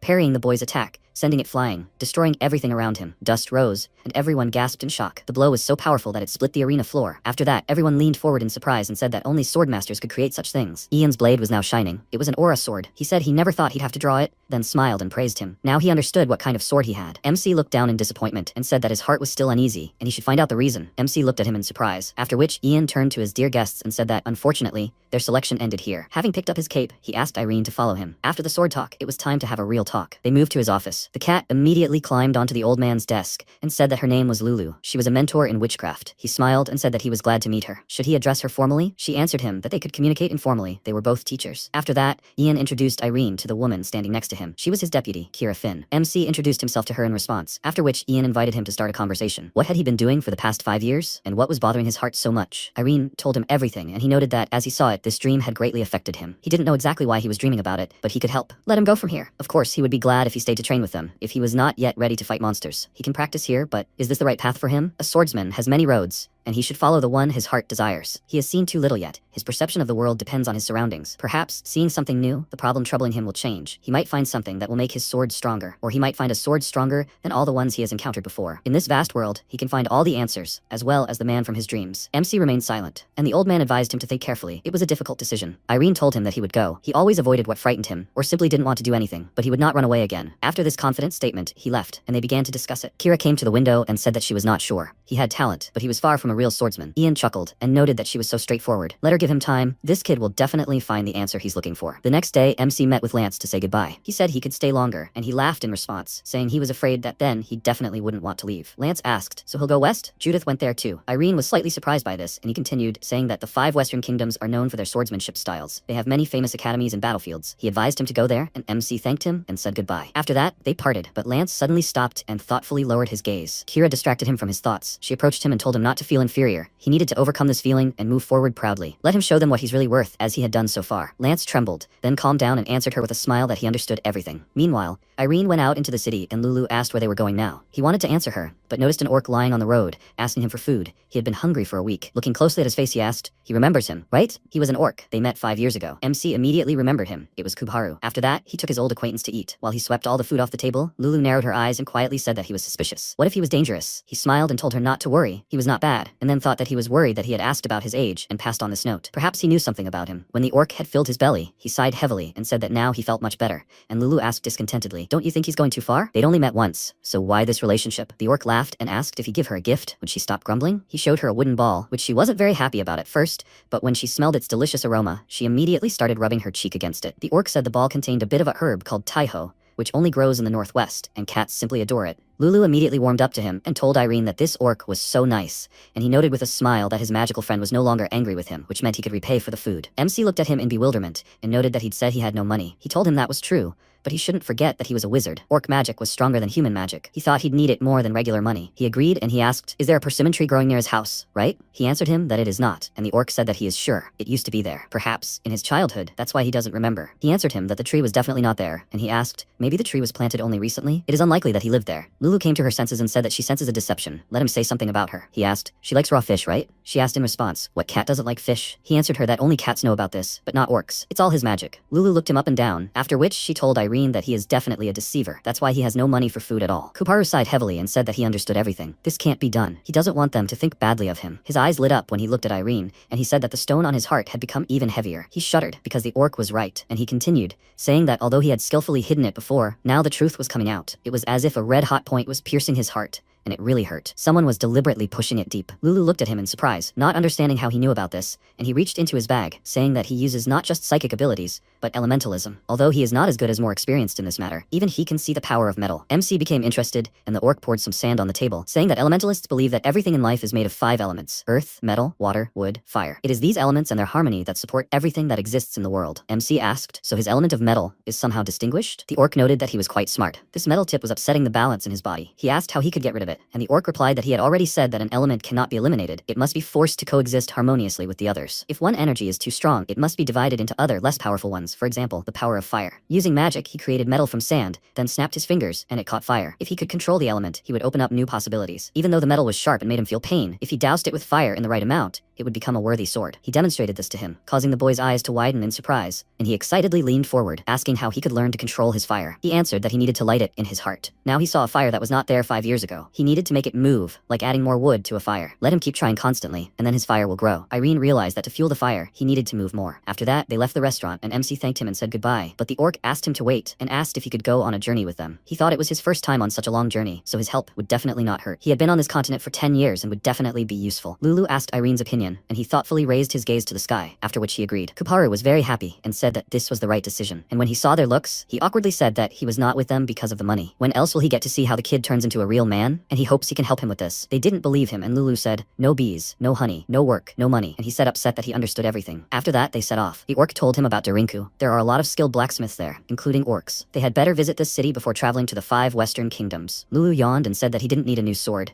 and the orc replied that this wasn't a simple trip for equipment. Blacksmiths are the ones who are best at handling metal and fire. If he sees how metal and fire create something new, combining into a sword, wouldn't that help light the fire in his heart? Lulu pointed out that he was right. Magicians do that too to become stronger. It's best to see the imaginary in person. He can use the real process of sword making for mental training. The orc grinned and remarked that it was a very interesting name, and the cat asked if his knowledge of sorcery made things easier for him, right? He agreed and said that they would go to Darinku then. The orc led them along a different path, and soon they reached a village. There they found an inn, and the orc began bargaining with the owner. He overcharged them, but the orc threatened to tell the locals, and the owner, snorting in displeasure, left, telling them to do as they wish. After that, Kuparu smiled and suggested Irene take their things to the room and then go to the restaurant. When they arrived at the restaurant and ordered food, he said that they should have at least brought a beer as a gift for such an order. Did he really want to upset his esteemed customers? The man agreed to bring them beer, and MC thought he was a professional. Closer to night, they returned to their room, but before going to bed, Lulu asked the orc to tell them something interesting. He asked if they knew who was among the 10 most powerful swordsmen on the continent. Irene said that he only knew Master Ian. He had heard that the head of the Lindsay family, Joshua, was also very strong. The orc said that he had no idea he knew so little about the world, and he still plans to become a real swordsman. The strongest on the continent are those from the 5 kingdoms of the Holy Kingdom. But one person broke this rule. Ian, a graduate of the Chrono Academy. There are also the captain of the Holy Kingdom's White Guard, Julius Hula, the captain of the Scarlet Knights, Rigoberto Clark, and 5 descendants of a family of hereditary swordsmen, including Joshua Lindsay and Karakum, the great leader of the orcs. They are the ones who are called the strongest. Although, since Ignet is with them, that makes him 11. Hearing this name, MC immediately perked up, and Lulu said that one was missing. The orc noted that she was right. Perhaps Ian set the bar too high, and that's why many consider him the strongest. But he has a different opinion. He would say Kun is the strongest. He became a swordsman at 70. Hearing this, Irene rose from his bed in surprise, and Kuparu told them that many of Kun's acquaintances laughed and underestimated his stubbornness. But who else would have decided to become a swordsman at that age? It was obviously a difficult path, but he did it. He became a swordsman at 70, and by 90, he was already considered the strongest on the continent. He influenced all the swordsmen in the world and the art of fencing itself. MC said it was incredible, but he was probably good at 52. They laughed at him, but he was able to achieve his goal, right? He thinks there are other amazing people who move forward to the end, and he is sure that there are people like him in the world. The orc smiled and remarked that he said it well. He agreed with him. There are many great people who are yet to reveal their true potential. He thought it was interesting. He wants to become a swordsman, but his view of the world is much broader. This kid will go far. In the morning, they continued on their way and reached the mountain ridge behind which stood the city of Darinku. But according to the orc, they were unlikely to get there themselves, since bandits lived there. Irene immediately became wary, and Kuparu told him not to worry, they would join the group. He does have a mercenary badge, right? They approached a small camp, and when MC showed the group leader the badge, he noted with surprise that he got it in Alcantara. They immediately agreed, and Irene sat down to wait for the orc. A few minutes later, he returned to them and asked if he was allowed to join them too. He answered with a proud smile that everyone wanted to have an elementalist orc in the group. A girl's clear voice was heard off to the side. She told the warrior that he could leave his armor and boots with her. She would do everything for money. He smiled and said that they were leaving soon. Can she handle it? She happily confirmed this and promised to do everything for him. After which her attention was drawn to the protagonist's companions. She immediately ran up to them, stopped abruptly, frightening Lulu, and then pointed her finger and said that this talking cat was so cute. Lulu was slightly confused and thanked her, saying that she was cute too, after which the girl happily said that her name was Anya. They could leave her their shoes or armor and she would fix everything. For money, of course. MC smiled awkwardly and told her that they didn't need it, after which she ran off, but finally said that if they needed anything, just let them know, but only for money. He felt a trace of mana emanating from this girl and called out to Lulu. She understood what he was thinking and said that this girl was a sorceress. Soon they set off. Lulu sat on Kuparu's shoulders and ruffled his hair. At one point, she told him to look at Irene's face. He seemed lost in thought. Kuparu wondered what was wrong with him, and he asked if he could draw a sword against a human. He had never killed a human before. The orc remained silent, and he said that today he realized that, despite his wishes, he might have to kill one day. Could he bring himself to do it? Of course. He would have to face bandits, but even their lives were valuable. He couldn't just scare bad people forever, could he? If they continued to act like this, he wouldn't be able to turn a blind eye. Kuparu smiled and said it was a difficult question. He didn't need to think about it so much. He became agitated and said that he had heard that a terrible bandit named Kajal lived in these mountains. Kajal replied that he also wanted peace. For more than 5 years, he and his group had been asking for money to cross the city. They needed a group to appear more confident. And don't think they're really bad. It's their business. They don't like them walking around their house, so for them it's like a crossing fee. Irene asked, Don't they just take this money? It's not their territory, so why doesn't the kingdom do anything? The man walking behind him said that of course everyone knows about it, but they understand each other. Lulu screamed and pressed her ears back, telling them to stop. Her head was going to explode. MC noted that everything was so confusing, and Kubharu said that this is always the case in the world. There is no right answer. You can't call something unambiguously good or bad. They saw a group of robbers ahead. The man showed a bag of coins and asked with a smile, "They can come at night, right?" But this time the robbers were somehow aggressive towards the travelers. Their leader ordered them to leave all their things and go, which made Kubharu nervous, and Lulu asked, "So they understand each other?" Everyone immediately started to get indignant, since they hadn't collected the tribute like usual. Kajal said he wouldn't do it again. If they wanted to live, they should get out of there. The group leader got nervous and said his joke had gone on too long. What's wrong with him? He told him that the rules had changed as of today. What? Are there problems? Lulu asked Kubharu what was going on, but he didn't even know what to say. Meanwhile, Irene felt something. He shrugged his shoulders and took a step forward, and Lulu asked what was going on. He told her that he felt bad magic emanating from them, and this magic was coming from his pendant. She was slightly surprised and asked, so he felt a change in his energy? He confirmed it and said that it wasn't strong, they would be able to break through. Kubharu asked him to explain, and he answered that if you come into contact with such magic, you will become furious due to the overwhelming anger. He doesn't think he's become a demon, but what then? After that, a knight named Wolfgang emerged from the crowd and pulled out a sword, saying that criminals can't be trusted. Someone excitedly said that it was a steel blade, one of the veterans. It's good that he's here. The group leader asked if he could handle it, and he told him not to worry, nothing would happen. He approached the leader of the bandits and said that there would be more losses on their side, so stop arguing. Kajal remarked that he had a cool sword. Let him leave it, and they will forgive him. The knight grinned in response, and asked if he thought he would trust the criminal. He would have to feel the power of it. The bandit didn't let him finish. He swung his hammer at him, sending him flying, and his head hit the nearest tree. People called out to him worriedly, after which one of them turned to some skinny guy and said that he was also a knight, so let him go and help him. He became nervous and said that if Wolfgang lost, then so did he. An old man became very scared and suggested that he leave everything and go. The main thing was to survive. The guy asked what he was even talking about. How would they survive without their things? The bandit's menacing voice silenced them. He told them not to quarrel. He had already changed his mind. They turned to him nervously, and he said that he was no longer in the mood. He would rather kill them all. At that very moment, an idea occurred to MC. He stepped forward and Lulu called out to him worriedly. Then he told her that everything was fine. He thought of something. He turned to Kajal and told him to stop. He was not himself right now. He asked who else he was, and he answered him that he was a student of the 27th selection of the Chrono Academy, Irene Peria. Hearing this, everyone immediately began to whisper and ask, "Is this the same golden selection?" Kajal took a displeased step towards him and asked, "Does he take him for a fool? Does he think he will believe that a student of the fencing academy walks around without a sword?" After these words, he pounced on him and swung his hammer, but he was able to stop it with just one hand. The bandit was very surprised at what he saw, after which MC asked where he got this pendant. Kajal growled, pressing on the hammer, and then MC pushed him away and he fell to the ground. Gritting his teeth in rage, he began to curse, and Irene meanwhile remembered his sister's words. He is strong, so he must be more responsible. He told her not to worry about him, he is ready. But she said that she is not worried about him, but about other people. With great power comes great responsibility. At that moment, Kajal pounced on him. He drew his sword and thought that he sensed danger, but he needed to strike lightly. After that, he swung the sword, causing cracks to appear on the ground, and he, looking at the frightened robber, wondered how many more people with such expressions would he have to meet along his path. He approached him, which immediately made him cover his head with his hands and asked him not to kill him. But MC merely tore the pendant from his neck. He looked at it and thought that it was not a demon, but the energy emanating was terrible. He started acting like this because of this pendant. He told him to answer where he got it, and he hesitated, nervously thinking that if he lied, he would kill him. He answered that he didn't remember, and he didn't know who gave it to him. It just appeared on him. The old man exclaimed, "What kind of nonsense is this?" He could have come up with something more convincing. Maybe they would kill him for this? But Irene said with a smile that he believed him, for which the robber was very grateful to him, and he said that he would still take the pendant with him. He would give them way, right? He immediately agreed and apologized to them, saying that something had come over him. Very soon, evening fell. They reached a large house where everyone could spend the night, and the leader of the group told Irene that they were alive thanks to him. If he needed anything, then let him speak. He would definitely bring it to him. MC thanked him, and when they all went into the house, Lulu said that they shouldn't have just let him go. He said with a smile that he wasn't really like that. He was an ordinary person. She asked if he would do anything else, and then she would deal with him personally. She started showing with her paws how she would smash him, and Kuparu thought that sometimes she was scary. Irene said that he needed to continue training with the sword, and he asked if he wasn't strong enough anymore. He answered that today, he felt that if he were a little weaker, all these people would have suffered. The more he knows, the more danger he can overcome. The orc smiled and noted that this was true, after which he asked if there was someone in Darinku who could help him. He rubbed his chin with a smile, and answered that there were swordsmen and good blacksmiths there. He could learn something from everyone. He said with a smile that he hoped so, then stood up, and Kuparu noticed something in him. The fire in his heart had just been ignited. Remembering something, MC took a pendant out of his pocket and threw it on the ground,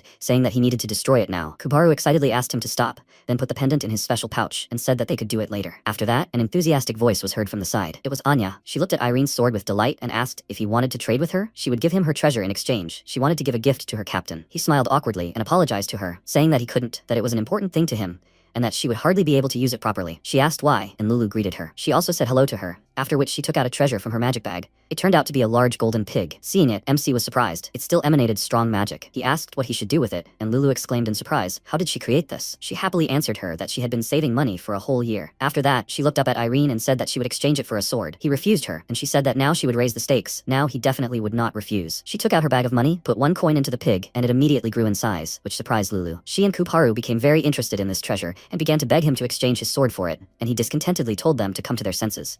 Anya asked, "Are you sure he doesn't want it?" He apologized to her again and refused, after which she took her pig and ran away, saying that it would be back. The pig would become cooler before it reached Derinku, then he would definitely agree. Kuparu chuckled and said that she was so funny. Lulu liked her too. Time passed. They went into the house. Kuparu had already managed to drink with some man and invited Irene to join them, but he told him that he did not want to. He said that he was not talking about drinking. The man brought news about Derinku. MC became interested and approached them, and the man said that the best blacksmith had finally returned to the city. He is a dwarf named Vulcanus. All the swordsmen of the continent know how good his swords are. Vulcanus numbers his own swords. They should be called numbered, and there are 9 of them in total. Most important thing is that numbered swords can have an owner who matches one of the types, a sword master or a person who will become one. Over the past 10 years, only 3 ordinary swordsmen have been able to obtain a numbered sword, but afterward, they became masters, just like the rest of the owners of such swords. Irene remarked that this was quite interesting, and the man excitedly said that in 2 days the competition for the 10th numbered sword would begin in Derinku. Hearing this, everyone immediately crowded around him, and the knight asked how it would go. He answered that he didn't know. Most likely, it would be announced at the competition itself. MC smiled and said that this meant that all the strong swordsmen would gather in the city. He thought it would be a great opportunity to gain experience, so he should also participate. Wolfgang clicked his tongue in disappointment and said that he hardly succeeded. If Irene was going, then how could he even talk about winning? He smiled awkwardly and then said that he would go to his room. Kuparu asked, "So quickly?" They'd only just started talking.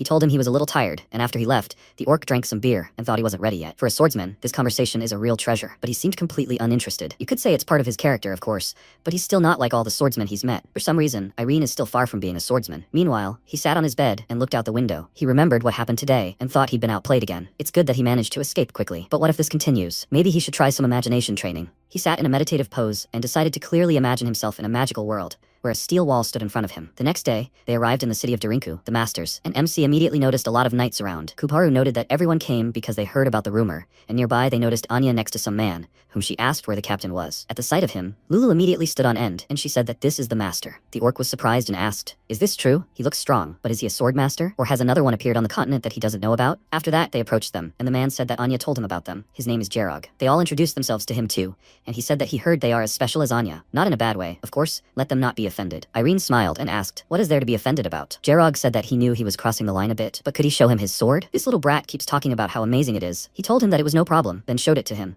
and he stared at the weapon intently, thinking that the problem was not in the sword itself. Feeling his gaze, MC turned to him nervously, and he, noticing this, immediately smiled and apologized to him. He had been staring too intently. He has an amazing sword, just like she said. Anya was happy and said that the captain would really like it. He agreed with her. But you can't just take other people's things. She told him that she didn't want to just take it. She offered to exchange it for the money she had saved for a whole year. He said that he thought the sword was worth much more. She shouldn't even try. She looked down in disappointment, and Gerog apologized to them for her, after which they said goodbye and left. Irene remarked that he looked strong. Lulu was right. Kuparu said he wondered who this captain was they were talking about. How strong was he to have such subordinates? Excited voices came from the sidelines, and the twin swordsmen Charlotte and Victor appeared. MC looked at them and asked if they were famous. Kuparu confirmed this and said that they would participate together. After that, the orc seriously said that the competition promised to be difficult, so he should pull himself together. Irene asked, so Gerog would also participate? This was an excellent chance. He would try to make the most of the situation. The orc thought for a few seconds, then said that he would like to give him advice, but it was up to him to decide whether to listen to it or not. It is important for a swordsman to meet good opponents from time to time. It is a great chance to test his skills, but he should not learn from them. He thinks that when Kun fought Ian, he did it to learn something? No, he was going for victory with all his heart. I want to win. I have to win for myself. Only with such thoughts can he reach heights. If he is a swordsman, then he must strive for victory. MC looked at him in surprise, and he immediately excitedly apologized to him, saying that he had gone a little too far. He smiled and told him that everything was fine. He was grateful to him. These were exactly the words he needed. After that, he walked away from him and said that he would go to the hotel. He should carefully think about his advice. When he went to his room, he sat down to meditate again, and thought that he had never thought about victory before. At the academy, he only wanted to be like the others, but his friends always demonstrated the will to defeat the enemy. This is the simplest, but at the same time strong desire that only a swordsman can have. He understands why Kuparu spoke about this, but has he ever felt this? Morning came, Kuparu was worried about Irene and said he shouldn't have been like that. He had a long way to go, and he couldn't demand everything at once. He just wanted the best, but it turned out the opposite. Lulu stretched and yawned. then said that everything was fine and that he shouldn't worry. Seeing Irene coming down from the second floor, she happily greeted him and noted that something had changed in him. He sat down at the table with them and asked what exactly had changed, and she happily waved her paws, saying that she didn't know what, but he looked better. Kuparu meanwhile looked at him closely and noticed that his fire had intensified, and MC asked what was wrong with him. He immediately looked away from his fire. I said that he was just lost in thought, and Lulu noted that he had worried for nothing. After that, they went to the sports arena, where many famous swordsmen had already gathered. For example, 2-sword Groose and 1-hit Randall. They got some snacks and took higher seats. Kuparu noted that there were a lot of worthy participants here. Maybe Charlotte and Victor won't be able to win? Suddenly, someone excitedly exclaimed that he was there. After that,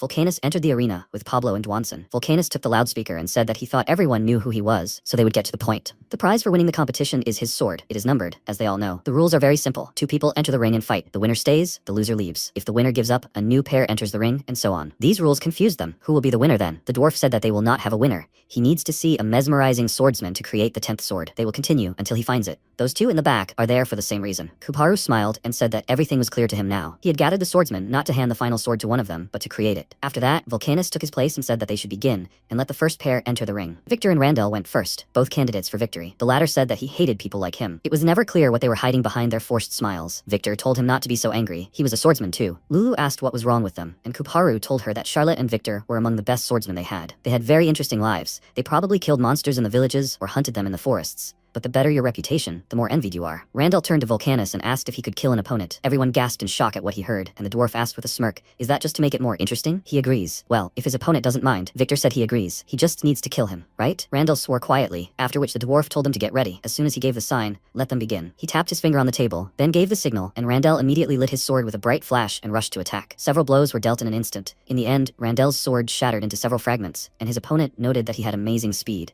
He was already afraid that he would make a hole in his chest. Everyone was shocked by what just happened. He destroyed Randall's sword. Irene smiled and thought that he was so strong. Meanwhile, Jirag and Anya were standing on the hill, and he said that he was strong. He is very good even among the experts. Will he enter the top 200 list? He let go of his gaze at the girl and asked, "Did she check those guys?" She told him that their golden lines had turned red. They were the ones they were looking for. He said that he knew it. Then they needed to leave marks. She took out 2 golden piglets and said upset that this was her earnings for 2 days, after which she smashed them and magical streams flew out, which immediately headed towards the 2 brothers. Charlotte asked why he got so worked up. He needed to slow down. His brother laughed and asked if he was jealous of him. After that, he turned to his opponent and apologized to him for the wait, that they had been chatting too long. A mark immediately appeared on his forehead, and Jirag told Anya to continue. She irritably answered him that she knew it herself, after which she put a mark on the cat's forehead. She felt something, but did not attach any importance to it and asked Irene to scratch her. Meanwhile, Jirag asked, didn't she say that her target was Irene? Why did she mark the cat? She told him that she was always with him. Why not? But doesn't marking magical creatures cost a lot? He smirked and said that it was indeed expensive, and then thought about how she even managed to become a sorceress. She has very interesting skills. Anya's golden pig could grant wishes that did not exceed the value of what was inside it. Another opponent was defeated, and Victor was victorious. The remaining knights were shocked. 17 battles already, and Victor always wins. Charlotte asked his brother, so he was the only one left? He answered with a smile that there were others, but they had lost hope.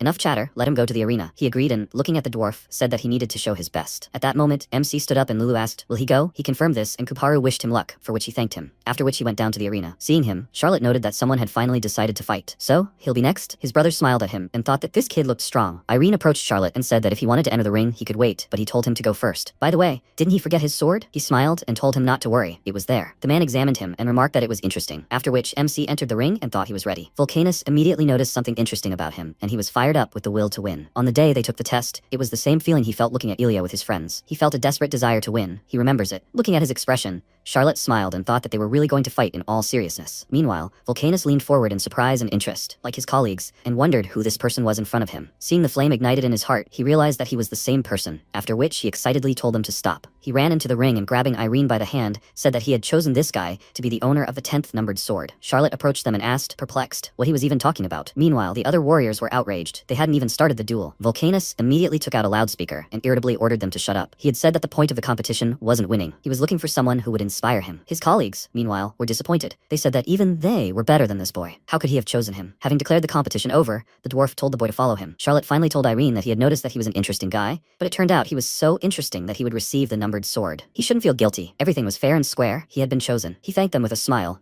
while Randall was pondering something. As soon as they arrived at the forge, Volcanus asked him to demonstrate his swordsmanship, and after he had swung it a few times, he told him to leave it there. They placed it on the table, and the blacksmith asked in surprise what kind of material it was. It was clear that it was magical, but why was it so strong? Volcanus examined the weapon closely, and said that he didn't even see any marks from the hammer. How was this done? Irene and Kuparu, meanwhile, were watching from the side, and the latter said that he hadn't known that someone was creating a sword specifically near a swordsman. He agreed with him, and added that he even had to swing it. Perhaps they sensed this energy and chose him? He shrugged and told him that it was possible, after which, with a smile, he told him not to worry. The main thing was that the result was good. When else in his life would he get such a chance? He agreed with him, but was still upset. The orc told him to stop thinking. Why be so sad when everything turned out so well? He'll ask them for something for himself too. He headed to the forge, and Lulu asked him to ask for her sword as well. As soon as he discussed this with the dwarf, he exclaimed, "Does he want to give the sword away for free?" The orc said he had two conditions. Make equipment for Irene, including a sword for Lulu, and let him observe the work. Volcanus was indignant and exclaimed, "Why should he listen to such stupid conditions?" Kuparu told him bluntly, "Aren't they using Irene to improve their own skills?" The dwarf began to mumble, unsure how to respond, and then he told Pablo and Dwanson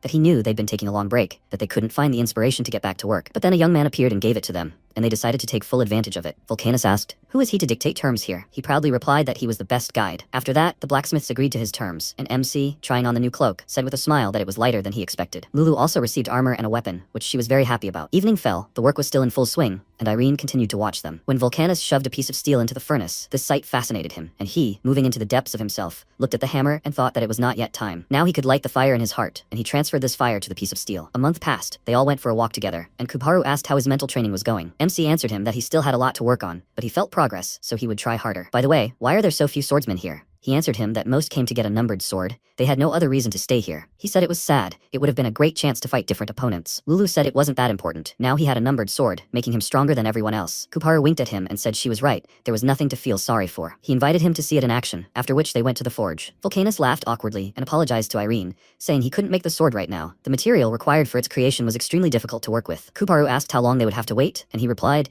that a year would be enough. He would make the best sword he had ever forged. The orc started to protest, but MC agreed to wait, after which Kuparu whispered to him not to let him get away with it. What if he was trying to trick them? He replied that it was fine. After all, he hadn't even hoped for that to begin with. The sword was just a nice bonus. After that, they left, and Lulu told the blacksmith that they trusted him and were waiting, and he promised them the sword would be ready. As they walked along the road, Irene asked what their next goal was. The orc told him they would go to the city of Lathion, the best place for swordsmen in the kingdom of Myos. This time, he would definitely have someone to compete with. Suddenly, Lulu sensed something ominous. She immediately ordered them to stop and warned them that there was a smell of blood ahead. They froze, and when Kuparu saw the source of the smell, he became nervous. Twin brothers emerged from the forest, their clothes splattered with blood. He clearly didn't expect to see them, especially in such a state. One of them was holding a head and said that they were finally here. They had been waiting for them. Kuparu nervously asked what they were holding, and Charlotte, throwing it at their feet, said that they had just dealt with him. It was Randell's head. The orc exclaimed, "What are they doing? How can you kill a person for nothing?" They answered him that they only eliminated a thief, but he didn't understand what they meant, and they just smiled. He said that he didn't understand, after everything they had done. After all their efforts, Charlotte didn't let him finish and said that someone should repay them for their efforts. MC began to guess their goal, and Victor said with a smirk that they needed a numbered sword. Lulu assumed a threatening pose and hissed, exclaiming that the sword wasn't ready yet.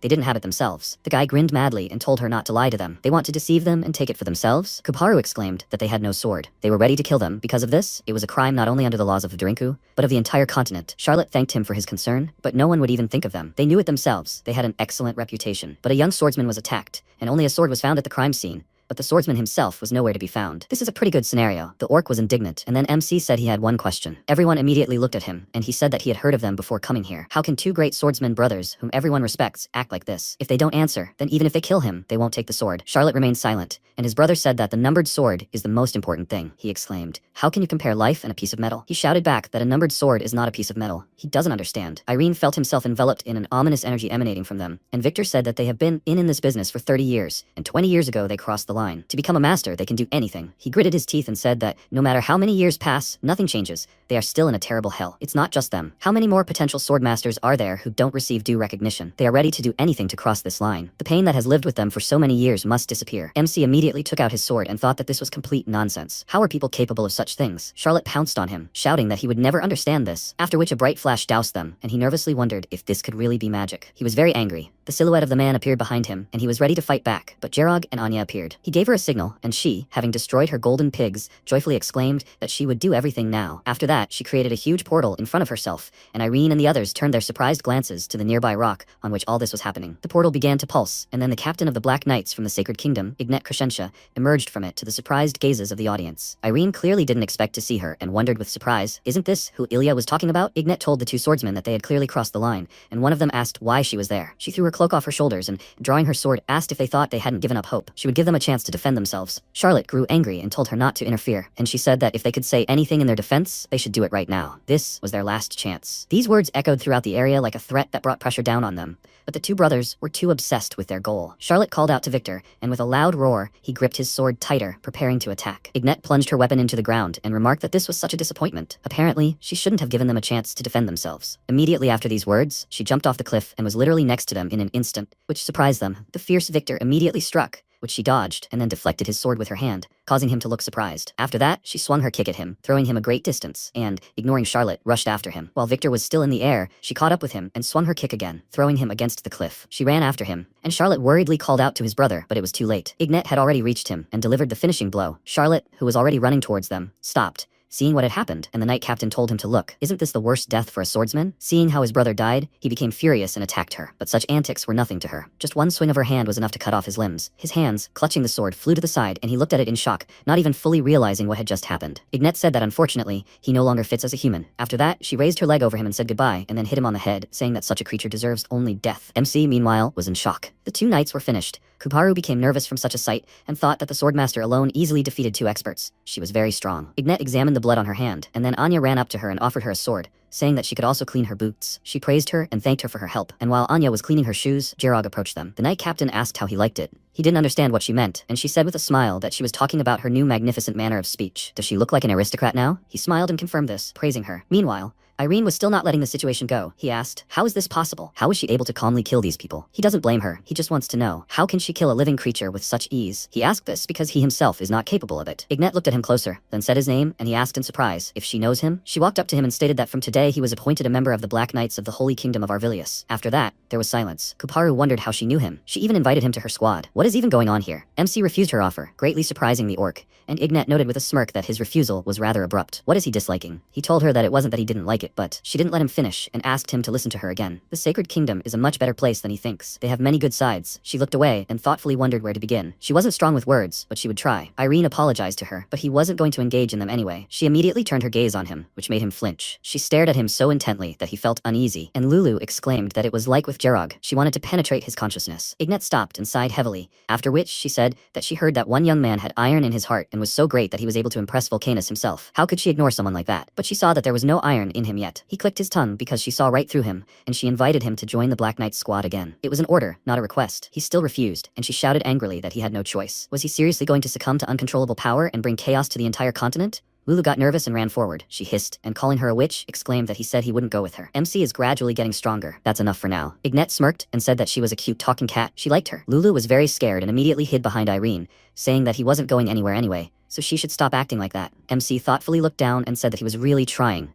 but she didn't believe him, and he declared that he would prove it. He wants to prove that he can control the iron in his heart. She asked how he would do that, and he told her that in the kingdom of Heil, he encountered a knight named Hilburnett. His energy was similar to demonic. He didn't understand it then, but after that battle, he began to forge his inner iron. If she also demonstrated such a will to fight, he would prove that he was capable of anything. She frowned and asked if he wanted to fight her. After that, he pointed his sword at her and confidently and formally challenged her to a duel, and there was silence for a few seconds. Lulu supported him, wishing him luck, and Kuparu thought that she had fought thousands of demons, so she had become stronger than them. It was unlikely that Irene would be able to hold out against her. Had he already thought of something? Meanwhile, he nervously clenched his teeth and thought that he was so strange. Where did so much anger come from? Is it because of Ilya's past? No, it must be something else. He doesn't know why he is like this. He gripped the sword more confidently, and Ignette said that she saw that he was already ready. She would release the energy. This would mean the beginning of the battle. He agreed, and then she began. And as soon as he felt her energy on himself, he released it too, and she grinned, thinking that he definitely wouldn't be able to withstand it. But the next second, she noticed something interesting in him. He closed his eyes and thought that now he needed to use this feeling. He moved into his inner world, began to hammer the steel, and thought that he needed to feel how anger filled him and how his heart ignited from it. The fire enveloping the hammer immediately flared up and then moved to his whole body, and he took the sword he had just forged. He thought that such a fire could definitely change everything, then raised the sword above his head and swung it down with the thought that he could win. Seeing his zeal, everyone was surprised, and Ignette smiled. He told her to begin, after which he rushed into battle and swung his sword. She ducked, dodging a blow, and another one immediately followed from his side, from which she jumped to the side. He thought she was so fast and rushed after her. He tried to hit him, but she constantly just dodged,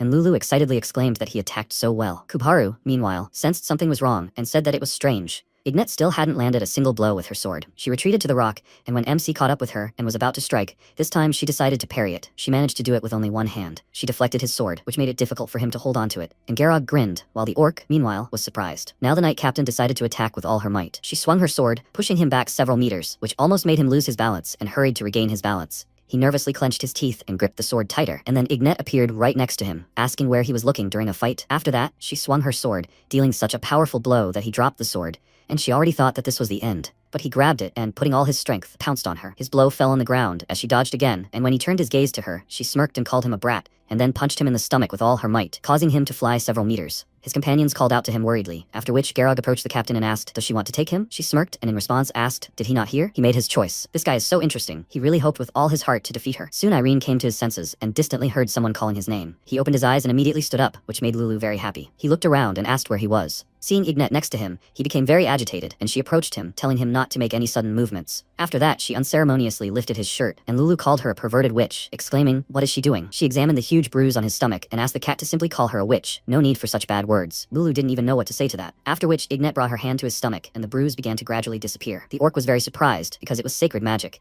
and after the treatment, Ignet said that it would now be easier for him to move. He looked at her thoughtfully, then asked what kind of sword she had. She smiled and remarked that it was an odd question. Wasn't his apprentice Chrono? Perhaps Ian didn't say. It's too complicated for young people. Her sword will help her become queen. Kubaru called her crazy and exclaimed, was she planning a rebellion? She asked him not to jump to conclusions. She would explain everything. Let him just show her what was in his pocket. She would clean it. He took the pendant they had taken from the bandit from his pocket, and she took it, telling the orc that he himself knew that now was a time of change. Only her country held back the war between the two kingdoms. Whether it was 150 years ago, or 400, or even earlier, when wars broke out, great evil was discovered. She began cleansing the pendant, and said that she thought they themselves had noticed that the current truce was unstable. She herself did not know how to save people from suffering, how to control the horrors that constantly came to the human world. She tossed the cleansed pendant into his hands, and walked across the room, continuing. Therefore, she thought that if she created her own country in a world of chaos, it would be good. They had nothing to worry about. She would achieve her goal only through peaceful means. After that, she turned to the black cat and said that it was good to cling to stability and happiness, but to achieve greatness, sometimes one must overcome difficult times. She looked down, thinking about it, and Ignet, going to the window, asked Irene who he trusted. He wanted to give her an answer, but she beat him to it and said that she trusted herself. He looked at her in surprise, and she said that her confidence opened any path she was ready to take without regret. The next time they met, she would give him the same advice, not the iron in his heart, but him personally. After that, she jumped out of the window, and Lulu and Kubaru worriedly ran up to it to check on her. At that moment, MC said that when Ignet killed Victor and Charlotte, he himself felt that it was right, since confidence was in her every step, in every blow. Even though he doubted it, he didn't argue with the fact that it was necessary. He got angry, because Ignet was capable of this, and he was not. Kubaru smiled, and he said that he really envied her. Time passed, and they set off. While Kubaru drove the carriage, MC sat inside and meditated, and Lulu watched him. He was in his inner world, hammering iron. He was so tired that he began to breathe heavily, but these changes were still not enough, and the fire within him was not as strong as before. But he was not going to stop, so he got down to business again. They stopped for a rest, and Kubaru, who had already managed to prepare food, called everyone to dinner, and MC woke up, asking, so quickly? He got out of the carriage, and the orc asked what the results were. He answered with a smile that nothing special so far, but better slowly but surely. Noticing that Lulu was not coming out, the orc called her again, but there was no answer. MC said that it seemed that she was very tired. She did not even answer. They looked at how she was sleeping, and Kubaru thoughtfully asked, do all magicians work this hard? He answered that not all, but she was very diligent. He smiled and thought that apparently meeting Ignet had influenced her, after which he offered him something to eat. They gathered around the fire, and Irene, having tried his soup, enthusiastically said that it was very tasty. How did he do it? He laughed and told him that it was a secret, and very soon it got dark. MC went to train again, and Kubaru, watching this, thought that he was trying very hard, continuing to train without rest. He knew that he was a diligent boy, but not to this extent. The next day they continued on their way, and stopped at an inn to leave for Lothian the next day, full of energy. Kubaru and Lulu immediately ran to the toilet, and Irene was left alone. He sat down at the table and heard familiar voices, after which he turned around and his eyes widened in surprise. They were his friends, Judith and Bart, who were now arguing. He told her not to order a lot of food, otherwise there would always be leftovers, and she told him that wasn't true. She finishes it all. He said that she finishes it and then throws up from overeating. She didn't want to argue with him any further and looked away, bumping into Irene. Seeing him, she immediately became excited and patted her friend on the shoulder, causing him to turn around, and he called out to him in surprise. He immediately approached them and greeted them with a smile, and the girl jumped up from her seat, exclaiming, is it really him? They were about to approach him, but Kubaru and Lulu ran out of the toilet and blocked their way. The cat began waving her paws and asked who they were and how they knew him. Judith was very surprised by the talking cat, and Kubaru noted that they looked strong. They both became nervous, and MC smiled awkwardly, asking them to calm down, as they were his friends from the academy. They both immediately introduced themselves, and Irene, pointing to his companions, said that they are his mentors. The cat and the orc immediately calmed down and introduced themselves, after which Kubaru apologized to them for yelling at them. A lot had happened between them, so he was on guard. Bart told him that everything was fine, while Judith approached Irene and noticed that he had grown up. He said that she had grown up too, after which she grabbed him by the neck and exclaimed that he had disappeared without saying anything, thinking he had died. He apologized to her, and Lulu worriedly asked if she was sure she was his friend. Bart smiled and asked what had happened to him, and he replied that it was a long story. Judith said that they would leave it for later then, but for now they needed to test him. He immediately agreed to this, and they went to the training ground in the middle of the forest. Judith and Irene entered the arena, and she asked where his sword was, or had he changed weapons? He took it out and told her with a smile that his sword was always with him, and they, seeing how it materialized in his hands, were very surprised and asked what it was. Lulu, with a satisfied grin, answered them that it was magic, and Judith noted that he had not just been playing for 5 years. After that, she warned him about the start of the fight and pounced on him, and he did the same in response. Their blades crossed. Kubaru was very surprised by the girl's strength, but now MC could fight back. Seeing his movements, Judith was very surprised, and then MC threw her aside with his punch and immediately ran towards her, striking. She blocked it, and Bart thought that he was using it with Judith's technique. The girl smirked and asked, "What is he doing?" He smiled and told her that she herself said that they would talk later. Bart couldn't wait any longer. He ran into the arena and told Judith to step aside, and she exclaimed, "What nonsense is he talking about?" He suggested that they all fight together, after which the two of them attacked Irene, and he began to fight back. Bart lunged forward, which his friend easily dodged, and then struck, and his blade slid along the heavy sword. He smiled and said that it was incredible. How could he learn so quickly? He told him that he would tell them everything later. There was no time for explanations. At that moment, Judith snuck up on him from the side and delivered a sweeping blow to both guys at once, and exclaimed, "Have they really forgotten about her?" The two of them grinned, then she lunged forward and MC jumped, then slashed down. Judith immediately fell to the ground and rolled to the side, dodging the blow. But while she was down, Bart ran up to her and started throwing multiple blows, which she immediately parried, and at that moment, Irene approached them. He swung his sword, and Bart had to jump to dodge, and as soon as he landed, his friend immediately pounced on him. He jumped to the side, dodging his powerful blow, and with a smirk told them not to forget about him either. Kuparu, meanwhile, was shocked. He didn't sense any fear in them at all. The three were enjoying themselves. Once they had their fill of fighting, Judith told Irene that he was very good, and he noted that they were better than he thought. Bart suggested that they call it a day since they could fight until their last breath, and the girl was upset, saying that they were having so much fun. He reminded her that the sun would soon set, and they should go back. She clicked her tongue in disappointment and called out to Irene, asking him to show them the punch he used back then during the exam. He nodded with a smile, then closed his eyes and concentrated. A second later, he opened his eyes, and they were surprised, thinking, "So fast?" After that, he delivered a punch that split the arena in two,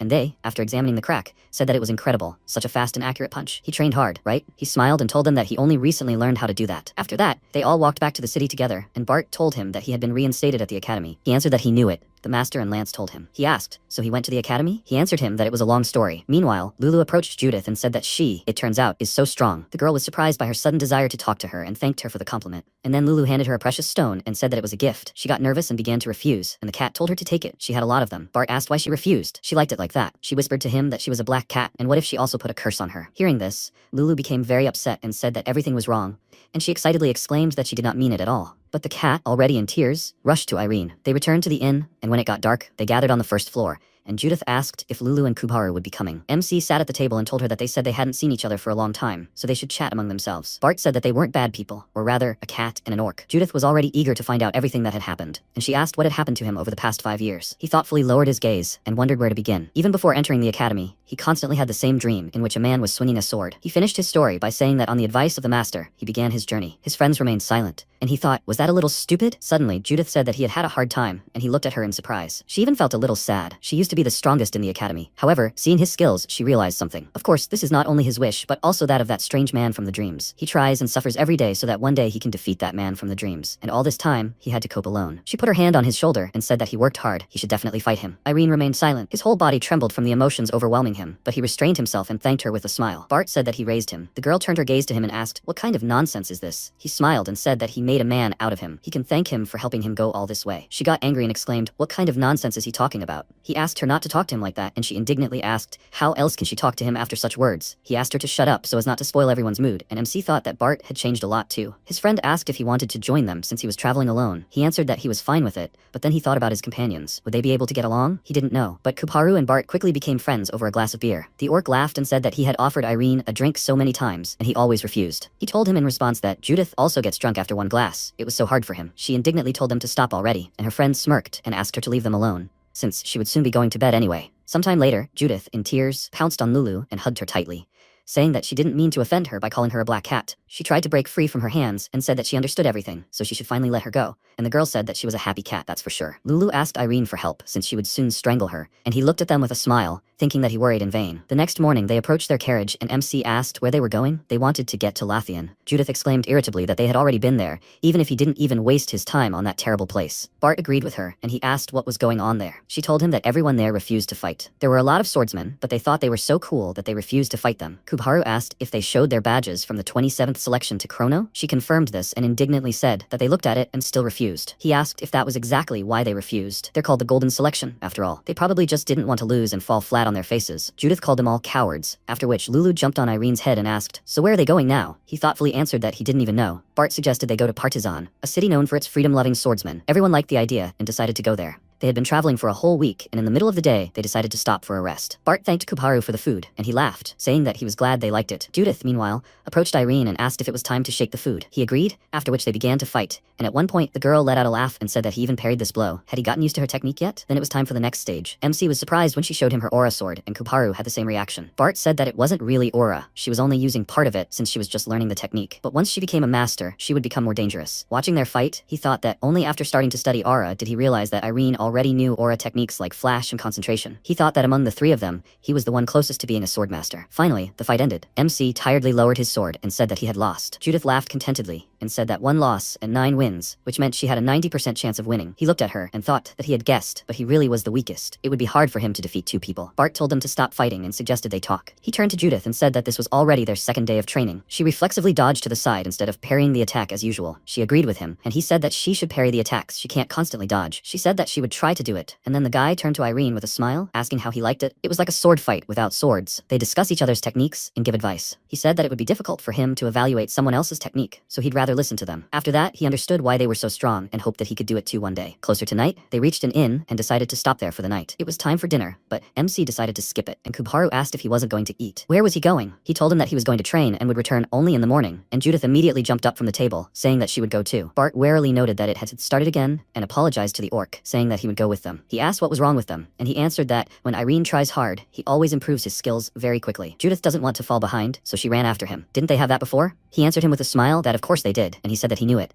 Irene doesn't change. Meanwhile, he began to swing the sword and thought that the master was right. There is no point in just copying someone else. He needs to find his own style. He has the fencing style of the man from the dream and the style of the Chrono Academy, but he must find his own based on these. He can also use 2 techniques of Judith and Bart and combine everything into something better, making his style perfect. Morning came. MC and Judith were training as usual, and she, having lost, exclaimed in irritation, "How did he get stronger again? Is that possible?" Bart, who also lost in this fight, caught his breath and said that the world is always like this. He learned about universal injustice 5 years ago. Kuparu, meanwhile, smiled and thought that Irene was the best again. Suddenly, the girl cursed in irritation, and he noticed how she was gathering energy from her entire body. She was very confident, but controlling such energy was quite difficult for her. 2 days passed, and Judith had already trained herself so much that she could now fight back against Irene. She began to press him, and then lunged forward, which frightened him. After that, she screamed loudly with joy and said that she had won. Kuparu looked at her in surprise and thought that it was Irene's technique. How did she learn that in just a couple of days? She, meanwhile, laughed and asked Irene how he liked that. He also smiled and said that he didn't expect that from her. Kuparu thought that she was talented. She fought for victory like no one else. In this, she cannot be defeated, and this is how they help each other grow. Judith happily declared that she could definitely beat the Partisan guys, and her friend said he imagined how easy it would be to deal with them. Meanwhile, Lulu sat in a tree and thought that it wasn't clear yet what level they were on,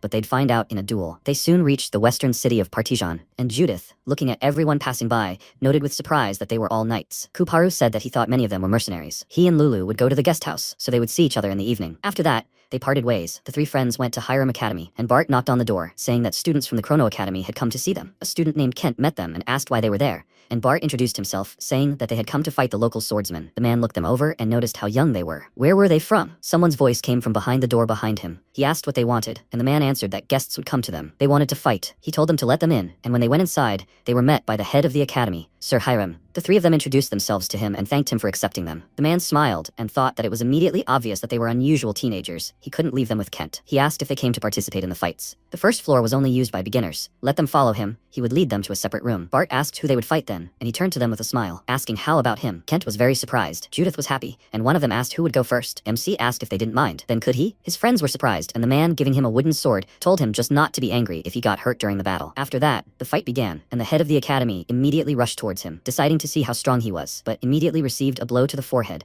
which was a surprise to everyone. Kent called out to him worriedly, and when the man fell unconscious on the floor, Judith excitedly exclaimed that Irene had killed a man. He immediately denied everything, and when the man came to his senses, they moved in his office, and MC apologized to him. He told him that everything was fine. It was a fair fight, and he admitted his defeat. What academy were they from? The 3 of them looked at each other, after which Bart answered him that they were from Chrono. The man noted that this was expected. They were from the gold 27th rank, right? He confirmed it, and said that he had heard that they were good, but he had no idea that they were this good. He thought they just came to have fun. Irene excitedly exclaimed that this was not the case at all. and he said that he already understood that. He just wanted to test them in battle. He decided to return to the essence of their conversation and said that they didn't yet know how strong they really were. It all depended on the level they wanted to reach. If the average person's dream is to become a swordmaster, then the average swordsman dreams of becoming an expert. Talent, background, and effort shape a person into a true swordsman. Well, expert is also a pretty mediocre level. Everyone in their academy is an expert, but he doesn't even have anyone to call on to help them. 4 or even 5 experts, he's sure any one of them could handle them all. So, they can be proud of themselves. Judith lowered her head in disappointment, and the man smirked, then said that there was still one person in the academy stronger than them. She immediately flew up and exclaimed, "How strong is he? Is this man a master?" He replied that he was much more famous than an ordinary master. There are only 100 sword masters. He is next after them, the 101st strongest, Jet Frost. He will arrive here in 2 days. The girl was very happy and said with anticipation that they would challenge him to a fight right away. The day of his arrival finally arrived. A crowd of people gathered at the entrance to his estate, and when the 4 of them arrived here, they were even a little surprised. MC asked doubtfully, "Will they really be able to fight him today?" The man noted that there were indeed a lot of people willing, but Jet definitely won't fight everyone. He's very lazy. Judith asked why he was here, and he told her that Jet is better than him. Training with him would help him level up. Bart asked, "Does this mean he knows him personally?" He smiled and told him that they have known each other for 10 years, and he asked why he didn't ask him personally. That would have made the task easier. He laughed and told him that he did ask, but he refused. Meanwhile, the butler greeted all the guests and said that his name is Glenn. They did not expect so many guests, so they want to hold a selection. They must score 5,000 points to move on. Irene asked in surprise, "Is this a mana test?" The man confirmed this and asked if he had already passed this. He answered that he had somewhere around 10,000 points, and he chuckled, thinking that he was talking so casually about such a large number of points. After several people, Hiram approached the butler, and he greeted him with a smile, saying that he did not think he would come. He stretched his arms and said that he was glad to meet him, after which he hit the manometers, and the butler said that he passed the test. The result was better than last time. He grinned and said that he was already getting used to this test, after which it was Irene's turn. He took out a sword, and the butler, seeing it, asked in surprise, "Is this a magic sword?" He confirmed this and asked in confusion, "Is this not allowed?" "There's nothing special about it." Glenn said that it could simply affect the result. He would bring him a similar sword. After that, MC took another weapon and hit the manometer with all his might, and Glenn, looking at the screen, was very surprised. His hit was measured at almost 19,000 points, and of course, he was allowed to enter the manor. His friends also tried, and they had almost the same result, 16,600. Bart smiled and told his friend that he scored the most points. He doesn't think that's too much. He told him not to pay attention to it. The difference is not that big. But Judith had a different opinion. Noticing her face, Bart smirked and said that their little one was angry. Let her relax a little. She exclaimed irritably that she could have scored more if she tried. After that, they were called into the manor, and the boys went ahead, while Judith was thinking about something. When the selection was over, the butler asked them to split into 3s, and it turned out that only the 4 of them passed the selection. Glenn approached Hiram and asked if he wanted to fight the master separately. He confirmed this, after which Judith said that only they remained. Bart excitedly said that this was their chance, after which he whispered something in the man's ear and asked him to do it, and he followed the butler into the estate with a smile, telling him not to worry. When Hiram faced his old friend in battle, he was defeated and sighed with a smile, saying that he knew it would not work out. He responded that of course he would not succeed. Or was he counting on victory? Hiram thanked him for his help, and he said that he was always happy to help him, after which his friend said that there was one more team left. He asked him to call them, and he would go rest, and he said that they wanted to argue with him. Jet became interested, and his friend said that they were still young. If he defeated them, he would use them as servants for a whole month, and if they won, he would become their trainer for a month. The man laughed and said they were funny and agreed, adding that his house hadn't been properly cleaned in a while. Hiram grinned sinisterly, and when the 3 entered the training room, Jet flinched at the sight of them and called out to Glenn, asking why he didn't warn him. It was obvious, they were all experts. He told him that Master Hiram said he would warn him himself, and he exclaimed, how could he believe him? Bart thanked him for agreeing to their bet, after which, the 3 of them confidently introduced themselves to him, in turn, drew their weapons, and prepared for battle. Jet, meanwhile, thought, isn't this the 27th graduating class of the Chrono Academy, called the Golden Graduating Class? Suddenly, MC warned him that he was attacking, and he nervously looked at him. In just an instant, Irene was very close to him, and delivered a powerful blow that sent a shockwave through him, but Jet withstood it. He gritted his teeth and wondered where he got such strength from. He parried his blow, and then lounged forward, but Bart immediately parried his attack. Judith then joined the fight, attacking the man from behind, and he, noticing this, immediately jumped to the side and ran away, wanting to put some distance between them. He glanced back and thought that the 3 of them were acting very well together. He needed to try to fight each of them individually. At that moment, someone's blade flashed before his eyes. It turned out to be Judith's. He immediately fell to his knees and tilted his upper body back, avoiding her blow, and Irene immediately pounced on him. He managed to jump aside in just an instant, and then Bart caught up with him. The 3 of them didn't even give him time to think. After that, all 3 of them pounced on him, and Glenn worriedly exclaimed that they had surrounded the master. Hiram, meanwhile, laughed and said he'd been waiting for Jet to look confused for so long. He gritted his teeth, thinking that if he didn't win, he'd have to train them for a whole month, but he'd never agree to that. Finally, he pulled himself together, and all 3, seeing his gaze, immediately froze. He began to emanate pressure that kept them from approaching him, and said that he recognized that they were strong and would not give in. Bart felt an aura descend on him, and he could barely stand still. Judith felt the same, but she pulled herself together and, with a loud cry, attacked the swordmaster. He immediately threw his blade at her, and she had to fall to her knees to deflect it. The boys, meanwhile, wondered in surprise. Did the sword fly away? At that moment, Jet took a step and then suddenly disappeared, which made Bart confused, but he quickly realized that he was on top. He immediately looked up and saw a man above him, and how he pulled out another sword. Various thoughts began to spin in his head. What will he use next? A slash? Maybe a thrust? He needed to parry the blow no matter what. The swordsman emitted an aura again. Because of this, Bart couldn't move, and the man lunged forward. The tip of his sword froze at the guy's chest, and he said that he was the first. After that, he looked at the reflection on his blade, and, seeing Irene there, immediately turned around and parried his blow, pushing him back a few meters. While he was busy, Judith pounced on him, and before she swung, he moved. As soon as she swung the sword, Jet's blade appeared between her hair, right at her neck, and he said with a smirk, "Here's the second one." He turned to Bart and said that he had good fencing, much higher than those usually possessed at his age, but he lacked attentiveness. He couldn't calculate his opponent's attacks. He asked if that wasn't some kind of special blow. He answered that the blow was quite ordinary. He was just too distracted and didn't notice it. He needed to always be aware of his surroundings. Now it was Judith's turn. He told her that her attacks were too boring. She was slightly taken aback by this statement, and he asked why she used only one slash. She needed to skillfully combine lunges and slashes, then her attacks would be complementary. After that, he turned towards Irene and said that they could still play with him. He didn't understand what he meant, and he said with a smirk that he would yield to him. His attacks were very heavy. Let him try to show him the best he could. Realizing that Irene had won, the two of them burst out laughing, and Hiram looked at them in confusion, not understanding what was happening to them. MC asked if he was sure. What if he broke something here? He sighed with a smile, and told him that it was nothing to worry about, that broken things could always be fixed. Irene became serious and said that he understood everything. Then, he would use his inner strength. After that, he closed his eyes and concentrated, and Jet noticed something interesting about it. He wondered where such a strong aura came from. Besides, he controlled it perfectly. He was surprised by this. Meanwhile, MC thought that he needed to win for the three of them. He was a strong opponent, but this was his chance to train with such a master for a whole month, and he would definitely get this chance. A fire flared up in his heart. He swung his sword and was about to strike, but suddenly Jet told him to stop. He immediately froze and looked at him in confusion, and he raised his hand, saying that he surrendered. Let him cool off a little. He had already lost. After that, all three approached him with smiles and thanked him for teaching them. Hiram looked with a smirk at his friend, who was not very pleased with all this. The next day, they returned to the estate, and Jet led them to some strange room with a pile of cobblestones and magic circles. He told them that classes would be held here for the entire month, after which he touched a small magic circle on the wall, and the other two lit up, pressing down on them as if gravity had increased. Judith nervously exclaimed that she couldn't move, and the swordsman said that this place worked thanks to magic. If they had enough aura, they could hold on, and increasing your aura would only be possible through training. Now let them try to move those stones to the left. Time is limited. If they don't make it, they will be disqualified. He smirked and asked, "Do they understand what he's talking about?" After that, he left, and 3 hours later he returned and reminded them that time was running out. Seeing only less than half of the stones moved, he asked, "Didn't they manage to do anything?" He didn't expect them to be so weak. Glenn said that this was already the third attempt. They finished the first attempt at 11 o'clock, so out of boredom, they decided to repeat the task. Jet irritably said that he would see how long they could last, and the butler left, looking at him with a smile. The second day of training began, and the three of them performed all his tasks flawlessly. On the fifth day, they were dragging huge steel discs around with them. No matter how hard it was, they didn't give up, and Jet watched them the whole time, wanting to get rid of them as soon as possible. Time passed. Irene returned to his room for the night, and Lulu asked if they had only trained their bodies today either. It had already been a week. Why weren't they given anything new? He told her that he would definitely have something else, and she snorted, saying that was why he was the 101st strongest swordmaster. MC thought about his nickname. He didn't think it suited him. Meanwhile, Jet was drinking in his room, and thought that he understood. Their looks weren't just due to talent. He took a sip of wine and thought that he knew this from his own experience. He had the same look. The next day arrived, and he told them that from today on, everyone would train in their own style. Judith was very happy, and Jet told Irene that he would be the first. They tested his skills in combat, and afterward, the man said that overall he was good, but in combat, he was very passive. He felt like he was thinking too much about what exactly his opponent was better at. People like Judith will always be more confident and faster. He asked if he wasn't slower than her. He confirmed this and took a step towards him, starting to lower his aura, and said that just because he was slower or worse, it didn't mean he needed to be more passive. He took another step. His aura began to increase, and he said that he needed to create his own territory while reducing the enemies. He needed to constantly take an advantageous position for himself, oppressing the enemy so that it was difficult for him to even think about escaping. MC felt this on himself. His aura gradually approached him, forcing him to retreat, and at some point, Jet lunged forward, and blocking this blow was difficult for him. After that, the man said with a smile that only then would he be able to corner the enemy. He smiled and thanked him for the instructions, and a few more days passed. Jet carefully watched his students.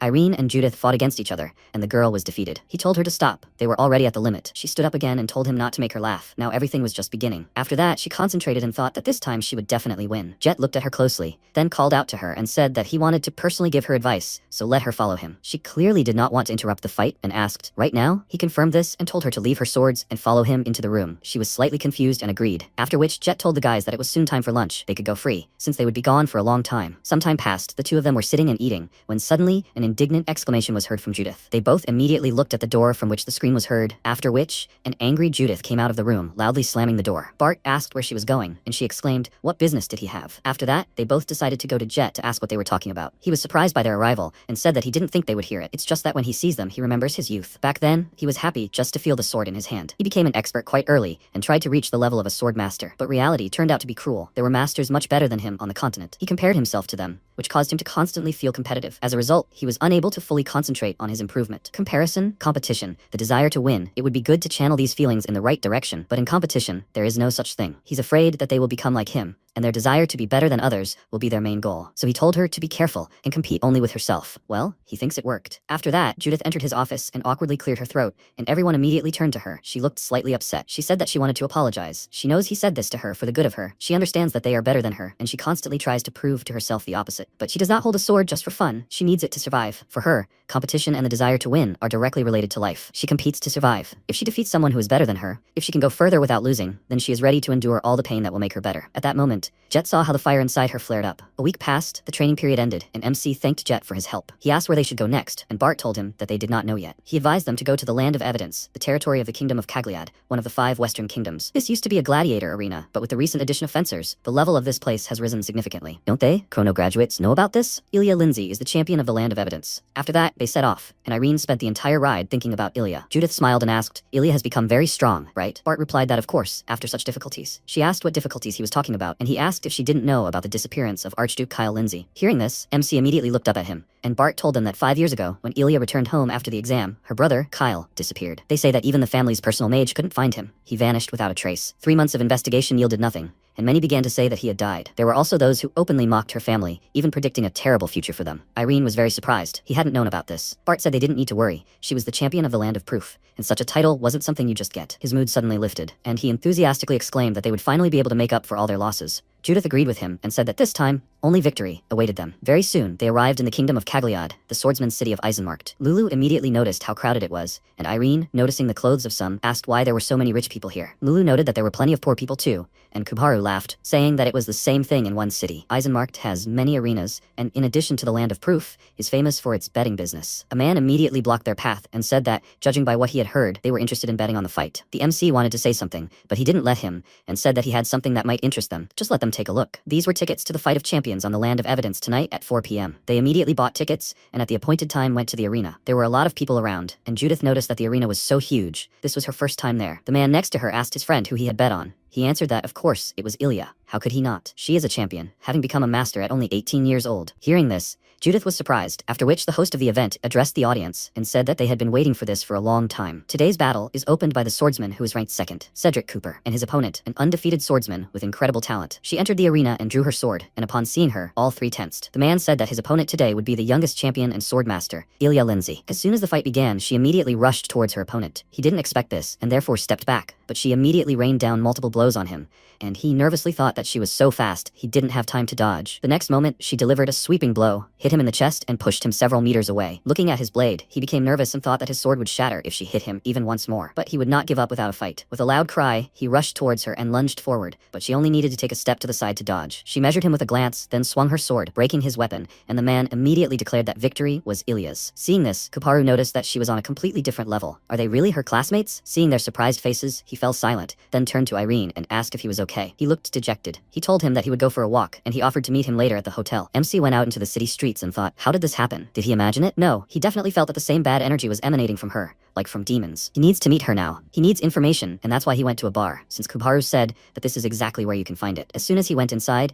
he found himself under the gaze of everyone present, but he paid no attention to it and approached the bar owner, saying that he needed information. He told him that this was not an ordinary bar. Let him get out of here if he did not want to see the hard side. He apologized and said it was very important, and then the man asked irritably what he wanted. He wanted to know where he could meet the champion of the Land of Evidence, Ilya Lindsay, and he looked at him in surprise. The man sitting at the bar turned to him and offered to help him with a smile. But first, he had to win the bet. They would punch each other in the face, and whoever fell or lost consciousness lost. If he survived, he won. Irene thought that this was probably the local law and agreed to it. Afterwards, they stood opposite each other, and the man warmed up and asked if he minded if he went first. Did he? He agreed, and the man immediately punched him in the face, but he was able to withstand it, and everyone present was very surprised. The man chuckled and said that he would have been disappointed if he had fallen right away. The MC said it was his turn and immediately dealt him a powerful blow that sent him flying into the wall, where he glared at him. All his friends immediately rushed to his aid, but he still hadn't recovered, and someone asked in surprise, did he fall from just one blow? Some elf, smiling, pushed his way through the crowd, and when the man's friend was about to attack Irene, he approached him and told him to calm down, that they shouldn't do that to each other. It was reporter Hintz. The man exclaimed irritably, why is he interfering? If he doesn't want to die, let him step aside right now. Hintz turned a displeased look on him and asked him to calm down, after which he threatened him that if he even tried to lay a finger on him, he would appear in all the newspapers tomorrow. Did he suddenly want to become famous? He immediately became quiet, after which he approached Irene and, smiling, told him to follow him, that he would give him all the information he needed. When they left the bar, Hints introduced himself to him and said he was a reporter for the local newspaper, Daily Arena, and he seemed to be a swordsman. What's his name? He told him his first name, and Irene, noticing his last name, said that he was probably from the West. MC asked why he was helping him, and he answered that he simply happened to be in the right place at the right time. Shouldn't people help each other? In fact, he thought that he couldn't tell him that he needed sensations. After that, he led him along and asked why he needed to meet the champion. Was he a fan of hers? He answered that she was his friend. They hadn't seen each other for a long time. Hints was very interested in this, and Irene asked how long Ilya had been here. He answered that she came here about 2 months ago and immediately became the local champion. They hadn't had such a strong fighter for a long time. He thinks she will break Ignat's record very soon. As soon as he mentioned this name, MC turned a surprised look to him and exclaimed, was she also the champion of the Land of Evidence? Hints looked at him in confusion and asked, isn't that what she's famous for? Now everyone is arguing about which of them will hold the title the longest. Ignat had been champion for 5 months. It's already December, and if Ilya holds on until April, Ignat's achievements will be forgotten. Irene frowned, and Hints led him to the estate where the champions live, after which they parted. But the reporter didn't leave. He decided to follow him, and thought that usually no one is allowed inside. He wondered if he would succeed. He approached the gate, and the guard asked what he wanted. He told him his name, and said that he came to meet Ilya Lindsay. In addition to this, he showed him her family's amulet, which made him slightly nervous, and asked if he could make sure it was real. He agreed, and gave the amulet to him, after which Ilya's representative,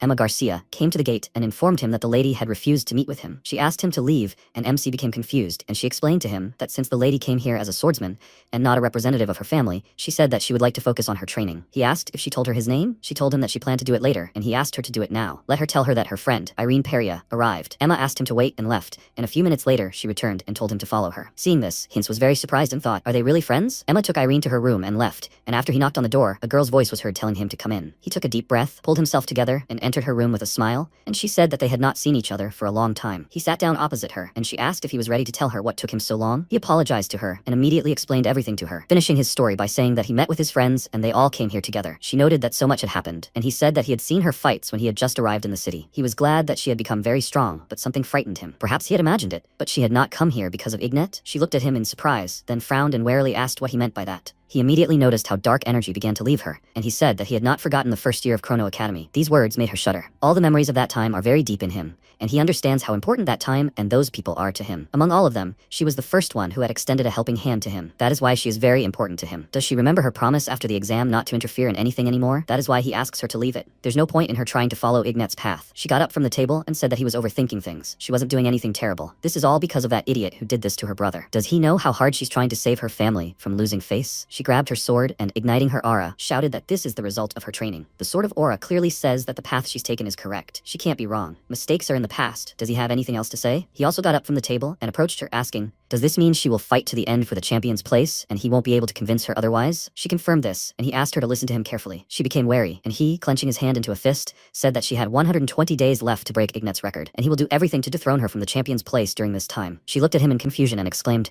is he out of his mind? He said that if he manages to stop her, then she will think about his words again. After that, he headed for the exit, and she exclaimed, does he expect to defeat her? He answered her that he knew that he couldn't defeat her now, so he would have to try hard. He turned to her with a smile and apologized for talking about nothing else, although they hadn't seen each other for a long time. Let her not forget that no matter what happens, she will remain his dear friend. After that, he said goodbye to her and left. Time passed, everyone was sitting in the hotel and relaxing. Judith lay on the bed and looked at the ceiling with the thought that she knew that Ilya had become stronger, but she didn't expect that she had become a real swordmaster. Now she is better than her, but in 5 or 10 years, they will see. Lulu woke up, and at that moment, Judith suddenly stood up, exclaiming that she could definitely beat her. The cat jumped up in fright and meowed loudly, and Judith apologized to her, after which the door creaked. Irene returned. They immediately asked where he had been, after which he told them everything. Bart exclaimed, so he challenged her and left? Is he crazy? He confirmed this and said that in these 3 months he would fight her. And his friend asked, he understands what that means, right? Judith looked at him in surprise, and Lulu happily said that she believed in his victory. Kubaru, meanwhile, was worried. He said that he would have time to become stronger, but she was a master of the sword. He told him that he knew this, but whether she was a master or not, he had to challenge her and win. Judith looked at him in surprise and pursed her lips, then patted him on the shoulder with a smile, and said that he had come so far that he definitely needed to fight her. She would challenge her too. After that, she left, saying that she would go to training, and when she was outside, she gritted her teeth and thought, how can she sit still when he says he is going to fight Ilya? Bart, meanwhile, said that she seemed motivated by him. By the way, does he already have a plan? He answered him that he didn't have a plan, but he would figure out how to beat her. He asked his friend for help, and he, warily rubbing the bridge of his nose, said that he was definitely crazy. After that, they decided to discuss the plan over a glass of beer. Bart said that it was not impossible. There are cases of experts defeating masters. Kuparu added that he had heard of this too, and the guy continued, saying that there are 3 conditions for this. The first is a sword that can withstand a sword with an aura. Is his sword strong enough? He remembered the words of the blacksmiths, and answered that this sword had never broken, and one trusted person said it was good. good. Bart said the second condition is a unique style. He needs a style that the opponent cannot predict. Otherwise, there will be problems. He needs to practice his techniques well. MC excitedly exclaimed that he will try very hard, and he said that he would like to say that trying alone is not enough, but that will definitely not stop him. And the third, most important condition is fencing skills that are inaccessible even to a sword master. Ilya did not become a master out of luck. She perfected her aura and fencing skills. If he cannot meet all the conditions, it will be difficult for him. He replied that he would try to make it within the allotted time, and at that moment, reporter Hints appeared between them and exclaimed in surprise, "Did they really challenge the champion?" Bart nearly choked on his beer in fright, and Hints thought that he immediately realized that he was different from everyone else. It's good that he followed him. Such a sensation couldn't be missed. Lulu asked if he was an elf. He took off his hat and introduced himself, and Bart asked why he was there and what he wanted. He said that he had keen hearing. He heard everything they talked about and what they missed. Every swordsman in the Land of Evidence has a level. Everyone starts from the Land of Origin and moves up in rank. In the Land of Opportunity, there's the Pawn, Knight, Bishop, and Rook level. In the Land of Honor, the King and Queen. And then, the Champion. Only swordsmen in the top 10 have the right to challenge the champion. However, even if you are skilled enough to do so, it will be difficult to challenge the champion without proper public attention. That is the fourth condition. Kubharu joyfully slammed his fist on the table and asked, "So they need public attention, and he can provide it for them?" He smiled and confirmed this, saying that they need to improve the public's opinion of them, and he is ready to help them with this. He turned to Irene and said that he will make him the star of the Land of Evidence. The next day arrived, and everyone came to the arena to watch the entrance exam. Some reporters started writing everything down, because today the gold graduating class of Chrono Academy will compete in the exam. Bart Lloyd, the star of the 27th graduating class, and his friend, the commoner swordswoman Judith. With 3 wins out of 3 for both of them, they received promotion to the bishop rank. He remembered Hints and nervously thought that he needed to get an interview before that reporter arrived. When the fights were over, he and the other reporters rushed towards the two,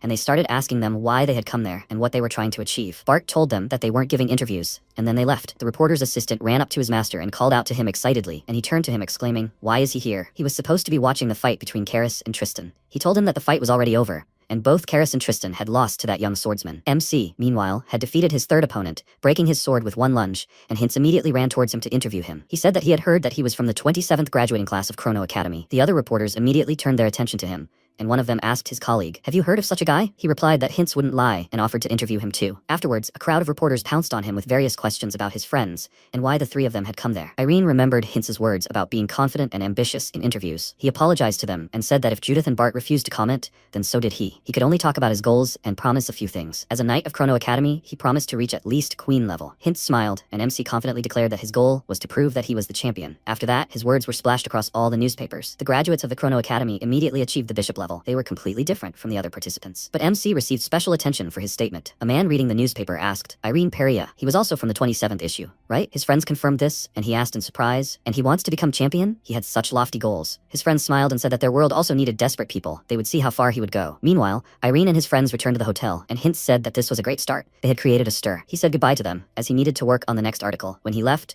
MC asked his friend where Judith had disappeared to again. Bart told him that he thought she was training again. He had a question. He looked very excited in the interview. Does he really want to defeat Ilya? Irene looked down and thought for a moment, then decided to tell him what this was all about. His friend was surprised when he heard about dark energy, and he explained that when a person is overwhelmed by negative emotions like anger or envy, dark energy begins to consume them. He felt that Jet could control his emotions and tame dark energy, but Ilya emitted so much of it, like demons. If nothing was done, the dark energy could affect her too much. Bart said that now he understood why he decided to go so far. He suggested that she not tell Judith about this yet. Who knows what she might come up with, but defeating her would be difficult. MC replied that he would try his best, and Lulu, who had been sitting on the bed the whole time, exclaimed, "Why didn't he tell her how difficult things were?" Bart turned to her and asked in surprise, "Shouldn't she be with Kubharu?" She ignored him and jumped to the floor, asking Irene if he needed to become significantly stronger in a short time. He confirmed this and asked if she knew a way. She told him that with magic, anything was possible. He would need special training. Now, every time he swung his sword, let him think about his overwhelming desire to win. Meanwhile, Ilya was getting ready for bed. She sat down at the table and mentally asked Irene why. She thought that at least he would understand her. She glanced at the bracelet and thought that they both had misunderstood each other. She needed to meet the priest as soon as possible. Morning came. MC went to meet the local viscount on Hint's advice,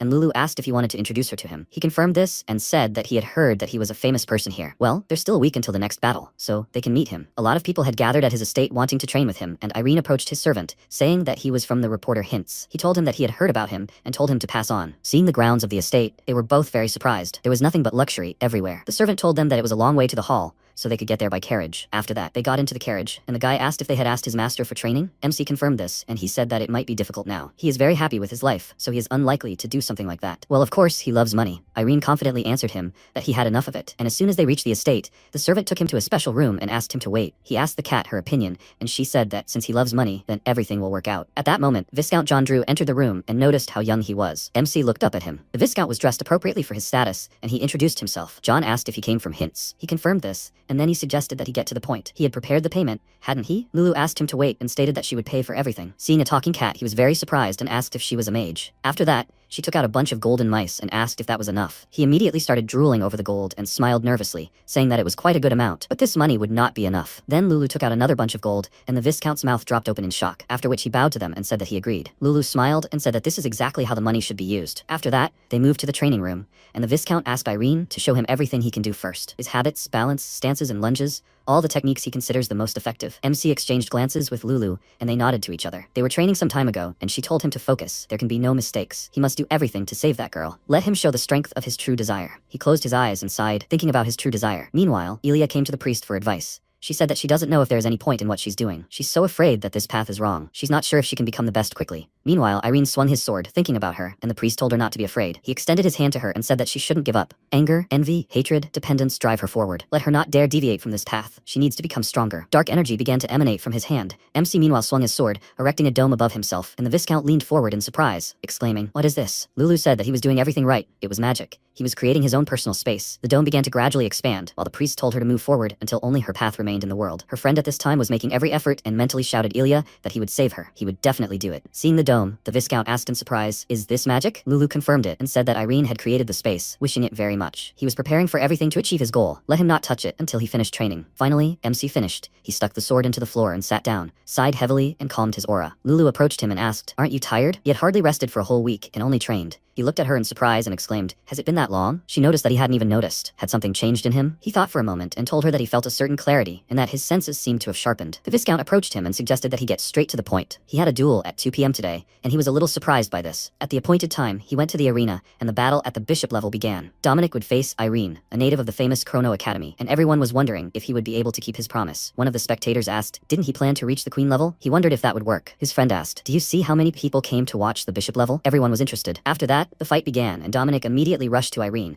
and he realized that everything had changed. He could clearly track his opponent's trajectory. As soon as Dominic swung, he struck back and a loud clang was heard. Dominic looked at his broken sword in shock, and MC frowned, after which the fight ended and he was declared the winner. Seeing this, all the spectators were very surprised, after which a crowd of reporters crowded around Irene and began congratulating him on his victory. One of them said that he fulfilled his promise. How does he feel now? He replied that nothing special. He just kept his word and will continue to win until he reaches the level of the queen. Reporters rushed after him, asking him to comment on what happened, but he ignored them. The news quickly spread through the local taverns. The newspapers were filled with only his string of victories. Everyone was eager to watch his next duel. MC once again came to train with the Viscount, and he said that it was a good duel. Now, he knows what he's missing. His fencing style is too ordinary. He needs something out of the ordinary. He'll teach him some skills. Suddenly, he pointed a finger behind him and excitedly exclaimed, "What's that over there?" Irene immediately turned around and John spat at him, but he was able to dodge. After that, he looked at him in bewilderment and asked what he was doing. He smiled and apologized to him, saying it was a joke, after which he offered him a handshake, but there was snot on his palm. MC looked at it with disgust, and then his gaze widened. He felt something. He glanced at the blade pressed to his hand and wondered how this happened. John said that he not only needed to watch himself, but also anticipate his opponent's movements. Only with the help of clever calculation he can win. He will teach him real tricks. 10 days passed. Irene blocked all the weapons that he threw at him, and John jumped back, praised him, saying that he made a good choice. After that, he thought that he was really good. He was able to learn his secret techniques in just 10 days. Not only learn,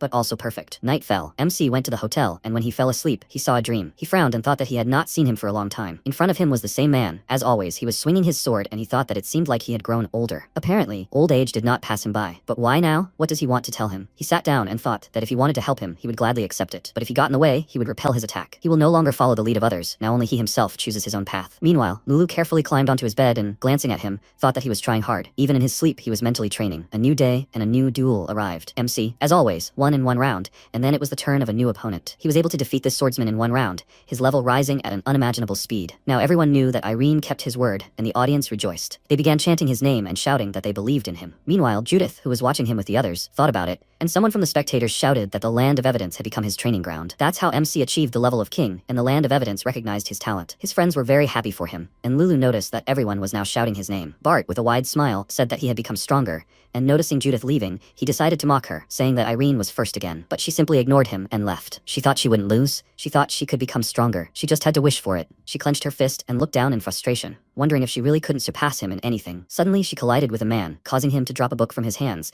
and she immediately picked it up and asked him for forgiveness. He told her that everything was fine, after which she moved on, but called out to her, and taking off his hood, asked if she didn't mind talking. It was that same priest. Meanwhile, MC continued fighting in the arena, and this time the opponent was very aggressive. He swung his sword from top to bottom, and Irene dodged, after which he unleashed a flurry of blows on him, but he deftly avoided each of them. The man clicked his tongue in displeasure, after which he abruptly disappeared from the spot and appeared behind him. But MC noticed him. The man swung his sword, thinking he would finish him off, but as he was about to strike, Irene suddenly disappeared and appeared behind him. Realizing this, he turned around in fear, and Irene lunged, and his blade missed his neck by a few centimeters. That's how MC won again, and the spectators began to rejoice because he defeated the fearsome knight. Could no one really answer him? There was only one victory left until Queen level. The King level was too easy for him. When the fights were over, Kuparu and Bart went for a drink. The orc noted that now everyone was talking only about Irene. Even all the articles were about him. By the way, Judith was also close to King level. Bart agreed with him, noting that the next match would decide whether she would advance. The orc asked what about him? He thought they were very similar, but he didn't seem interested in the land of proof. He told him that he wasn't particularly interested in simply swinging a sword, and he wondered why. He looked down and told him he didn't know, then thought about it. One day at the academy, Ian called him in and told him he was graduating. This news confused him, but what about the exam? He heard from Judith that the graduation exam required training and gaining experience. Ian told him that it was for those who truly needed training. They decided that he was already worthy, so there would be no exam. He would become a graduate of the Chrono Academy. He congratulated him on this, but he was still confused. These memories made him smile, after which he said something, and he remarked that it was surprising. At that very moment, the door creaked open and Judith entered the room. Kuparu looked her over, worriedly asking how her training was going. She immediately offered him a fight,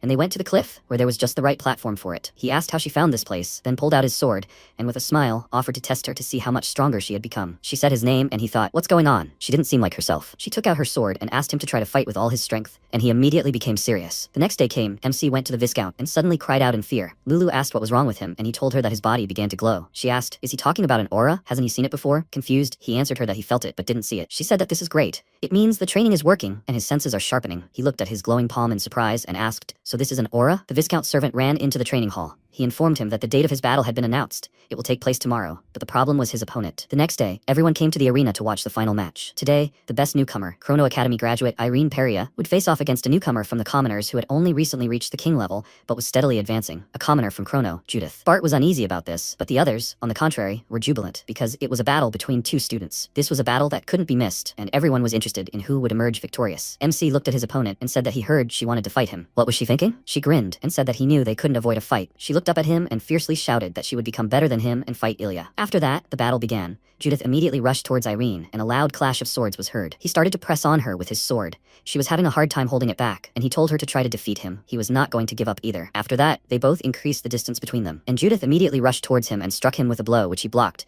And then she began to swing her sword furiously. A cloud of dust arose from her blows. She caught her breath, peering into it, and suddenly her eyes widened. She saw his blade in front of her. He quickly rushed forward and struck her with a blow, which she managed to block, but she was thrown back. The audience was shocked. One of them asked how he did it. He is so cool. Bart was also surprised that he was able to push her away. MC warned her that he was attacking and then began to strike her with many blows, and she, gritting her teeth, began to block them. She became nervous and thought, where does he get this strength from? He was not like this before. What happened? A little more and her sword will fall apart. She can't handle him, but she needs to at least hold on until the end. MC pushed her again. She started gulping air and thought that it was too difficult for her to stand. She looked at his confident face and panicked, thinking, what should she do? How can she defeat him? And will she succeed at all? She clenched her teeth and mentally ordered herself to attack. She can't stop until she falls off her feet, or until he falls. She needs to keep attacking. She swung her sword, but he ducked and their swords clashed again. They both looked into each other's eyes, after which she pounced on him in a jump, and then the blow happened. Judith dropped her sword, thus the fight ended, and Irene was victorious. The entire arena was immediately filled with enthusiastic shouts. Everyone was rejoicing. Since MC reached a new level, all the reporters wanted to ask him a couple of questions, and he decided to answer them. Hints said that he reached the last level of the land of evidence, and apparently he was not going to stop. He answered him that he said that he would fight to the end and would not stop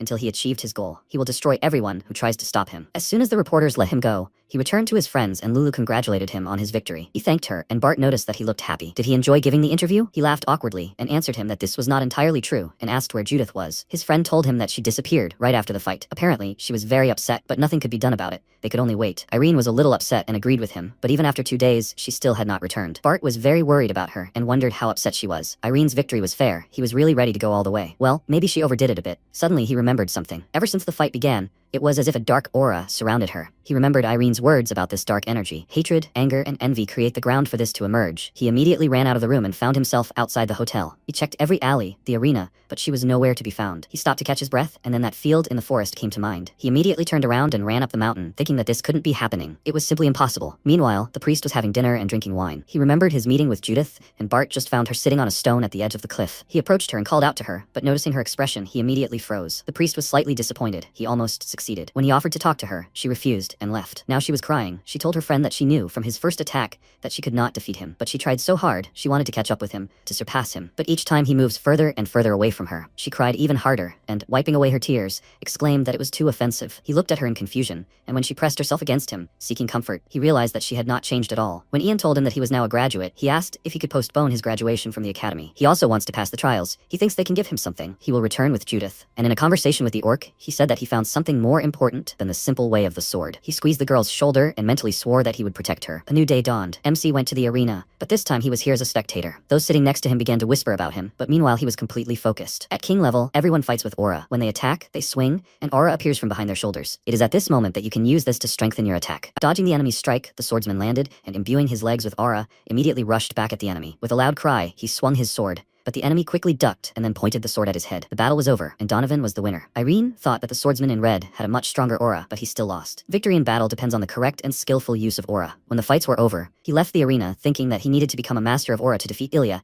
and he needed to go train now. He met his friend on the way and asked if he had also gone to watch the battle. He happily called out to him and noted that they hadn't seen each other for a long time. Bart asked how the fight was. He reached a high level. It's simply amazing. He agreed with him, saying that he had to try hard. By the way, has Judith returned? Bart glanced at the place where she had just been and told him that she had returned a couple of days ago, so he shouldn't worry. He smiled and said that he would need to meet her, after which they said goodbye and parted. Right after that, Judith came out of her hiding place and her friend asked how much longer she was going to hide, or was she avoiding him? She smiled nervously and looked away, saying that she just went to the restroom. And was he here? He smiled, realizing that she was lying to him, after which she awkwardly left and said that she needed to train. If there was an interesting battle here, then he should call her. He sighed with a smile and looked after her, thinking that he needed to give her some time. A few days passed. MC was training as usual and thought that he always worked according to the plan of correcting the mistakes made and directing his aura in the right direction. It's not hard to see, but how can he improve it? Aura is an abstract sensation. Lulu approached him and asked if he would go watch today's fight. He picked her up and said that this fight was definitely not to be missed, and then they went to the arena. The February Battle of Champions begins right now. The champion, Swordmaster Ilya Lindsay, entered the arena and her opponent, a queen-level fighter ranked 4th, the Elder Grayson. Irene thought he should watch carefully how exactly she increased her aura sword. He saw aura emanate from her body, and then it completely moved to her hands, and from there to the blade. He thought that the feeling was the same as during his attacks, the aura transferring from his body to the blade of the sword. Ilya seemed lost in thought,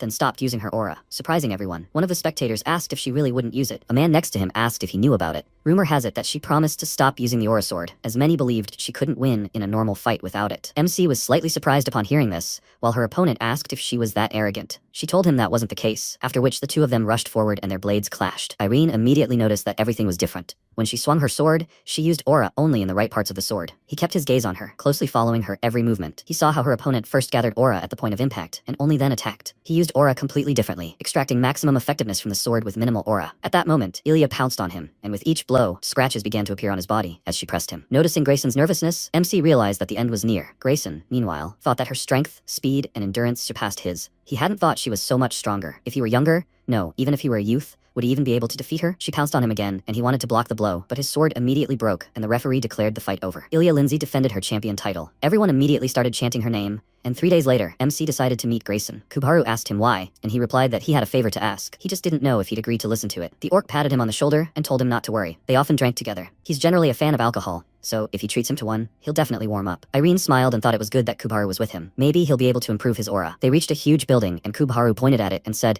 "That's where they should go." MC froze at the sight of it, and his friend asked him what was wrong with him. He worriedly told him that there was bad energy coming from there. The two of them immediately ran there and burst into the room where Grayson was training, and Kubaru worriedly asked what was wrong with him. They saw him sitting in the middle of the training room and dark energy radiating from him, which made their eyes widen. He asked who was there. He didn't remember calling anyone. His gaze was stern, and blood was pouring from his eyes.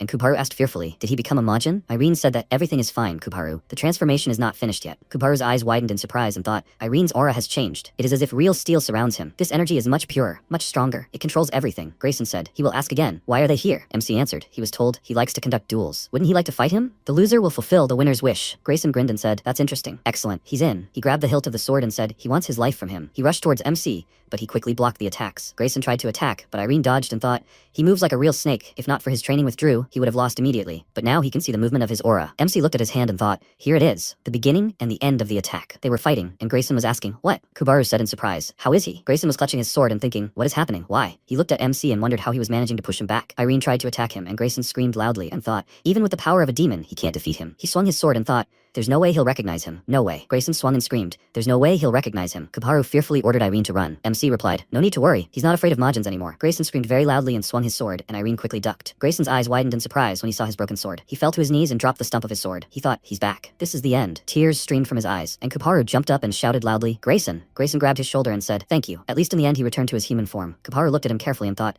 his fire is fading. Unfortunately, this is the end for Grayson. MC asked again, what end? He had a chance to fight him. Now he has hope of defeating Ilya. He wants to become strong, just like him. Irene put his hand on Grayson's shoulder and said it was a worthy duel. Thank him for that. Kubaru looked in surprise at the mana flowing from his body and thought, fire, it's flaring up. Irene smiled and asked, does he remember that the loser must fulfill the winner's wish? He wishes for him to continue to wage worthy and impressive battles. After a while, Grayson said, thank you very much again. MC replied, and thank you for coming back. Kubaru said he felt bad mana coming from his sword, Grayson. Where did he get it from? Grayson replied, he doesn't know himself. He returned home and it was already in the room. He had just grabbed the hilt when he lost himself. When he fully recovers, he wants to visit the temple. He will confess his sins and beg for forgiveness. He hopes he will be able to cleanse his heart. Kubaru looked at him carefully and thought, his heart is already absolutely pure. There is no bad energy in it at all. He said, good. He hopes they will see each other again. Grayson replied, of course. After a while, MC and Kubaru were walking along a forest road when suddenly Kubaru said, he remembers Ignat's words. Kajal, Charlotte, Victor, and now Grayson too. According to her, the peace will soon be disturbed. By the way, didn't he have other business with Grayson? MC replied, it doesn't matter anymore. Now he will only be busy with his recovery. Kubaru asked Irene, so what does he think of this power? Irene replied, to be honest, he doesn't know much himself. He knew he could win, so it all happened on its own. He clenched his fist and thought,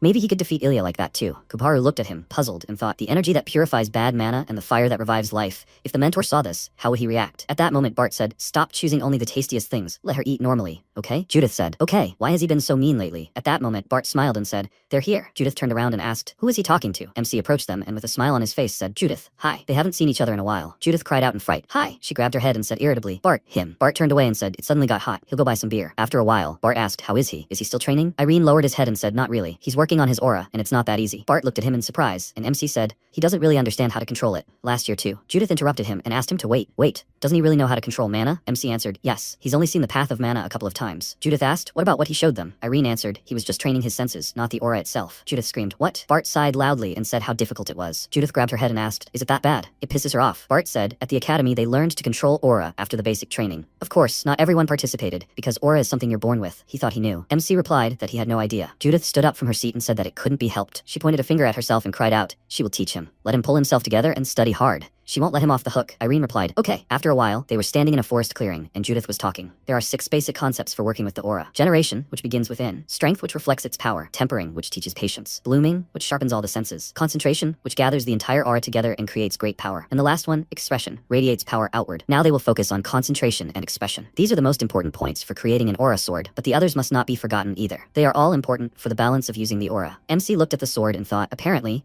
this looks like the moment of attack, so he will still be able to create an aura sword. I need to start developing my aura right now and put my theory into practice. A month later, Irene stood on the training ground and thought, I need to concentrate and create an aura. I need to channel it into my hands and transfer it to the sword. He set mana through his sword and looked at it in surprise. He thought, again, this always happens when transferring aura to a sword. It's as if it absorbs the aura and becomes heavier. Hints ran into the room and shouted loudly, Irene, the date for the next battle has been set. His opponent, Ricardo Pinto. He's the former champion of the Land of Evidence. MC's eyes widened in surprise and asked, a former champion? Hints answered, yes, one of the best experts, but this time it's even more difficult. They say he has a special weapon. He received the very first numbered sword, Vulcanus, from his father, the sword master, Garrison Pinto. Irene asked again, a numbered sword? Hints answered, yes, it can withstand even an aura sword. If he defeats him, he will be able to fight the champion right away, but it will be difficult even for him, Irene. Hints looked at MC's lips in surprise and wondered if he smiled. MC said, he thinks the owner of the numbered sword is a great opponent for him. No need to worry, he will definitely be able to win. After a while, a loud scream was heard. A great fight between queen-level fighters, the returning champion, Ricardo Pinto, and his opponent, the up-and-coming Irene Peria. Ricardo grabbed the sword and said, he has heard of him. He is a swordsman who is getting a lot of attention these days. Apparently, he is very popular since they have so many viewers. However, he started screaming loudly. He is still too far from his level. A scream was heard. The battle has begun. MC said, he can't be sure of it. Ricardo looked at him with a puzzled expression, and Irene released an aura through his body and screamed. He will surely find out after the battle. He quickly leaped forward and charged. Ricardo thought how fast he was. He tried to swing his sword, but MC was already behind him. Their energies and swords clashed, making Ricardo tense. He jumped back and thought, that's so powerful, and so much aura complements that. Irene rushed toward him, and Ricardo thought, he concentrated so easily. It's clear the work on his aura was done at the highest level. Ricardo shouted shouted, "You weren't bragging for nothing." He swung his sword, and the host announced that they were both giving it their all. The fight had only just begun, and already the passions were so intense. Now it's clear why Ricardo Pinto became champion in the past. Irene Perea has only spent 40 days on the land of proof, but he is already equal in strength to the former champion. Ricardo frowned and thought, this kid started aiming at his sword. A scream rang out. Irene Perea is trying to break Ricardo's sword. Does he really want to overpower the numbered sword and win? Are those words? The guy asked. Is he serious? What the hell? Bart frowned and said, he's trying to break the numbered sword to see if he can overcome it with the aura sword. Judith screamed, what an idiot. Ricardo became angry, and the veins on his forehead stood out. He screamed, how dare he try to destroy his sword? Fine, let him gather all his strength and attack. Irene looked at him carefully and swung his sword. He kicked the ground, leaving large cracks in it. MC attacked Ricardo, who shouted in irritation, idiot. MC thought he was doing it. The guy's swords clashed again, and the man shouted in surprise that he was pushing Ricardo away. Seriously? Irene continued to fight and thought no matter what he had to do, he had to win and keep trying. He would definitely fight her. Let her just wait, Ilya. The host shouted. Irene Perea, let everyone just look at him. He's pushing Ricardo back. After MC struck Ricardo's sword, cracks appeared. The guy asked in surprise, really? How? Ricardo shouted loudly, holding his sword, and Bart and Judith widened their eyes in surprise. Ricardo's sword began to crack, which greatly surprised everyone present. Someone shouted, it's breaking. Ilya looked at what was happening in surprise, and Ricardo's eyes widened in fear. The MC gripped the hilt of his sword, and building up his mana, attacked Ricardo. He broke his opponent's sword, and the host announced that the fight was over. The men screamed in surprise. Really? Irene Perea split the numbered sword Vulcanus, and he won the duel. Judith grinned and said, wow. He really did it. Bart asked again, how? The host shouted, a victory that's hard to believe. It goes to Irene Perea. Now they know what the next match will be. The April match for the ranking championship. People cheered joyfully from the stands, and Ilya and Irene continued to stare at each other. The host shouted, Ilya Lindsay and Irene Herrera will duel. After a while, Irene exhaled and again channeled mana through his sword. He looked at the cracks on the sword and thought, it didn't work again. Did he absorb the aura again? Judith grinned and asked, did he try to make an aura sword? MC replied, yes, he's been trying for several days, but nothing works. Judith asked mockingly, did he think it would be easy? This thing will take a couple of months. Irene looked at her puzzled and asked, what? Judith said, loser. He asked, what's wrong with her? Bart stood behind them with Lulu on his shoulder and watched what was happening. Judith stuck her tongue out at MC and ordered him to try to hit her with his aura sword. Irene replied, she's overdoing it. Bart thought, cutie? At that moment, Emma was watching Ilya's training and thinking, she hasn't slept for a whole week and is only training. She didn't want her to lose her composure. After a while, MC was sitting on a large stone and thinking, can he really defeat Ilya? Suddenly he heard a voice. No need to worry. He raised his head and saw Judith in front of him. He asked, can you tell that from him? She folded her hands behind her back and answered, yeah, very much. She had hated her thoughts for several days. Why is he doing everything so well? Why does he work with the aura better than her? He is beyond her comprehension, and yet she can't hate him. She thinks Ilya is too. She doesn't know exactly what state she is in right now, but she believes in him. He is trying for the sake of others. That's why. Judith walked up to MC and hit him on the back with her palm as hard as she could. She ordered him to do his best. Then he will have nothing to worry about. After a while, Irene was lying on the bed and thinking, tomorrow he will be with Ilya. He must win. He closed his eyes and fell asleep. He stood on the training ground and thought the dream had changed a little. The furious and daring energy seemed to have calmed down. An old man stood in front of him, and MC thought, is he looking at him? Irene woke up and widened his eyes. He thought he wanted to say something, but what exactly? After a while, the host welcomed everyone to the land of evidence. Today will be the battle they've all been waiting for. The April champion will be determined.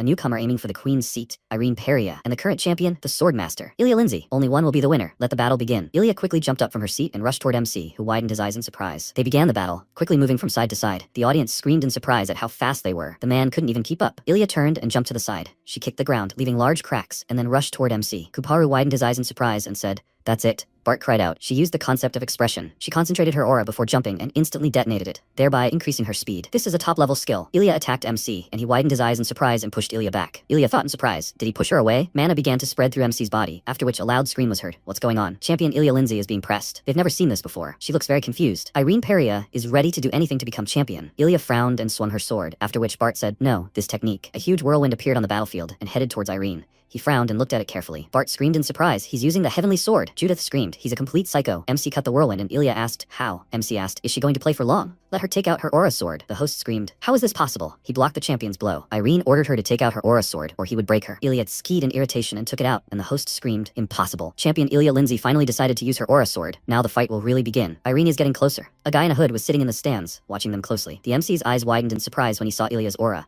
She moved closer to him and attacked, and he managed to dodge. Judith said it was still hard for him. Lulu said no, he can handle it. Irene, he can do it. The MC tensed up and rushed to attack. Aura flowed through his body, which surprised Ilya. Irene attacked her, and she staggered to the side. The men screamed in surprise. Wow, he's crazy. Ilya clenched her jaw and thought, she's not that weak. She needs to finish him off now. She rushed into battle, and MC blocked the blow. Ilya thought that if she makes him suffer, everyone will definitely acknowledge her strength. Bart said that he thought Ilya had sped up. Lulu frowned and thought that Ilya was stronger than Irene, but he was holding up well thanks to his hard training. Because Ilya was absorbed by dark energy, Irene was now her better opponent. Ilya frowned and prepared to attack again. She swung her sword, but MC blocked the blow. He thought Ilya, he will always be grateful to her. Without her support, he wouldn't have come this far. He remembered different moments from the past with Ilya and thought, Thank her. Ilya looked at him in surprise and thought, did he dodge? MC thought, now he will help her. He delivered his mana blow to her and carefully looked at the sword. Bright mana was flowing through it, which surprised even Ilya. The men screamed loudly. What is this horror? Where is this light coming from? His sword is glowing. Judith screamed. Horror, Bart said in surprise. An aura sword. A bright glow illuminated the entire field, like a huge explosion. The host said, they have a winner. Everyone froze in surprise, and the host said that the winner of this fight is Irene Peria. He becomes the new champion. Ilya was sitting on the ground and thinking, it's all over. What should she do now? The MC came up to her and said, Ilya. He leaned over and said, it's a little rude to say this right now, but Ilya looked at him carefully and thought, he was giving off a very warm energy. The MC offered to make peace with her and extended his hand. Ilya smiled and extended her hand back. The people in the stands shouted loudly, Irene. They saw with their own eyes the birth of a new champion. Irene is the best. Irene is the winner. The winner. The guy jumped up and ran past a bald man who grabbed him and asked irritably, don't you think he needs to apologize if he pushed someone? Suddenly, mana began to thin from the guy's body, causing the man to forget what he was doing there. The guy looked at Ilya and thought, what a pity. The dark energy disappeared without a trace. His energy is the opposite of darkness. Who is he really? After a while, Bart was sitting at the table and reading an excerpt from the newspaper. There's a dispute over Irene Peria's victory in the championship fight. They don't understand why the use of a magic sword that changes its appearance right during the duel is allowed. There is talk about the need to consider the possibility of a rematch. All the disputes ended when Ilya Lindsay admitted her defeat in person, and so a new champion appeared on the land of evidence. Judith screamed loudly, what nonsense? Really? Bart asked Judith to calm down. Kuparu looked at MC and thought, he's great. He did what seemed impossible. For the sake of his goal, he went all the way and showed everyone what he's capable of. At their first meeting, he was a completely different person. Irene, he's changed a lot. But why does the sight of the new Irene give him goosebumps? Bart folded his arms and asked, by the way, what's with the sword? MC replied, yes. He checked it several times, but it's the same as before. He doesn't know what happened then. Kuparu asked if it was maybe the influence of his dream. Irene replied, well, maybe. He wants to ask about that. Judith looked at him puzzled and asked, ask? Who? Lulu asked, the man from the dreams? MC answered, right. Judith asked again, what?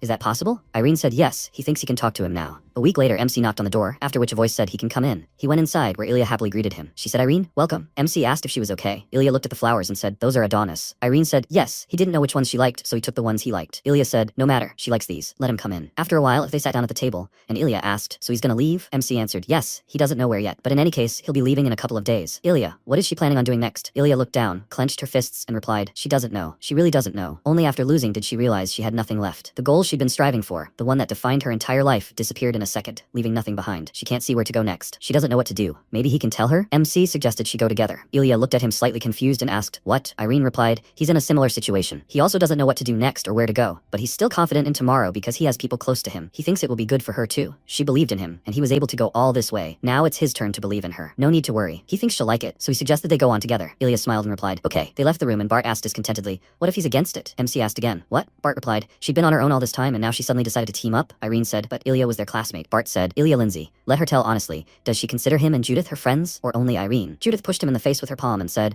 why is he talking like that? Bart interrupted her and said, well, he thinks they should get closer first. Everyone looked at him in surprise, and he said, it's usually easy to become friends when you share secrets with each other. He'll go first. Judith believed in Santa Claus until she was 14. She even behaved well at the academy a few months before the new year. As he found out later, it was all for a gift from Santa Claus. Judith grabbed her head with her hand and hit him with all her force, screaming loudly, he's a complete idiot. Is that his secret? Why is he telling her secret? Idiot. MC and Ilya exchanged glances, and Judith was holding Bart and screaming loudly. Why are they frozen? Let them quickly tell theirs, they asked. They too? Judith screamed, of course. Or do they think she's stupid? Or are they deaf? Irene said fearfully, okay Judith, now, let her calm down. After a while, MC was lying on the bed and falling asleep. He asked to finally tell him who he was. Why does he appear in his dreams? What did he want to say then? The man clutched his sword in his hands, and MC looked at his, stuck in the ground. He smirked and asked, he's a swordsman too, right? Great. They need to fight. The man swung his sword, but Irene quickly held the sword in front of him. Mana flowed through the man's body, and he swung and attacked MC. He jumped back and happily said, he is strong. He can imagine how hard he had to work. He wants to be like that too. He sent mana through his sword and then swung it and screamed, he's really trying hard. The man's eyes widened in surprise, after which his sword was shattered into pieces. The man put his hand on MC's shoulder and said, he will support him. He began to dissolve, and MC asked him to wait. He woke up and stretched his hand forward, screaming, let him wait. After a while, Judith asked, did he say that he would support him? MC answered, yes, exactly. Bart asked, and then? Irene spoke, and he dissolved as if in fog. He has a strange feeling, like he will not show himself again. Kuparu looked at him carefully, and then asked, if they do not mind, they want to go to Turkey. Everyone looked at him puzzled, and Judith asked, where is that? Bart answered, the orc city in the northwest. Kuparu said, and this is his homeland. His mentor lives there. The best shaman in the history of the orcs, the great Gergar. The mentor, perhaps he can help him understand the nature of his dreams. MC asked in surprise, really? Bart said he didn't mind. Judith, and she? Judith grinned and replied, so did she. It's cool that she can now see the two strongest of them every day. Irene and Ilya smiled at her words. Ilya said she agreed too. Lulu happily said she had never been to the orc village. It will be cool. The next day, Ilya asked her to tell her parents that she she would return. Emma said, of course, my lady, no need to worry, have a good trip. Ilya said she forgot to say goodbye to her mentor. Emma replied, he left a few days ago. She thinks it's something urgent. He asked to say goodbye to her on his behalf. Ilya asked, puzzled, is that so? Then she left. Lulu sat on the carriage and said, they are leaving. Good luck to everyone. People looked after them with confusion, and then looked at each other and said, the champion is gone. That means he is the champion now. He will try again too. How can such a weakling become a champion? After some time, the group stopped for a rest. Bart said, Kubaru, next time he will drive the carriage. Kubaru asked, why is that? It is not a burden to him. Bart said, he gets tired. Probably he constantly takes care of them. Judith screamed, yes, she's in charge of dinner today. Bart added, he can rely on them. Sometime later, MC looked at the burnt food and asked, is this really edible? Ilya stood next to the fire and said, nothing. She managed to cook soup. Everyone tried it and simultaneously began to feel sick. Someone screamed, is poison. Ilya asked again, poison? For soup, is it poison? Judith sat behind her and smiled. Kubaru suggested leaving the cooking to him. He'll call them if he needs help. Let them step aside. Ilya and Judith answered simultaneously, okay. After a while, Ilya told Judith to just imagine the sword as an extension of her hand. It's much easier to control it that way. Judith frowned and said, an extension of her hand. Bart was gathering flowers for a wreath at that moment, and Lulu was sleeping peacefully next to him. Kubaru was lighting a fire at that moment. MC sat down next to him and said, Kubaru. Kubaru asked if he was done with training. Irene asked what was bothering him lately. Kubaru answered, he's observant. To be honest, he's worried about returning to his homeland. Apparently, he left there for a reason. He feels awkward saying that, but he couldn't go back there alone. MC looked at him and thought, I see. Apparently, that's why Kubaru is constantly traveling around the continent. Kubaru apologized and said he wanted to enlist their support and return. It's strange to act like that at his age, right? MC replied, no, it's not strange. He did offer to go to Turkali, not knowing what they would answer, but anyway, he plucked up his courage. Kubaru turned away and said thank you. After a while, the carriage wheel broke, and Kubaru looked at it and asked, Bart, is he serious? He thought he could handle it.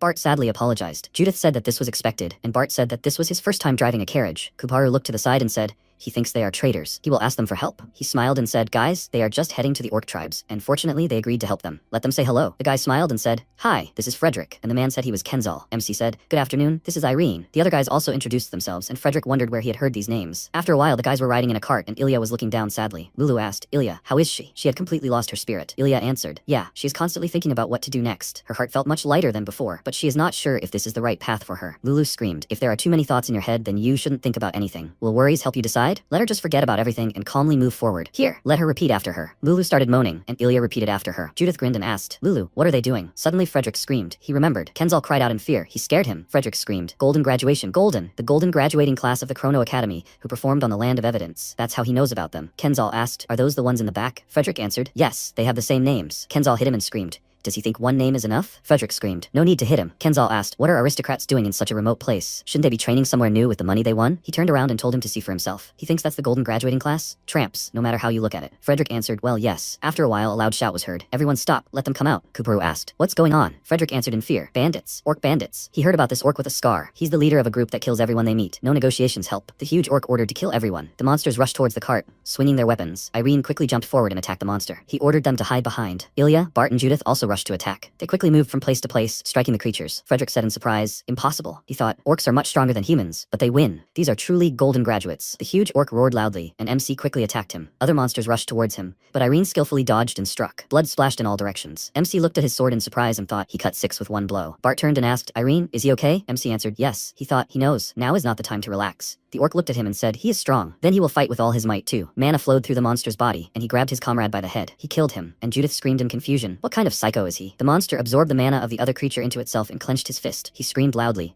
and Kubaru cried out in surprise, is this blood magic? That's forbidden. The monster screamed, he will kill them all. Suddenly, a huge hammer flew out from the side and pinned the creature to the ground. MC turned around and thought, what kind of horror is this? Where did this hammer come from? The old man jumped off the cliff and attacked the creature again. He raised his axe up and loudly ordered the warriors to attack. The orcs jumped off the cliff and began quickly striking the monsters. Bart asked, puzzled, what kind of orcs were these? Kubaru answered, they were shamans from Turkali. Bart asked, local warriors? Kubaru answered, yes, and he is their leader. One of the 10 most powerful shamans on the continent, Karamkun, his father. Karamkun said, Kubaru, he replied, they haven't seen each other for a long time, father. Karamkun said, let him go. This is his last warning. Kubaru said, father. Karamkun screamed loudly, let him go and never come back. Kubaru replied, it's impossible. He needs to talk to Tharakan. Karamkun screamed, no way, let him go. MC suddenly stepped forward and told him to wait. It took his son a lot of effort to get here. Can he really talk to him? Karamkun asked. Who else is he? Irene answered, he is Kubaru's friend and student, Irene Peria. Karamkun replied, it's family matter, tribe matter. He ordered him not to interfere. MC frowned and said, it's mentor matter, friend matter. He has the right to interfere. Karamkun asked, does that mean he will take responsibility for his decisions? MC replied, of course. He is ready to do anything for Kubaru. Karamkun swung his hammer and said, excellent human. Then they will test how true his words are. It headed towards MC, and he held his sword in front of him. Karamkun clenched an axe in his hand and began to swing it, and then grabbed his hammer. MC looked at it in surprise and wondered what happened to his hammer. It attacked Karamkun, who thought, that's not bad. He deflects his attack attacks with aura and makes excellent use of the forest's power. However, he can definitely hold out. Karamkun began to attack and screamed loudly. He is holding back the attacks well with his weak body. But this is the end. Let him give in. Irene swung his sword and attacked Karamkun, who staggered from it. Karamkun looked at him carefully and thought, his sword has appeared again. Is this magic? He spoke. He admits he is a worthy opponent. Was until this moment. He shouted loudly. He is giving the last warning. Let him leave with Kuparu, or he will make it so that they will never be able to raise a sword. Suddenly, Lulu ordered to stop. She is not going to hold back any longer. She will not forgive him for what he is doing to Irene. She created a huge flow of mana, and MC shouted, Lulu. The transformation occurred, and the cat's body turned into a demonic girl. Irene's eyes widened in surprise and asked, Lulu? Bart asked in surprise, who is this? A dragon? Lulu grabbed her wings and said, oh my, cool wings. Karamkun looked at her in confusion and thought, is she a mage? Lulu screamed. She will repay him for what he did to Irene. She created a huge energy flow, but hit Karamkun. Lulu screamed in surprise. She missed. The orcs began to scatter and shouted, why is she attacking them? Let them run faster. A large crater from the explosion appeared in the ground, and Lulu said, she tried it and that's enough. The controls are too complicated. Bart and Judith's eyes widened in surprise and their mouths dropped open, and Kuparu stepped forward and ordered them to stop. Father, he doesn't presume to judge whether he's doing the right thing or not, but he doesn't understand his life choices. When he hears about Turkali, he's glad he left there. He pondered how they could solve their problem all night, and then he realized how much he missed Turkali. Him, his brother, but all of them. He knelt down and lowered his head. He spoke. Shaman of Turkali, Kuparu, bad son, he greets his father. Karamkun turned away and suggested they talk in the castle. Kuparu cried, closing his eyes. After a while, MC put out his hands to catch Lulu and asked, what was that? Lulu replied, she trained to protect him. Irene asked, but what form is this? Lulu replied, she doesn't know, it just happened that way. She feels like sleeping now. It took too much energy to change forms. Good night. MC hugged her and said, okay, let her rest. Ilya came up to them and said, Irene, it's time for them to sleep too. They have to get up early tomorrow. Irene replied, yes. After a while, MC was standing in front of the fire when suddenly Bart turned to him and asked if he regretted it. MC replied, no. Bart interrupted him and said, this will happen again, so he must steal his heart. You can't be afraid of what the world has in store for him. Their duty is to move forward, no matter what the path may be, even if it means shedding blood. Irene replied, yes. A few days later, Lulu looked up and said enthusiastically, wow, this looks luxurious. Do they agree? The carts were approaching the orc city of Turali. MC asked, immigration check? Kuparu replied, it just happened. I'll have to go. Judith asked, are you sure he's okay, Kuparu? Kuparu smiled and said not to worry. Had she forgotten who he was? It's quick. Judith asked, immigration check? Isn't that overkill? Bart replied, Kuparu is the local crown prince, so it's understandable why they want to check him. An orc entered the room and told the travelers to get up. Lord Tharakan is waiting for them. After a while, they were walking down the corridor and Judith asked, Tharakan, is this Kuparu's younger brother? Bart replied, yes, he's supposedly the local chieftain. He'd heard he was the pickiest of all the orcs. They needed to be careful. They entered the office where Tharakan was sitting. He smiled and said, nice to meet you. He was Tharakan. He thanks them for bringing his brother home. Bart and Judith were puzzled, wondering why he was so cute. MC replied that they wanted to ask about Kuparu's check. Tharakan replied that there was no need to worry. He had already successfully passed it and was now finishing the rest of the formalities. By the way, what do they know about the relationship between them? MC replied that nothing specific was known. What happened? Tharakan replied that he didn't know where to start. His father, the previous chief of the tribe, had 2 wives. His mother, the first wife, had trouble getting pregnant for a long time, and it was decided that she would not be able to have children. Then his father took a second wife, and his eldest brother was born. He immediately became the future heir by birthright. But when his brother was 10 years old, he was born, and chaos began. There were factions that supported his brother, his father's first son, and there were those that supported him, believing that he should become the future chief as the son of his first wife. The relationship between them had deteriorated and the conflict had become too intense, so the brother decided to leave the tribe and go away, thus ending the dispute. 17 years had passed since then. When the 2 warring sides united, he appeared before them again. Tharakan said he could imagine how much courage it had taken him to come here. He even told him that he was no longer going to avoid difficulties, and that he had become much more confident thanks to all of them. Thank them again for helping him. He would like to thank them. Lulu threw herself on the table and screamed. She agrees. After a while, their eyes widened in surprise, and Tharakan said, these are the treasures of Turkali. They were collected from all over the continent. Let them choose what they want. MC began to look around and said, all the walls are covered in weapons. Lulu said, this rabbit is the size of Kuparu. Tharakan said, my brother asked to show them certain swords. Will they take a look? Judith asked, Kuparu? Tharakan led them to the swords and announced, yin-yang swords. Someone said, wow. Tharakan said, one is cold as a shadow. The other sword is hot like the sun's rays. Sometimes they are called swords of the mind and heart. Judith and Bart took them in their hands, after which the swords glowed with a bright light. Bart said in surprise, they flashed with color. Judith cried out joyfully, how cool. Tharakan said. He didn't expect them to decide to reveal themselves like this. Now it's clear why the brother was so insistent on them taking it. Bart asked if they could take such valuable swords. Tharakan answered, of course. They chose them themselves. No need to worry. They'll only be happy if they use them. Judith shouted happily, thank you. MC asked, Lulu, did she choose something? Lulu said thoughtfully, there are a lot of things here. She doesn't even know. This one is too big and that one is too sharp. This looks beautiful. Wow. Irene sighed in surprise, and she and Lulu pointed to the pendant together and shouted, this. Ilya asked, a necklace? MC took it and said, yes, he doesn't know why, but it immediately caught his eye. Lulu said she liked it too. It gives off a pleasant energy. Tharakan said, as far as he knows, this necklace belonged to a powerful shaman many years ago. He wouldn't want to offer them junk, but if that's what their intuition tells them, then let them take it, of course. Lulu said thank you, they'll use it. MC said thank you. Judith smiled and asked, Ilya, what did she choose? Ilya turned to her and widened her eyes in surprise. She looked at the small dagger and said, she likes it. Judith asked, puzzled, a dagger? Why? She can choose something cooler. Ilya thought, she doesn't know. What suits her? What does she like? Maybe nothing. The next day, Kuparu asked, are they okay? MC stepped forward and shouted, Kuparu. Lulu shouted, Kuparu, he should have at least warned them that he was leaving. Kuparu laughed and said, he hoped Tharakon announced everything to them. But he has bad news. He was told that the mentor died a year ago. Irene's eyes widened in surprise and he visibly saddened. Kuparu said that was to be expected, to be honest. He was older than his father, who was already 70 years old. But there was no need to worry. He left a letter. MC asked in surprise. A letter? Kuparu answered, yes, he thought the mentor knew he wouldn't return alone, and he left a puzzle, but he hadn't been able to decipher it yet. They'll probably learn something useful from it. Let him give him some time. Irene smiled and replied, okay, he'll wait. After a while, MC, Ilya, and Judith with Bart were training in the Turkali training area. The orcs looked at them and asked, are these the people Kuparu brought? Another orc answered, yes, the blonde from the Lindsay family. The guy with blue hair, that's their family swordsman Lloyd. And that other one? It seems he's also from some noble family.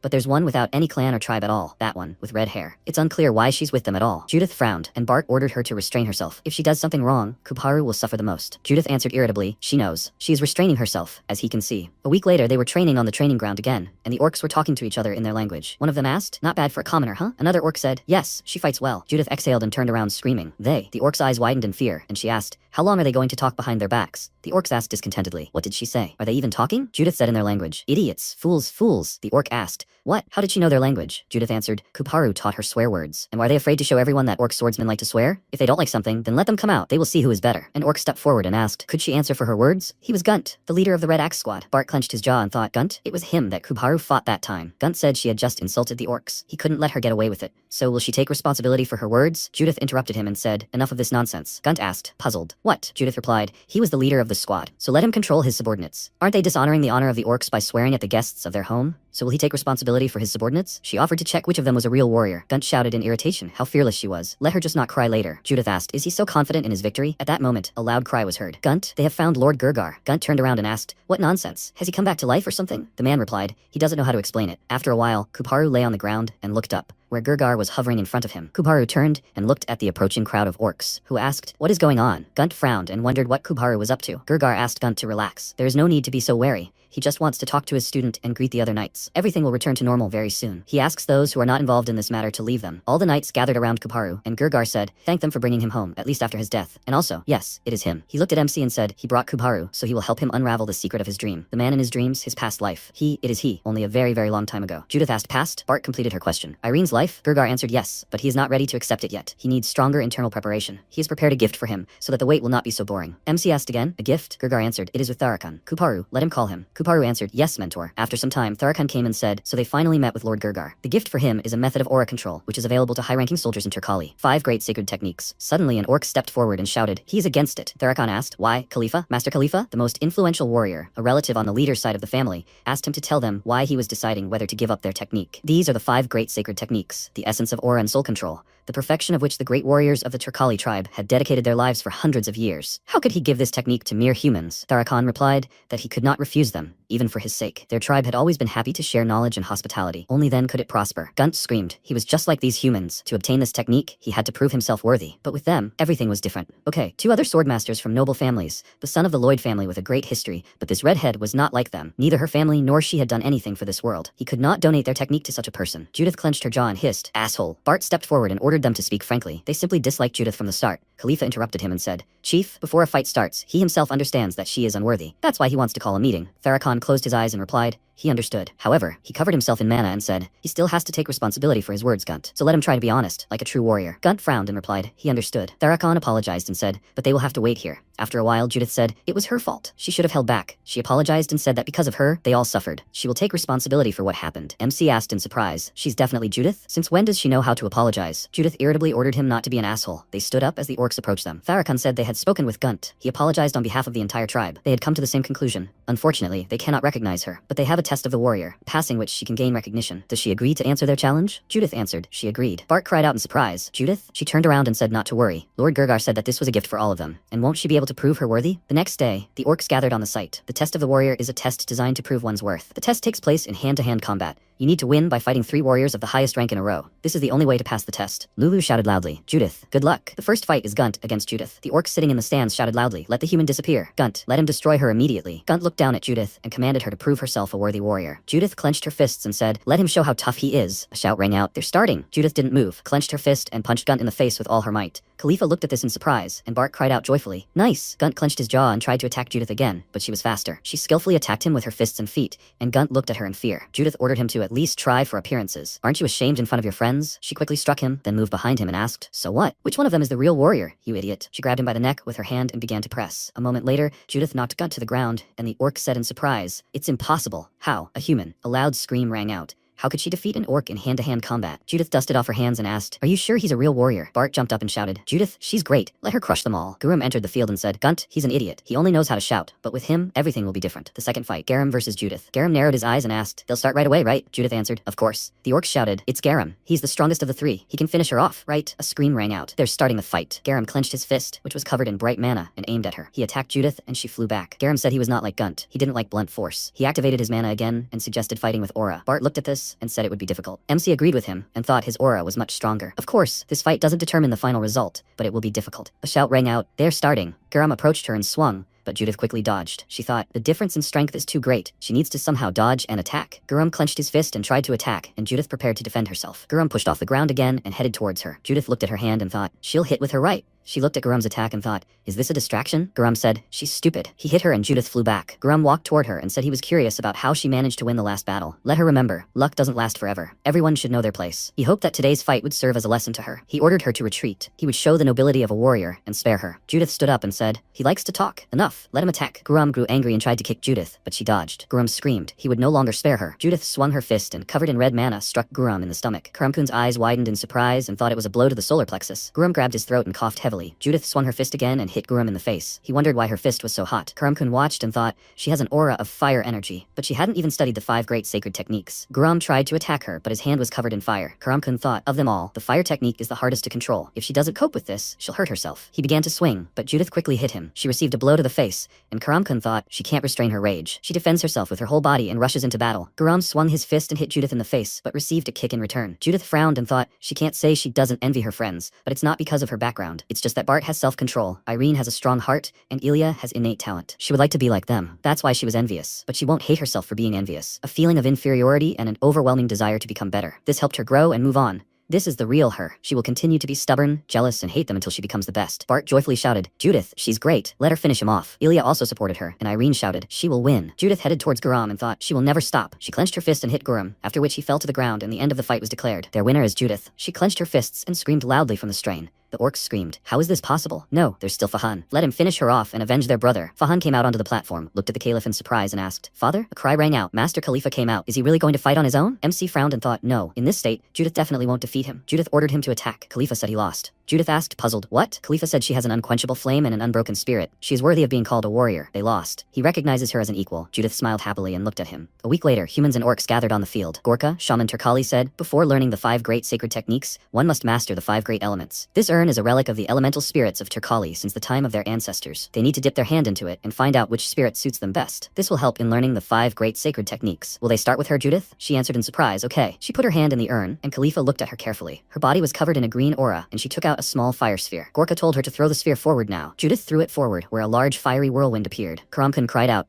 wow. Judith turned around and asked, is this good? Gorka spoke in confusion. This is the largest fire sphere he had ever seen. From her fights, he realized that she had a special predisposition to the element of fire. Next, Irene Peria. MC approached the urn, took out the sphere from there, and threw it on the ground, from where a large sword appeared. Karamkun thought, this is a metal resistant to fire. His sword repels all fire spheres. He has 2 elements at once. Who is this young knight? Gorka asked in surprise. Had he studied the elements somewhere before? MC answered. Kubaru told him a little. Gorka sighed and remembered Gurgar. He thought it was amazing that he had mastered 2 elements just by hearing about them. That's why Gurgar wanted to teach them his technique. Judith folded her arms and said, her fire is greater. Irene looked at her questioningly, and she screamed, her fire is greater, and that's the most important thing. MC answered fearfully, yeah. Bart stood to the side and watched their conversation. He thought he was really glad. After Eisenmark, she was very depressed, but she finally found her way. Well done, Judith. Bart smiled and said, she's so cute when she smiles. Ilya's eyes widened in confusion and asked, what? Bert grabbed his mouth and looked away in fear. He ordered her to forget. That's not what he meant. Judith asked, what's wrong with them? Gorka said, now Ilya Lindsay. She stepped forward and threw her sphere to the ground, creating fire. Gorka spoke thoughtfully, she's also fire. Then he invited Bart Lloyd and said, excellent, he has water. Young people usually have fire, but apparently he was more mature. Gorka smiled and said, they all have the necessary level. But of course, training will improve their skills. Karamkun said, Irene Peria, he will personally train him. MC said, it's a great honor, thank you. Suddenly, an orc ran onto the field and shouted, Lord Karamkun, let him allow me to convey Lord Gurgar's request. He asks to bring Lord Irene to him to perform a past life ritual. MC looked at him in surprise. After a while, they approached the large seal, near which Gurgar was standing. Kubaru pointed to the the stones and told them to take their places. Lulu happily asked, "Is this her place?" They all lay down on the stones,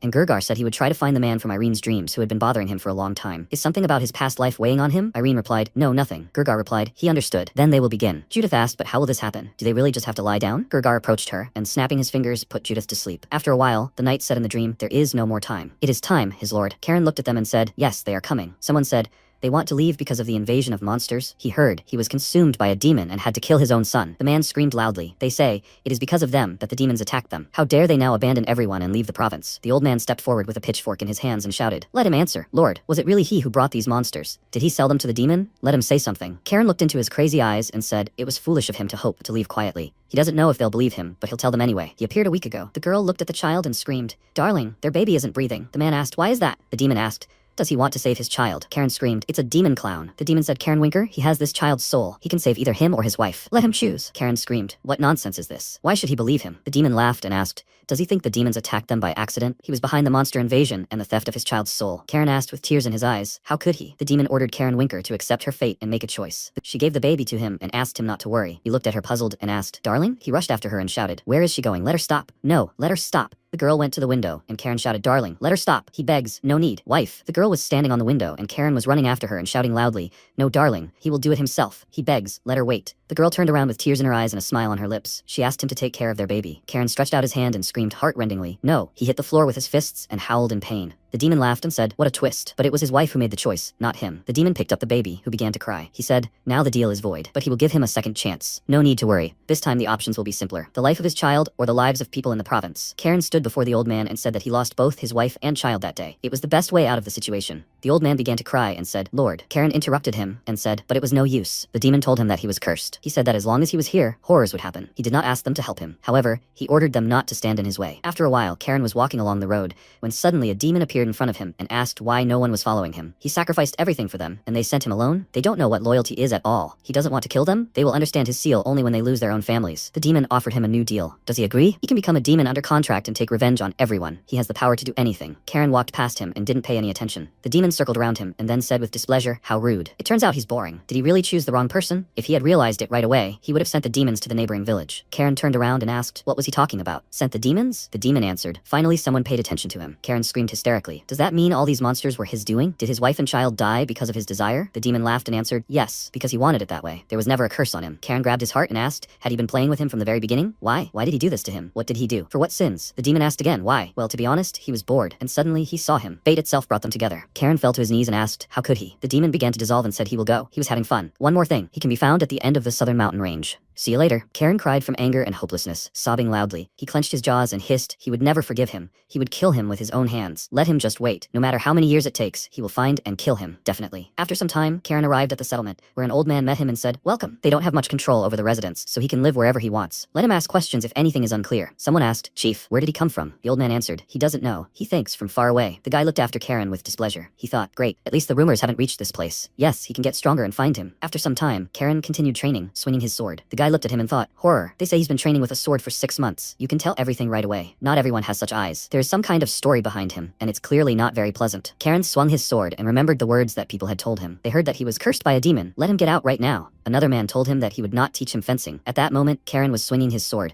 but demonic creatures appeared in front of him and screamed, "What an abomination! Damn idiot, he will destroy them too. Let him get out." Karen looked at this perplexly and screamed, "Them again. He will kill them all." The demon said that it was all because of him. Let him pay for his sins. Filthy demon. Karen chopped up their bodies and screamed, "Let them keep coming. He will send them all to the next world." The demonic spirit of his wife appeared behind him, saying that it was all because of him. He killed her and their child. Why did he let her die? Why? Karen screamed loudly and attacked her. After a while, he looked at the sky and thought, it's morning again. How much time has passed? Although, does it matter? He needs to train. After all, he is still alive. He can't rest. A little girl came up behind him and asked, isn't it hard for him? Karen turned and looked at the smiling girl who was looking at him. She held out a flower and said, "Here, let him take it." Karen looked at her carefully and took the flower. There was a scream. "Lola, what is she doing there? Quickly, go home." Lola started to run away and waving her hand said, "Bye, uncle." The man frowned and asked, "Aren't you ashamed to enter someone else's yard without asking?" He was worried. Lola apologized and said that she wouldn't do it again. The man looked forward in surprise, which Lola noticed and asked, "What's wrong, Dad?" The man said, "That man." He smiled. Karen wondered what this feeling was. It seemed very familiar, as if he had experienced it before. Perhaps it was the the unconditional love of his parents, directed at him when he was little, the support of his supporters, the warmth of his beloved wife and their dear child. It felt as if he could experience all those warm feelings again at once. Karen thought, this hasn't happened for a long time. Now he holds the sword with a clear head. Time passed and he continued to train. After a while, he grew a long beard and walked forward. A demon appeared in front of Karen and screamed, "Demon spawn! What is he going to do? Is he going to escape from them again?" Many demons appeared around him and screamed, "Shameless coward," Karen said. Initially, he thought that demon sent them to him, but now he realized all this time he himself caused hatred, anger, and other negative emotions in himself. Now everything is okay. Karen screamed. He let them go. He feels that he is here. He gripped the hilt of the sword tighter and rushed towards the demon who was looming over the man. The demon asked, "Him? Really? Karen Winker, how did he get here?" Karen asked irritably, "Is he still playing with people? He will not let him do whatever he wants." The demon created a sphere of dark mana, and Karen struck it with his sword. The demon thought, could he cut through his darkness? He couldn't reflect his blows. He needed to run. The demon was about to run, and Karen screamed, even though he didn't have any hope. Suddenly, he fell to his knees and thought, had his body reached its limit? Why? Why now? He tried to get up, leaning on his sword, and thought, he had made a sword capable of cutting through the darkness, but he couldn't reach the demon he had to kill. Even if it was in vain, he would pray that his last will would be passed on. He wished for at least someone to understand him, and if that happens. Currently, someone said Karen Winker, the man who fought the clown demon alone hundreds of years ago. It turns out that Irene Perea inherited his last will. After a while, MC sat on the stands and watched the setting sun. Bart came to him and said, "Irene?" MC spoke. Bart asked, had he thought about what to do next? Irene frowned and replied, he doesn't know. He's confused for now. Bart said he understands. It's not easy to accept. He sat down next to him and said, he remembered their days at the academy. To be honest, he hated him a little back then. Irene looked at him in surprise, and Bart said, he realized that he was far from Ilya, but it was hard to accept this fact. Meanwhile, he continued to develop every day, and he hated him with all his heart. He had a feeling like his whole path had been in vain. He thought he couldn't get rid of it, but then he told him that it was important to feel alive when he swings a sword. After his words, he thought about what was important to him, and in the end, he understood. The lives of his family and friends, the status of the Lord of the Lloyd family are more important to him than fencing. However, there is someone for whom he is ready to leave absolutely everything. He likes Judith. Irene cried out in confusion. What? Bart replied that he knows she wants to become the best swordsman on the continent and will not stop until she achieves her goal. Every moment is a challenge for her, so it is difficult to be around her. He wants to become her strength. When they achieve what they want, he hopes to see her happy face. Bart punched MC on the shoulder and said that he should also do what he wants. Let him move forward along the path that is most important to him. Only then will he not regret what he has done. Irene smiled and said, aha. The next day, MC thanked Karamkun for the duel. Karamkun replied, aha, let him attack first. Irene rushed forward and shouted, he will not give in. They rushed into battle, and Karamkun thought in surprise. His fighting style is completely different from their previous duel. Now there's a clear fiery energy emanating from him. It's as if the flames in his heart have merged into a single flame. Karamkun laughed and said, his progress is clearly visible. It seems the memories from his past life came in handy. What influenced him? MC said, he now has a goal. He fights for the love of his family, for his friends, and for a world where there will be more happier people. He shouted, that's why he swings his sword. Karamkun said, what ambition. It's much more than just the desire to become the best swordsman. He's chosen the path of a hero for himself. But these words carry too much weight. Will he take responsibility for what he said? MC replied, it may sound shameless, but if he has to choose the path of a hero for the sake of his goal, then he's ready to follow it. He rushed towards Karamkun, who shouted, then let him prove that he's worthy of walking the path of a hero. Words alone aren't enough. Does he understand how much responsibility a hero bears? He wonders if he can handle it. Irene leaped into the air and swung his sword, attacking Karamkun. He said, all the swordsmen he'd met claimed that a sword speaks for a swordsman. Karamkun chuckled, and MC said, he made his decision not only because of his past life memories, but also because of this dream that has long lived in his heart, thanks to all his experiences and accumulated knowledge. Even without his past life memories, he's ready to make it come true. This is his promise, his hope. Let him help him prove it. Support him. Karamkun chuckled and ordered them to advance. He'll give him a good beating. 4 months later, knights stood on the platform, and bright seals appeared beneath them. Gorka thanked them for following him, especially Bart. He couldn't believe he was able to control spirits of other attributes. But of course, his best compatibility was with water spirits. This is an excellent result in such a short period of time. Judith. She is completely focused on the fire element, but if she does not develop other attributes, the fire can start to burn her from the inside. Judith replied, everything is fine. She can subdue any fire, and she is not doing well with the other attributes anyway. Gorka said thoughtfully, well, if she thinks so. Next is Irene Perea. The elements of gold and fire, it is in complete harmony, but his aura moves in a rotation. Most spirits of the 5 elements are like a flow. Fire rises from the trees, earth from fire, and gold from the earth. But in his case, the flow is reversed, and gold comes out of the fire. If the fire energy becomes greater, it will be necessary to develop the water element to calm it. Let him be careful. Irene smiled and said, yes, he understood. Gorka said, and the last one, Ilya. Her progress is not too great, but stable. Ilya replied, yeah. She was upset, and MC noticed that. The next day, Bart asked, does he want to stay here? Irene answered yes, at least for a couple of days. Bart narrowed his eyes and asked if he was worried about Ilya. MC answered yes, but he still didn't plan to return to the academy right away. First, he needed to meet someone. And them? Bart answered they would return to the academy. MC said it was a pity they would have to part. Bart smiled and said it wouldn't be for long. They would meet again soon. Irene answered yes, that would be it. It was already evening. He would go back to his place. Bart said he would go with Judith, so let Irene go alone. Irene answered yes, they would see each other. Judith was training at that moment and thinking, now she understood. It was about his previous life, that man's tenacity, and the amazing strength he acquired through willpower and hard work. If she could try even half as hard as he did, she could do it. Just a little more. She needed to try. Suddenly a voice came from behind her. Judith, they can fight. They haven't fought for a long time. Bart smiled and said, they will test how strong they have become in battle. Judith accumulated mana in her sword and attacked, and Bart smiled and said, not bad. She is a completely different person now. Judith screamed. He chose the wrong opponent. She is already on a different level. Bart frowned and thought, Her fire is getting hotter. She is too strong for his water attribute. Judith swung her sword and threw Bart back. He screamed loudly and fell to the ground. His stream of water poured out onto the ground, and Judith asked, is he okay? Bart asked, did he offend her somehow? She almost burned him. Judith apologized and said, she didn't think it would turn out like this. She really didn't mean to. He understands, right? Bart froze, looking at her, and then said, I like it. Judith asked again, what do you like? Bart answered, he likes her. Judith blushed and widened her eyes in confusion, and he said, Judith, he likes her. She hit him and screamed loudly. Bart writhed on the ground and asked, what is she doing? Is she crazy or something? Judith screamed, but isn't he crazy? He should be grateful that she didn't burn him with fire. Bart frowned and answered, this is not a joke. She knows she wouldn't joke like that. Judith asked, what? So he really likes her? Bart answered, really? Judith asked again, why? Why does he like her? Bart turned away, slightly embarrassed, and asked, what kind of question is that? Does he have to answer? She's just cute when she smiles, when she eats quickly, when she makes fun of Irene, when she plays with Lulu, when she trains hard. Everything she does seems beautiful to him. Judith froze in surprise and asked again, is she beautiful? Bart answered slightly insistently, yes, so stop asking. Now let her answer, Judith. What does she think of it? After a while, Lulu threw the amulet on the floor and said thoughtfully, she definitely felt a special energy from this pendant. But how to use it? Maybe in her altered form, she will be able to understand something. She transformed and said, great, now she feels stronger. She will use all the spells so that it will reveal its true nature to her. 3 hours later, Lulu lay face down on the floor and said, her spells are useless. She will have to ask Gork to teach her elemental magic. MC entered the room and asked, Lulu, what is she doing? Lulu raised her hand and said, Irene, he has finished training. After a while, MC and Lulu went to bed, and he looked out the window. Irene said, Lulu? She looked at him questioningly, and he asked if she remembered the day when they accidentally met Ignet. She said that when they see each other again, she will ask him to join her and not to become inside him. Lulu said, yeah, she remembers. MC asked how it looks from her side. Can he stand in front of her confidently and without fear? Lulu looked at him carefully and said, he knows his answer, right? So he has already decided where they will go next? Irene smiled and said, yeah. At that moment, Ilya was practicing on the court and wondering what she was even doing. Is everything really going to be okay? She shouldn't dwell on it. It's better to get it out of her head. But she keeps thinking about Ignet. What does she even want? Suddenly, the voice of MC Ilya was heard behind her. She turned around and saw him, and he asked if she could give him a minute. After a while, they were sitting in the stands and Ilya was asking how he was lately. Is everything okay with training? Irene smiled and said, well, he's doing as usual. Ilya thought she could feel the warm energy emanating from Irene. She felt better around him. No worries, no fears. If he doesn't mind, but she wants to continue to be close to him. MC said, to be honest, there's someone he wants to meet, and he's going to do it. Ilya asked in surprise, who? MC said, Ignet Crescentia. He will meet her. This greatly surprised Ilya, and Irene said that during their last meeting he envied her. He thought that she had everything he wanted to achieve. That's why he couldn't control his anger in front of her. He was weak and awkward. But now that has changed. Now he can stand confidently in front of her. Maybe this trip will somehow influence her too. Does she want to go with him? Ilya remained silent and thought, I see. So this is what she was avoiding. She wasn't ready to meet Ignet. She's afraid of falling from fear, so she just runs away. But if she doesn't meet her, then nothing will happen. Ilya said, yeah, they'll go together. The next day, the carriage pulled up to a bridge where people were standing. Judith hugged Lulu and asked, Lulu, how will she be without her now? Lulu replied, nothing. They'll meet soon. MC asked them to be careful, and Bart said, yeah, them too. Kuparu smiled and wished them a good trip. He will miss her. Judith smiled and said, thank you all very much. Irene looked at them and asked, did something happen between them? Why were they standing so far apart? Judith screamed, nothing happened. They left. Good luck to everyone. Lulu looked after them and said, bye, Judith. Bart. MC smiled and said, great. Will they go back to training now? Ilya replied, yeah. After a while, they started training. A few months later, Kuparu said he was sad the day had come when they were leaving. Irene said, Kuparu, he hopes everything will be okay with him. Kuparu smiled and said it was strange to part after everything they'd been through together. MC said he'd miss Kuparu. Kuparu said he'd heard his father's wish. He thinks it will come true. Irene looked down and said, to be honest, he's a little worried. He's sure he's chosen the right path, but he doesn't know if he can do everything right. Kuparu replied, he definitely can. MC looked at him in surprise, and Kuparu continued, Irene, he has a special power. He makes everything around him bright. His power changes everyone around him. If it's him, then everything will definitely work out. If it's him, then the whole world can be changed. Only thanks to him was he able to put an end to his 17-year wanderings.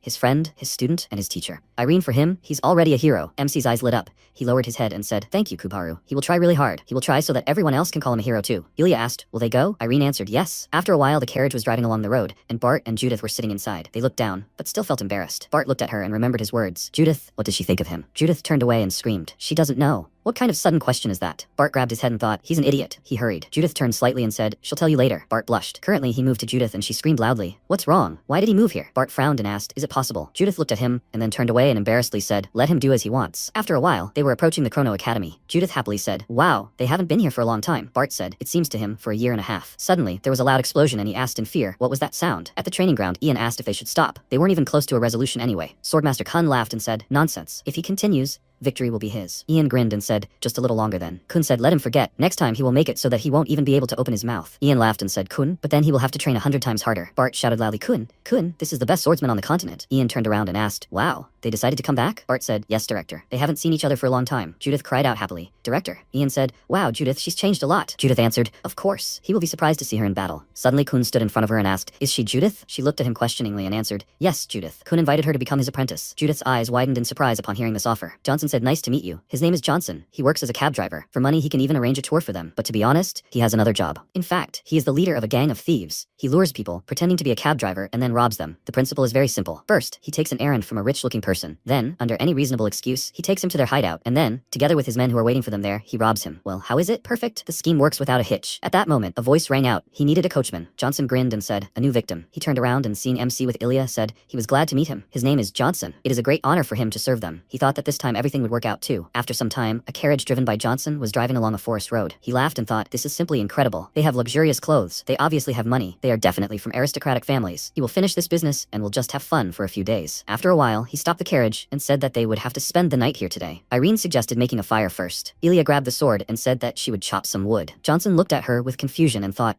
was she going to chop with a sword? He took an axe in his hands and said that it would be inconvenient for her to use a sword. Let him do everything. Before he could finish speaking, Ilya cut down a tree in an instant. Johnson's eyes widened in fear, and Ilya chopped some wood. He thought, what's going on? Ilya turned around and asked, is this enough? Johnson said in fear, yeah. Lulu came up to the fire and said, great, now it's her turn. Johnson screamed, a talking cat? She screamed loudly and lit a fire. She asked, Irene, did he see? She can use energy too now. MC smiled and said, Lulu, it was a spell. Johnson froze in fear and thought, who are they? The next day, Irene looked at him and said, Johnson, he better step back. They want to have a fight. Johnson asked again, a fight? He thought, what kind of sword is he holding? Irene said, Ilya, he will start. She answered, aha. Johnson's eyes widened and thought, it's an aura sword. So they're both sword masters? They started training, raising dust. Lulu screamed, Irene, too much noise. He's gonna smash everything here. MC apologized to Lulu. Johnson thought he'd better give up on his idea. Otherwise, they'll all just die. After a while, MC suggested staying at this inn. Johnson said, puzzled, but he thought they were using this as their lair. Irene looked at his face and asked, what's wrong? Some kind of problem? Johnson answered, no. Let him go see if there are any free rooms. Let them wait a bit. He thought, he needs to warn the guys before they go inside. He walked towards the hotel, when suddenly a loud scream was heard behind him. Who the hell are they? This is their territory. The bandits were squeezing their clubs and saying, it seems they have a lot of money. Do they mind sharing with the poor villagers? Suddenly, Johnson ran up to them and yelled, idiots. He ordered them to move away from his guests right now. The guy whispered, boss, what is he talking about? Johnson ordered him to leave immediately, and the guy got angry and asked, what is he doing? Let him move away. Johnson hit him in the face, and MC asked puzzled, Johnson? He was holding the guy and ordering him to disappear if they don't want him to kill them. The guy asked with tears in his eyes, boss? Johnson whispered to him, let them run. If they want to live, run. The guys started leaving, and Johnson waved his fist after them and shouted, if he sees them again, he will definitely kill them. He mentally apologized to the guys, and MC said in surprise, wow. Ilya said, wow. He sent the bandits packing without a weapon. Johnson laughed slightly and replied, what are they? Lulu screamed, he needs to be rewarded. Johnson asked again, what? Reward? He looked at his hands and screamed loudly, wow, this is gold. Lulu said, thanks for his work. She will give him more if he keeps trying. After a while, at the hotel, he was running around them and shouting. He ordered them more food. He specially chose the best dishes. Here's a special salmon steak for Mrs. Lulu. She looked at it in surprise and said, wow. MC asked, Johnson, isn't this too much? Johnson screamed, no, he will keep trying for his customers. A few days ago, he was sitting on the grass, breathing heavily. Johnson said he wouldn't last long. He opened the bag and, laughing slightly, said, but just a little more, and a carefree life awaits him. He threw the bag over his shoulder and cried out,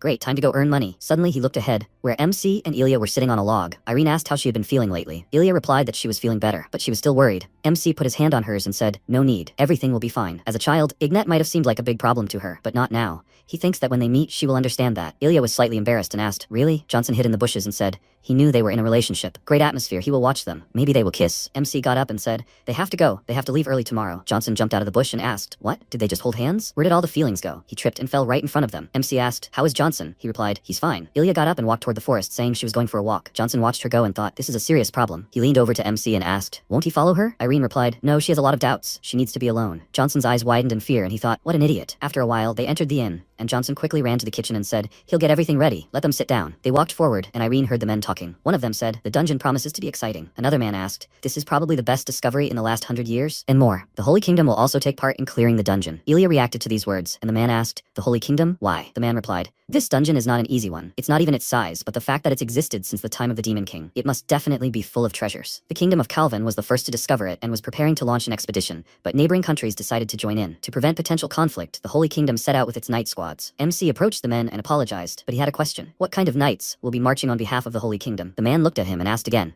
is he a swordsman? MC answered, correct. The man answered, then he might have heard of them. Black Knights, led by Ignat Crescentia. MC looked at Ilya and asked if mercenaries could participate in the expedition. The man replied, he looks very young. Will he definitely be able to handle it? This is a huge dungeon, and no one can guarantee his safety. Irene replied, thank you for your concern, but he can handle it. The man thought, amazing eyes. He seems like a gentle but strong person. He thought he was just a stupid boy, but up close, he looks completely different. He said if he wants, he can go to Calvin. They are in short supply and need mercenaries. MC smiled and said, okay, thank you. A few days later in the city-state of Calvin, Johnson said, well, he'll go. Lulu reached out to him with her paw and said, bye, Johnson. MC smiled and said, thank you for everything. Johnson smiled and wished them a safe journey. They began to leave, and he watched them go, thinking. He realized that in this world, too many people hide their true identities. With his lifestyle, he risks an early death. From now on, he will live with honor. After a while, Amira slammed her hand on the table and screamed, horror! Stupid Falenka and Rabat. They were the ones who discovered this dungeon. Vice Captain of the Calvin Knights, Amira Shelton, screamed. They've equipped their best troops and are determined. Perry Martins, Court Wizard Rabat, Swordmaster Falanka, Sevian Virox, even the Holy Kingdom has intervened. Amira adjusted her glasses and said, in that case, these fools will appropriate all the treasures in the dungeon. She thought, she needs to recruit more worthy mercenaries to even the odds. At that moment, the knights came into her office and said, Vice Captain, the mercenary candidates have arrived. She looked up at them and asked, how are they? Are they worthy? The guy replied, well, Amira cried out, okay, this time she'll test them herself. After a while, she came out onto the training ground and asked, hello, are these the mercenary candidates? She held a sword in her hands and said, she's the vice captain of the Calvin Knights, Amira Shelton. She suggested starting right away with a test. Ilya greeted her and was about to introduce herself, but Amira cried out, later, no need to waste time, let them show what they're made of. Ilya frowned and replied, she understood. She exhaled and sent mana through her body. She rushed towards Amira, who widened her eyes in surprise and tried to block the blow, thinking that she was fast. Amira swung her sword, but Ilya quickly moved. Amira thought, horror, she can't keep up with her. Ilya moved behind her and she thought, there she is. She turned around and asked, puzzled, what? Ilya had already tried to attack her from the side, knocking Amira's sword aside. She looked at her hand and then smirked and asked, so what did she say her name was? What kingdom was she from? Ilya answered, she is a knight of the Lindsay family from the kingdom of Aden, Ilya Lindsay. After a while, Amira was sitting at the table and happily saying, the heavens are on their side since they sent them Ilya. She thought, and also, she remembered how she asked MC, and who is he? Irene greeted her and said, he is Irene Peria from the kingdom of Heil. Amira screamed, Irene Peria. She was currently sitting and thinking, not only Ilya Lindsay herself, but also the swordmaster Irene Peria. With them, their kingdom will not be inferior to the rest. However, it was unexpected that Ilya decided to join the expedition. Is it because of Ignet Crescentia? If she came for personal reasons, it could reflect badly on the expedition. She will need to keep an eye on her. Amira smiled and picked up the embroidery. She said, well, since everything is settled, she can rest a little. Lulu looked at it and asked, Amira, what is this? Let her teach her, please. Amira screamed in fear and asked, is she Irene Peria's cat, a talking one? Lulu answered, her name is Lulu. Amira asked, Lulu, can I pet her? Amira really loves cats, which was obvious from the scratches on her hand. Lulu replied, yes, of course, but in exchange, let her teach her. She looks like her friend. That's why she likes her. Amira asked again, is she very similar? Lulu cried out, not really. They look alike when they're angry. Let her quickly teach her what she did here. Amira asked, won't it be difficult for her? She has paws. Lulu replied, it's no problem. She transformed into a girl and asked, would these hands work? Amira thought in surprise. Incredible. She may not be a mage, but she clearly senses her powerful magic. She replied, okay, but let her keep her hobby a secret. She acts strong and sturdy in front of other people. Lulu smiled and said not to worry. She's good at keeping secrets. A few days later, a voice was heard in the province of Rabat. They had some time before the expedition began, so for now, let them enjoy their stay here. Amira said they would have a banquet for the participants tomorrow. Let them join. MC replied, he understood. Amira petted the cat and said, she too, Lulu. She replied, of course. Amira continued petting her and asked if she could come in a different form. She would prepare a dress for her. Lulu asked, in a different form? Okay. Amira said they would see each other later. Irene said, yes, of course. After a while, he sat on a bench and thought. Until now, the main emotion controlling the flame in his heart had been fighting spirit. Fighting spirit bordering on anger, stemming from envy of Ignet. Fighting spirit capable of overcoming the will of Karen, the man from his visions. But he no longer wanted to control the flame with only fighting spirit. He needed to remember his thoughts before his death in his past life. A will born of regret and sadness. A wish for good for the whole world. He will move in this direction. MC looked to the side and asked how long he would just watch. The man came out from behind the tree and asked when he noticed him. MC answered, about 20 minutes ago. Sevian spoke up. He has excellent instincts. He tried to hide his presence with all his might. Is he a swordsman or a mage? Irene answered, a swordsman. Sevian said he hadn't seen him before. Whose side is he on? MC answered, he is the mercenary Calvin. Sevian spoke up. Calvin then. He turned around and started to leave. He said, I see. He apologizes for disturbing him. He will go. Calvin walked away and thought, amazing that he was able to notice him even while meditating. He is an incredible young man. He needs to lure him to their side during the expedition. He returned and heard, welcome back, Lord Virox. Falanke's best knight, Swordmaster Sevian Virox said, work has appeared for them. They must check the Caven expedition members and report back. After a while, the guy entered Sevian's office and said, Mr. Virox, here's the report on the Calvin expedition members. Sevian replied, well done. He picked up the papers and began to read them thoughtfully. Ilya Lindsay? He didn't think he'd see her name here. There's only one reason why the daughter of the Lindsay family would take part in the expedition. Ignet Crescentia. She became a swordsman, but inside she remained a naive child. This is an irrational decision. Or is the reason because she lost on the ground of evidence? No, wait, the ground of evidence. He thinks she was defeated by a swordsman from the same academy. He heard they went on a journey after that. Yes, that's right. He's an unusual guy. So that's who he is. A divine swordsman with golden hair. Irene Peria. This time the expedition promises to be very interesting. The next day in the banquet hall, Gregory asked if they would have 2 swordmasters. Amira replied, yes, they could be relied upon. Gregory inquired about the Holy Kingdom. Amira replied, they hadn't arrived yet. Gregory Griffin, captain of the Calvin Knights, replied, I see. Amira frowned and said that the fact that they weren't at the banquet, where all the kingdoms had gathered, meant that they were busy building up their strength. Gregory said, Amira, there's no need to think so poorly of them. Maybe something happened. At that moment, a man stopped in front of them and said, Mr. Gregory, they haven't seen each other for a long time. Perry Martins, the court wizard, asked Rabat, was he well? He heard they have some interesting mercenaries. Gregory replied, no need to worry. They certainly won't interfere with the expedition's purpose. Sevian entered the hall and said, Perry, that's enough. They haven't gathered together like this in a calm setting for a long time. Perry chuckled and told him not to pretend to be kind. Is he already planning something? Gregory looked ahead and asked, Amira, is that them? Those same mercenaries? Lulu, in human form and a beautiful beautiful dress, was walking next to Irene and Ilya. Perry looked at her and thought, what a powerful magical force. This is the level of the Archmage himself, horns and wings. Who is she? Amira chuckled and thought, as expected, he was interested in Lulu. Let him bite, now he will not despise them. MC turned around and heard the guys whispering, is it her? Yes, it is Ilya Lindsay. The guy said, wow, she is here because of Ignet Crescentia, right? She came to avenge her older brother? Someone chuckled and asked if her attachment is too strong. MC looked at her carefully and thought, Ilya, can she handle it? She said, it's awful. It started again. Irene's eyes widened in surprise and she cried out, Ilya? Lulu screamed. She said a bad word. Ilya said loudly, she won't tolerate them. They disgust her. She said the swear word again, which stunned everyone. Some time ago, Judith said she was so stuffy. Ilya asked, what? Judith replied, why worry about it? Let her just forget about it. Will suffering change anything? Ilya said, but Judith screamed, there's no need for her to try to be good for them. It's better for her to curse at them. Ilya asked again, what? Judith told her to repeat. She said the swear word and said, let her repeat it quickly. It will definitely make her feel better. It's much more effective than holding it all inside. Ilya repeated after her and Judith screamed louder. Ilya repeated again and Judith yelled, well done, even louder. Ilya screamed loudly. Now she smiled and said, that's really not bad. She turned around and asked why they were standing up. Let them sit down quickly. MC replied, yeah. Gregory laughed and said how funny she was. After a while, a voice rang out. They would start by greeting the captain of the Calvin Knights. Gregory smiled and said, thank you very much to everyone who was able to come today. He wished all the squads a successful completion of the expedition. At that moment, everything around began to shake, and the girls screamed, what's going on? The man screamed, an earthquake. A portal appeared in the room, from which Anya and the knights emerged. Amira's eyes widened, and she thought, this armor, they are black knights from the holy kingdom of Arvilius. Ilya looked closely at the portal in which the girl's figure appeared. She frowned and braced herself, and Ignet Crescentia emerged from the portal. Jirog leaned over to Anya and said, they should have made the portal outside, not here. Is she saving her strength? Anya clenched her fists and replied, that's what she planned. It was just a mistake. Ignet said, Captain of the Calvin Knights, Lord Gregory Griffin, she apologizes for the inconvenience. Let him accept her apology on behalf of her subordinates. Gregory replied, it's all fine. It was a dramatic entrance. Ignet apologized, but her knights had just been on a mission and were very tired. If he doesn't mind, could they leave first and rest? Gregory muttered. He didn't know they had business at such a time. Then let them go straight to their quarters. Ignet looked away and apologized again. Amira clenched her jaw and thought, no, Ilya's there. Everyone turned their gaze to Ilya, but Ignet approached their table and said, he's changed a lot in the past, Irene Peria. Meanwhile, Amira wondered why she approached Irene and not Ilya. Sevian noticed her words and wondered if they knew each other. Irene stood up and said they hadn't seen each other in a while, and she noticed he'd changed quickly. Let him immediately tell her what had happened to him during this time. She unleashed her pressure on him, her energy reaching even the others. But unlike them, Irene didn't succumb to it at all, despite standing next to her. The old man even thought he was an amazing young man. MC measured her with a glance, and she asked with a smile, won't he answer her? After that, she calmed her energy and returned to the knights, saying in part that she would keep an eye on him. Ilya, meanwhile, was in shock. She didn't even look at her. She noticed her, and at that very moment, Anya ran up to Lulu and joyfully reminded her of her name. She had been waiting to meet her. How did she become a girl? Lulu glared at her and turned away, saying she didn't want to talk to her. She became agitated and asked why. She told her that she and Ignet had bullied Irene. The girl exclaimed that this was complete nonsense. She had never done that. Lulu reminded her that she had actually opened the portal, came with Ignet, and they had bullied him together. Had she really forgotten about that? Anya became nervous and wondered what she should do. She was her first friend, and she didn't want to fight with her. She apologized and promised her that she wouldn't do that again, and she finally turned away from her, saying that she didn't believe her. The girl became very upset and asked what she should do so that she wouldn't be offended. She told her that she didn't know and that she should think about it herself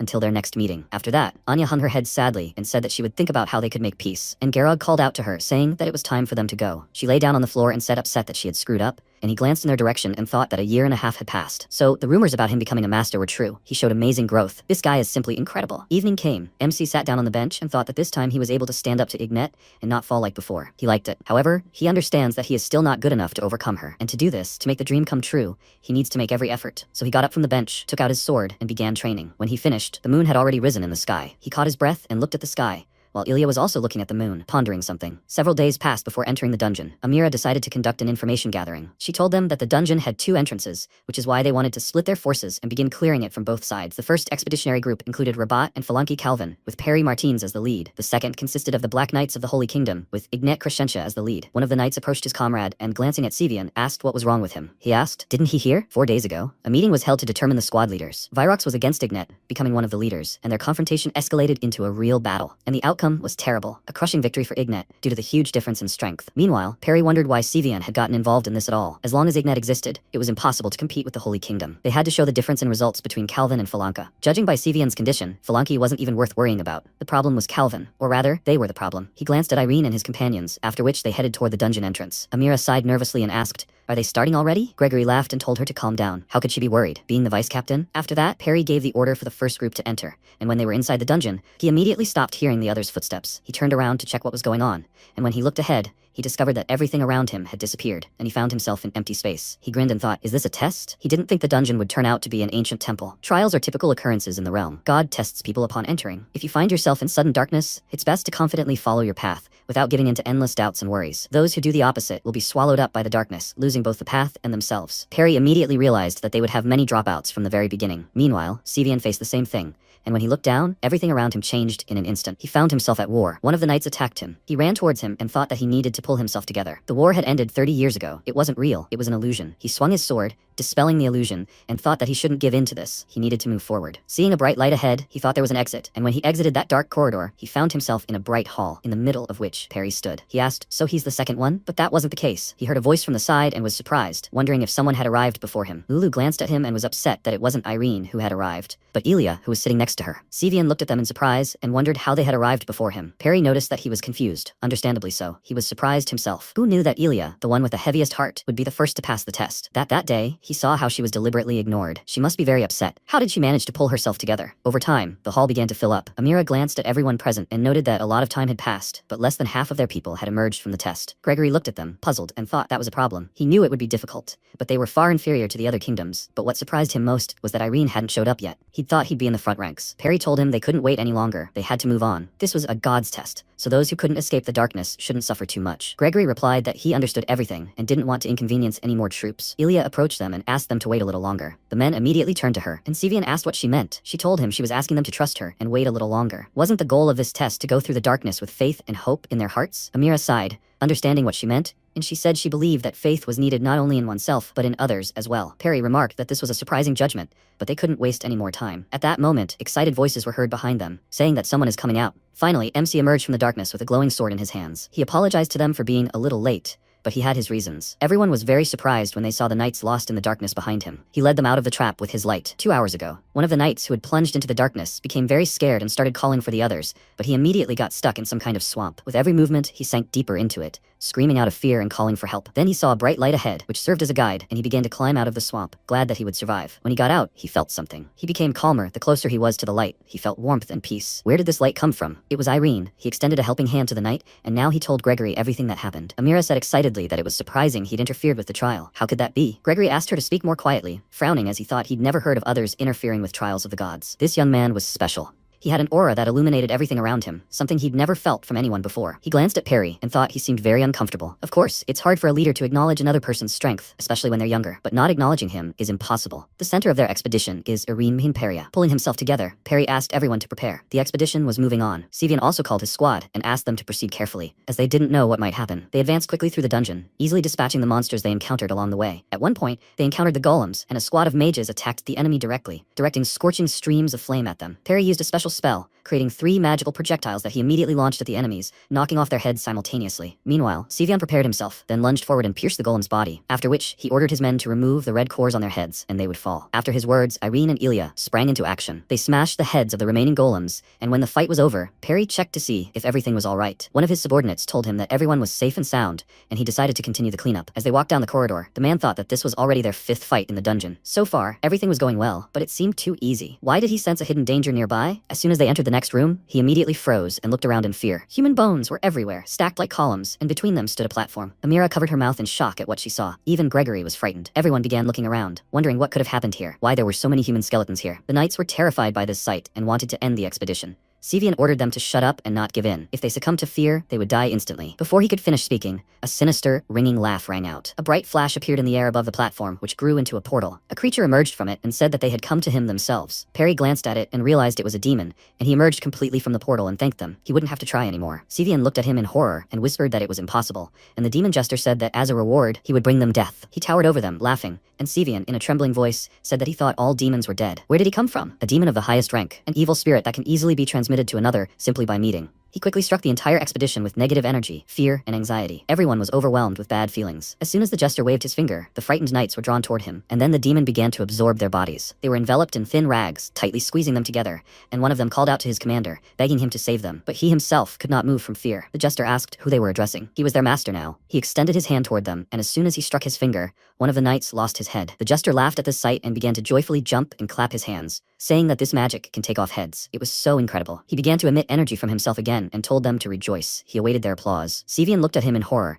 and thought that even with a well-prepared army, with death right before his eyes, he could not move. The demon jester mobilized an entire expedition with the power of fear. When no one could move, only one person continued to move towards the demon, and it was, of course, Irene. Seeing a bright light bursting from the crowd, the demon was slightly surprised, and MC drew his sword. Looking at it, the man in shock thought, how can he run towards the demon in such a situation? The jester ordered him to stop, otherwise he would kill them all, but he did not listen. The jester clicked his tongue in displeasure, then threw knights at him. Irene, dodging them, continued running towards the demon. Some of them hit the ground, and MC, listening to their groans behind him, apologized to them. He knows that with his actions, he puts the lives of too many people in danger. He knows that he leaves huge wounds in the hearts of friends and family. They can pour out all their anger and hatred on him later, but now he will not back down. He is ready to go forward for all of them, taking full responsibility. The demon extended his hand towards him, with which he created a clot of energy, and when this clot grew to enormous size, Irene jumped high and raised his sword above his head, thinking that he had to defeat this evil demon. Then he swung the sword from top to bottom, delivering a powerful blow, and the demon had to jump aside to dodge. A deep cut appeared on his hand. He cried out in pain, and MC, gritting his teeth, rushed towards him again, thinking that he had no time for doubts. Meanwhile, the jester became nervous.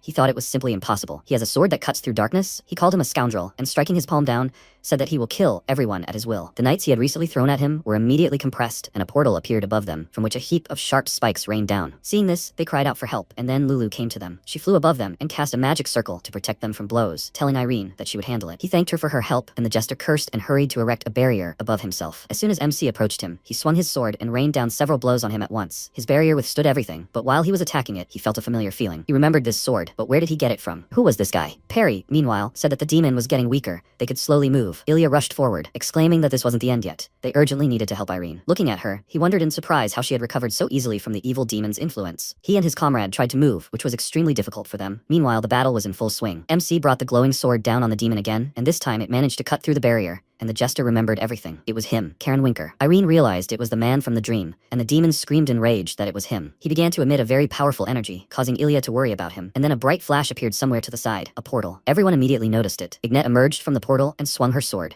and Anya, with tears in her eyes, exclaimed that she had used everything she had saved for 3 years. Ignette pointed her sword at the demon and shot a bright stream of light at him. Before he could take a step, he was completely covered in this light, and his body began to disintegrate, accompanied by piercing screams. Her strike left a deep mark on the ground, but the demon was nowhere to be seen. MC caught his breath, looked at the slime that remained of the demon, and Sevian said in shock, how did she kill such a powerful opponent in one go? She simply had incredible strength. She caught her breath. This attack had taken a lot of her strength, and her subordinates immediately rushed to her, asking if she was okay. Noticing something, she waved her hand and ordered everyone to stop immediately. The slime that remained of the demon began to boil. Irene gritted his teeth, feeling the evil energy, and then the demon grew out of this slime. After all, he had managed to survive. He wheezed, stretching his newly grown body, and then slumped over, only half of the mask remaining on his face. Ignette immediately rushed to him and ordered everyone to step back, as it was very dangerous, and MC followed her example. They attacked him from both sides, and he, taking the shard of the mask, said goodbye to them, after which he clenched it in his fist and broke it, from which his energy immediately flared up and brought down terrifying pressure on both of them, and those who were behind barely survived. Meanwhile, the man from the dream wandered in pitch darkness and wondered where he was. He couldn't see anything around, how much time had passed. He was definitely running after the demon. Then he saw a bright light ahead, and then Irene appeared. He called out to the man by the name Karen Winker,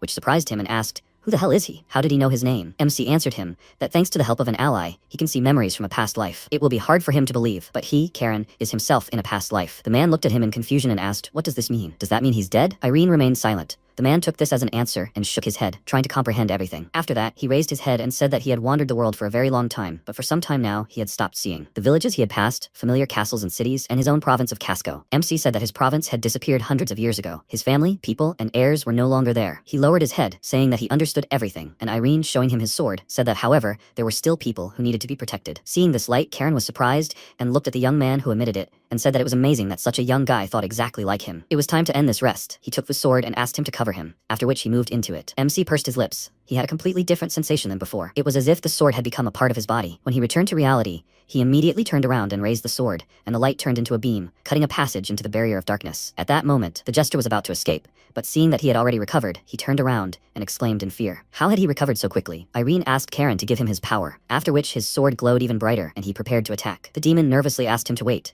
He suggested he calm down and talk normally. He replied that he had nothing to discuss with him, and he exclaimed that his comrades were locked up. Didn't he want to save them? The chance of defeating him is not that high, and if he loses, his comrades will remain here forever. Shouldn't he be careful? MC remained silent, and the jester thought he doubted. He was still a human after all, he needed to buy time. But everything turned out to be completely wrong. He asked, does he think he can buy time and his situation will improve? The jester became nervous, and Irene said that he always uses nasty methods, but they won't work on him. The jester was scared. Then Ignat emerged from a rift in the veil of darkness, and then he realized that things were bad. She called out to Irene and asked how long he had been here. Let him answer her immediately. How was he able to hit the demon before her? She frowned and thought that he was definitely weaker than her, but he managed to reach the demon's core. At that moment, a rift appeared in the darkness again. Elia burst into the dome, and Ignat called out to her, asking how she had managed to get through the darkness that even the vice-captain of the Dark Knights hadn't succumbed to. She gave her an offended look, after which she exclaimed in displeasure. What nonsense was she talking about? Why did she think she couldn't do it? She was taken aback by her words, as she hadn't expected such an answer, and suggested that they leave all questions for later. First, they needed to finish off this terrible creature. They rushed into battle, and Ignat told them not to show him their weak points, to attack him all at once. The demon realized he couldn't win, and shouted that he couldn't let them leave safe and sound after his death. After these words, he fell to his knees and tore the mask from his face,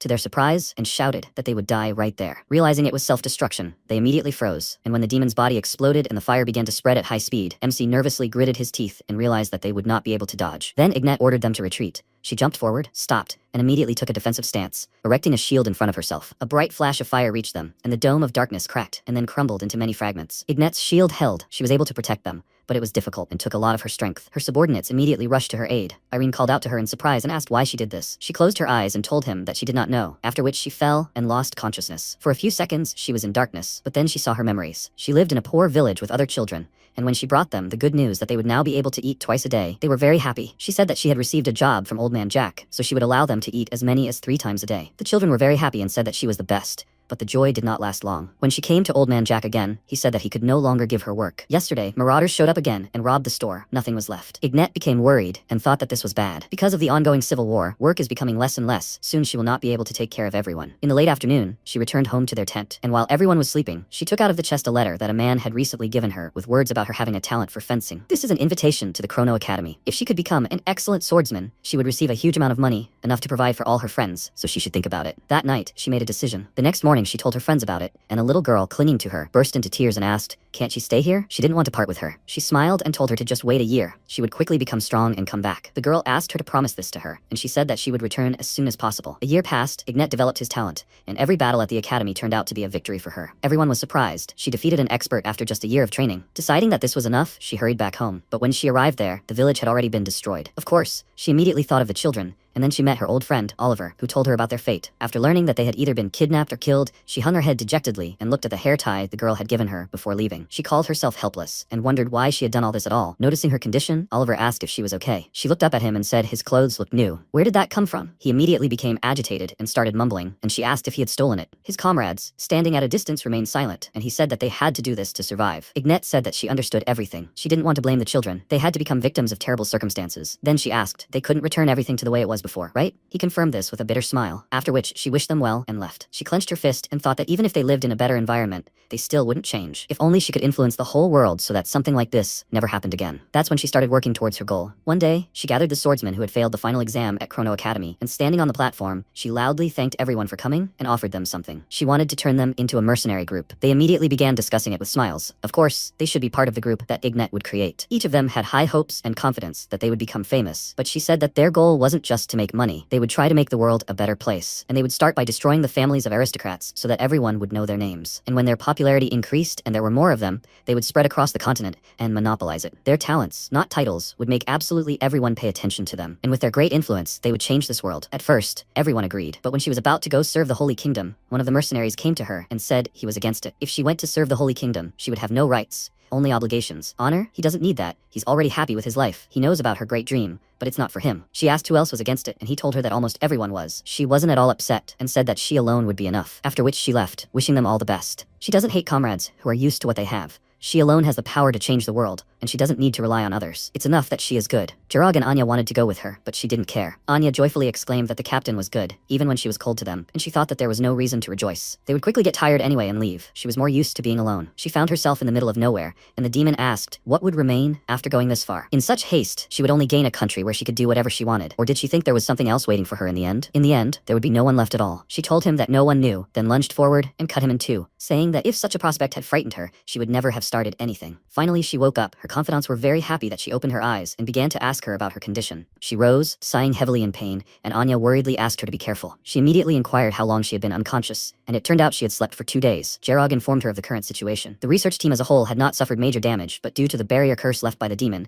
not everyone had been able to escape the dungeon. Many soldiers were almost swallowed by the darkness, but thanks to Irene's help, many got better. He smiled and said that the manifestation of aura, the use of will, his aura affects not only him, but everyone else. It's simply incredible. She looked at him with slight surprise, as if she realized something, and thought that she rushed to the demon because she trusted him. She believed that he could definitely protect everyone. She continued to watch him and his friends, and then remembered those children. She thought about something, after which she ordered Garog to gather the entire research team. It would be difficult for her to continue leading everyone in this state, so she needed their help. He was slightly surprised and wondered if she would ask others for help. When the team was assembled, she said that as they knew to leave the dungeon, they needed to get rid of this barrier. However, in her current state, it would be difficult for her to do this alone, and she would need helpers. The best power to fight demons is holy power, but it cannot be taught to outsiders just like that. However, she thinks there will be no problem if she does something else. She will teach them her way of destroying evil. Sevian asked in surprise, was she talking about the hero's sword? The other knights also began to whisper. This sword technique, used by many heroes in history, is a secret weapon that allows one to fight demons even without sacred power, and she will teach them such a great technique, but it is still difficult to learn. Amira immediately caught fire with the idea and exclaimed that it was a great honor. She really wanted to learn it. The others joined her, and Ignet smiled, noting that there were many who wanted to. She will teach everyone to increase the chance of success, so everyone receives permission to study. She turned to Irene and Ilya and asked if they also wanted to learn. Amira glanced at the girl, wondering what she would do. She would probably be very unhappy learning from Ignet. Contrary to her expectations, she happily agreed to this, and she exclaimed in shock that she was able to show politeness. Ignet smiled, then asked Irene what about him. He told her that he would do anything to lift the curse, and then she suggested that they quickly get down to business. Before they began learning the technique, she would tell them about demonic magic. Demonic magic is similar to darkness. It can manipulate people and kill them. The absolute opposite force to darkness is holy power. It is based on faith in God, so it is opposite to demons. And the will of a person, of course, can become a conduit for God's blessing. She ignited her sword and said that the strength of the soul and the will of a person to protect the world will materialize as energy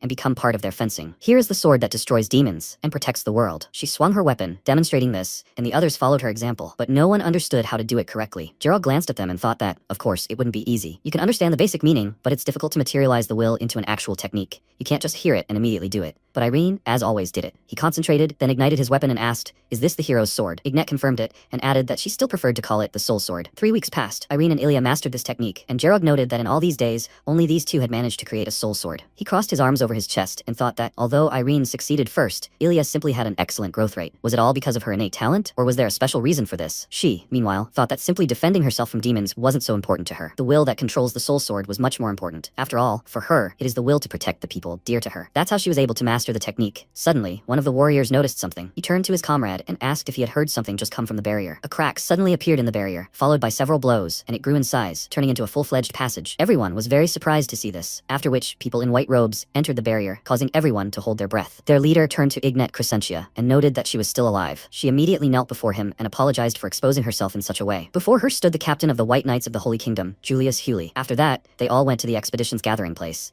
and Amira ordered everyone to finish the repairs quickly and return to the province as soon as the captain's meeting ended. She sighed and thought that thanks to the Holy Kingdom's detachment, they were able to quickly escape from the dungeon. But the squad, which is entirely made up of swordsmen, the soldiers who arrived with Julius, don't look like simple white knights. Is it possible that this is a secret squad created by the Holy Kingdom? In any case, they ended up in the place where the demon appeared, and it definitely can't be a coincidence. Meanwhile, a meeting of the captains was taking place. Julius said that as it turned out, this dungeon was a demon's lair, so there was no special reward for exploring it. However, as the person in charge of the volunteer squad, he would pay a small compensation, but there would be one condition. He needed them to keep silent about everything that happened inside. Perry became slightly nervous and thought that he was probably afraid that chaos would break out on the continent if word got out. He didn't know what kind of consolation money this was, but there was no point in refusing. The main thing was, how did this all happen? He knew some of those present. And why were the Holy Knights here, who, as everyone knew, were presumed dead many years ago? What does the Holy Kingdom want to achieve? A week passed, and MC, as always, sat on the bench and pondered. At the moment the demon destroyed itself, he couldn't forget her powerful image, which stood out without a shadow of a doubt. He simply froze then, although he truly wanted to deal with the demon. He looked at his hand and thought that he was such a fool. He needed to try even harder. Gerog distracted him from his thoughts. He smiled and noted that they hadn't seen each other in a long time. Is he okay? He knows this is a sudden request,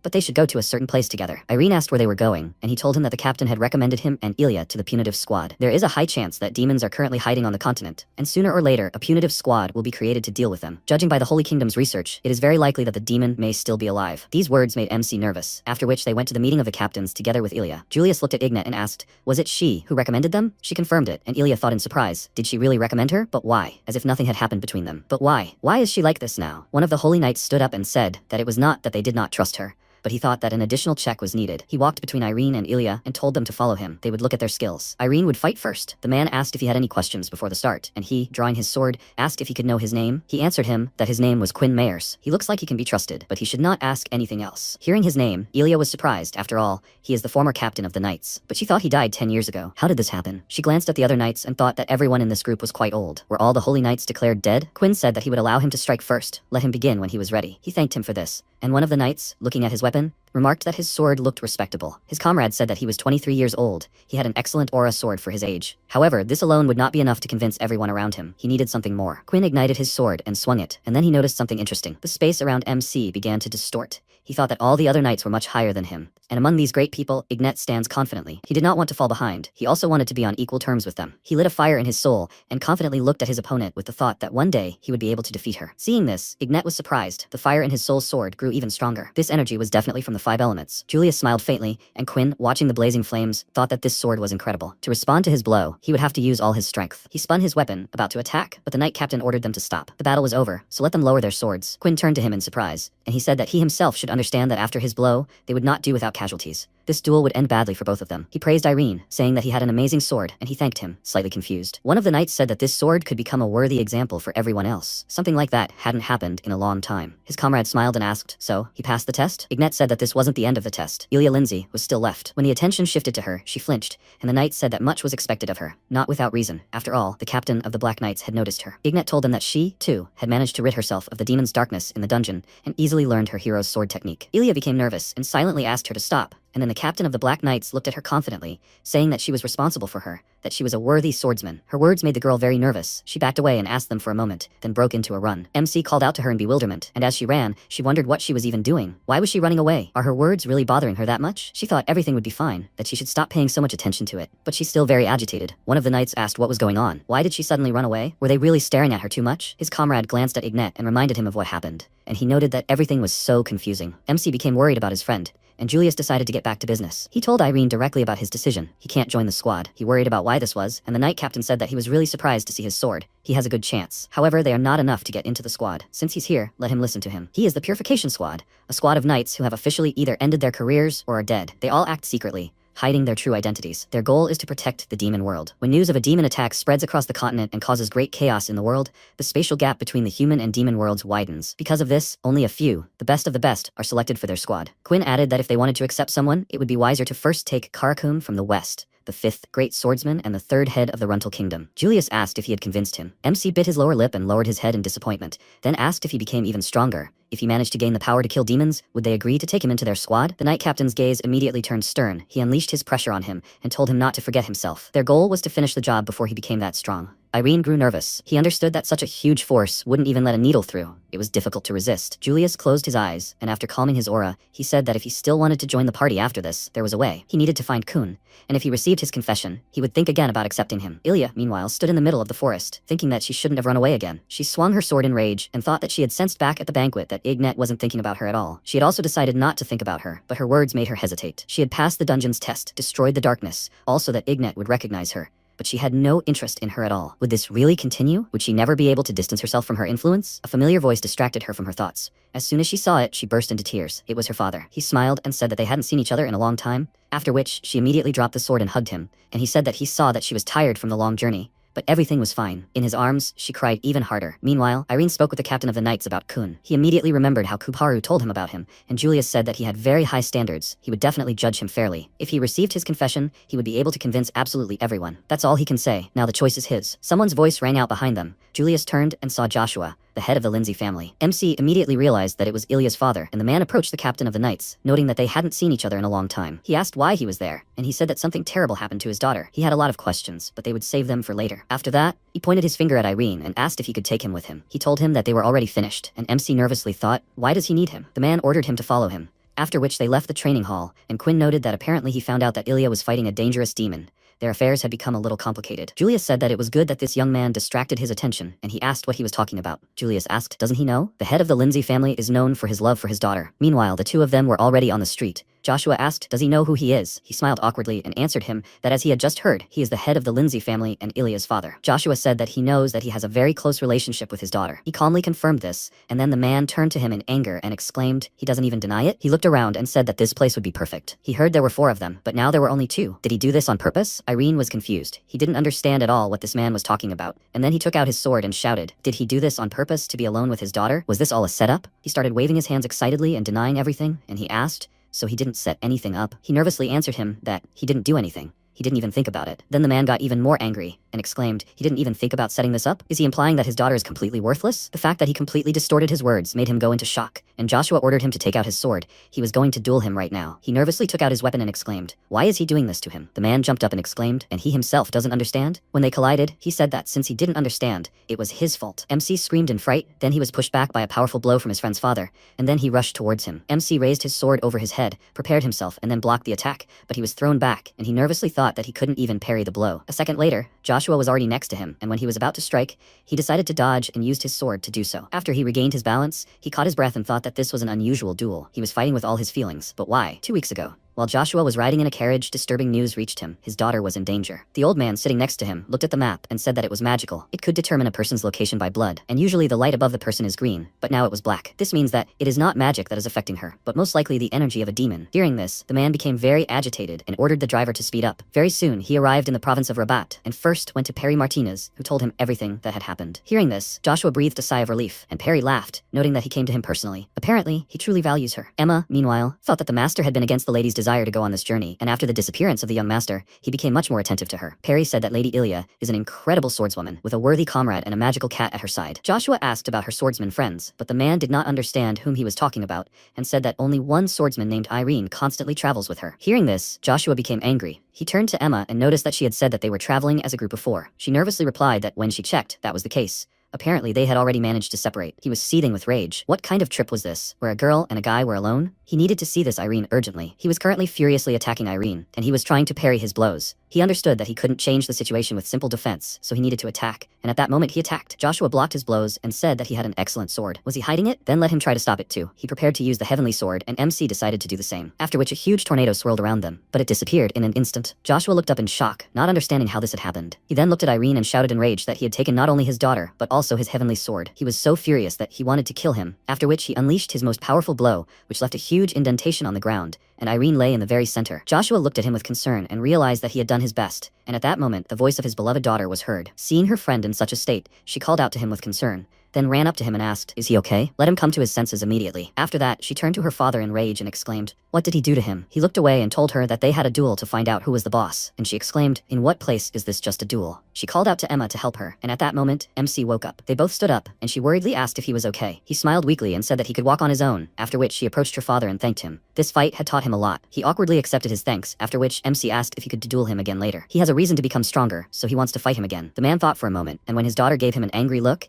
he immediately agreed and said that he would fight him as long as he was here. They would meet here every morning. Irene was very happy and thanked him, after which Joshua walked away from them and told Emma that he needed to rest, so let her take care of Ilya. He thought that thanks to this guy, his daughter had gotten better. He has a good character, upbringing, and decent skills for his age, but he still can't recognize him. Starting tomorrow, he will show him real hell. Meanwhile, somewhere in the middle of the dark forest, a demon was hiding in a small cave. He managed to restore his mask, and when he put it on, he immediately felt his strength begin to return to him. He remembered that woman with black hair and thought, is she really from the Holy Kingdom? Her aura, mixed with sacred power, was dangerous. She should have had enough strength to survive his last attack. This means the Sacred Kingdom will soon begin to act. He needs to quickly sow chaos on the continent, and when the rift between dimensions widens, he will return to the demon world to recuperate. But someone told him not to do this. It is impossible to return to the demon world yet. Seeing him, the demon immediately stood up anxiously and asked how the man got here. Sensing something, he fell silent and looked at him with narrowed eyes, after which he said that he was mistaken. He was also a demon. It was the same priest. He confirmed this, and the jester, sitting back with relief, said that he guessed that there were more demons in this world besides him, but he never thought that they would meet here. Why was he looking for him? The priest asked him to attract the attention of the Sacred Kingdom,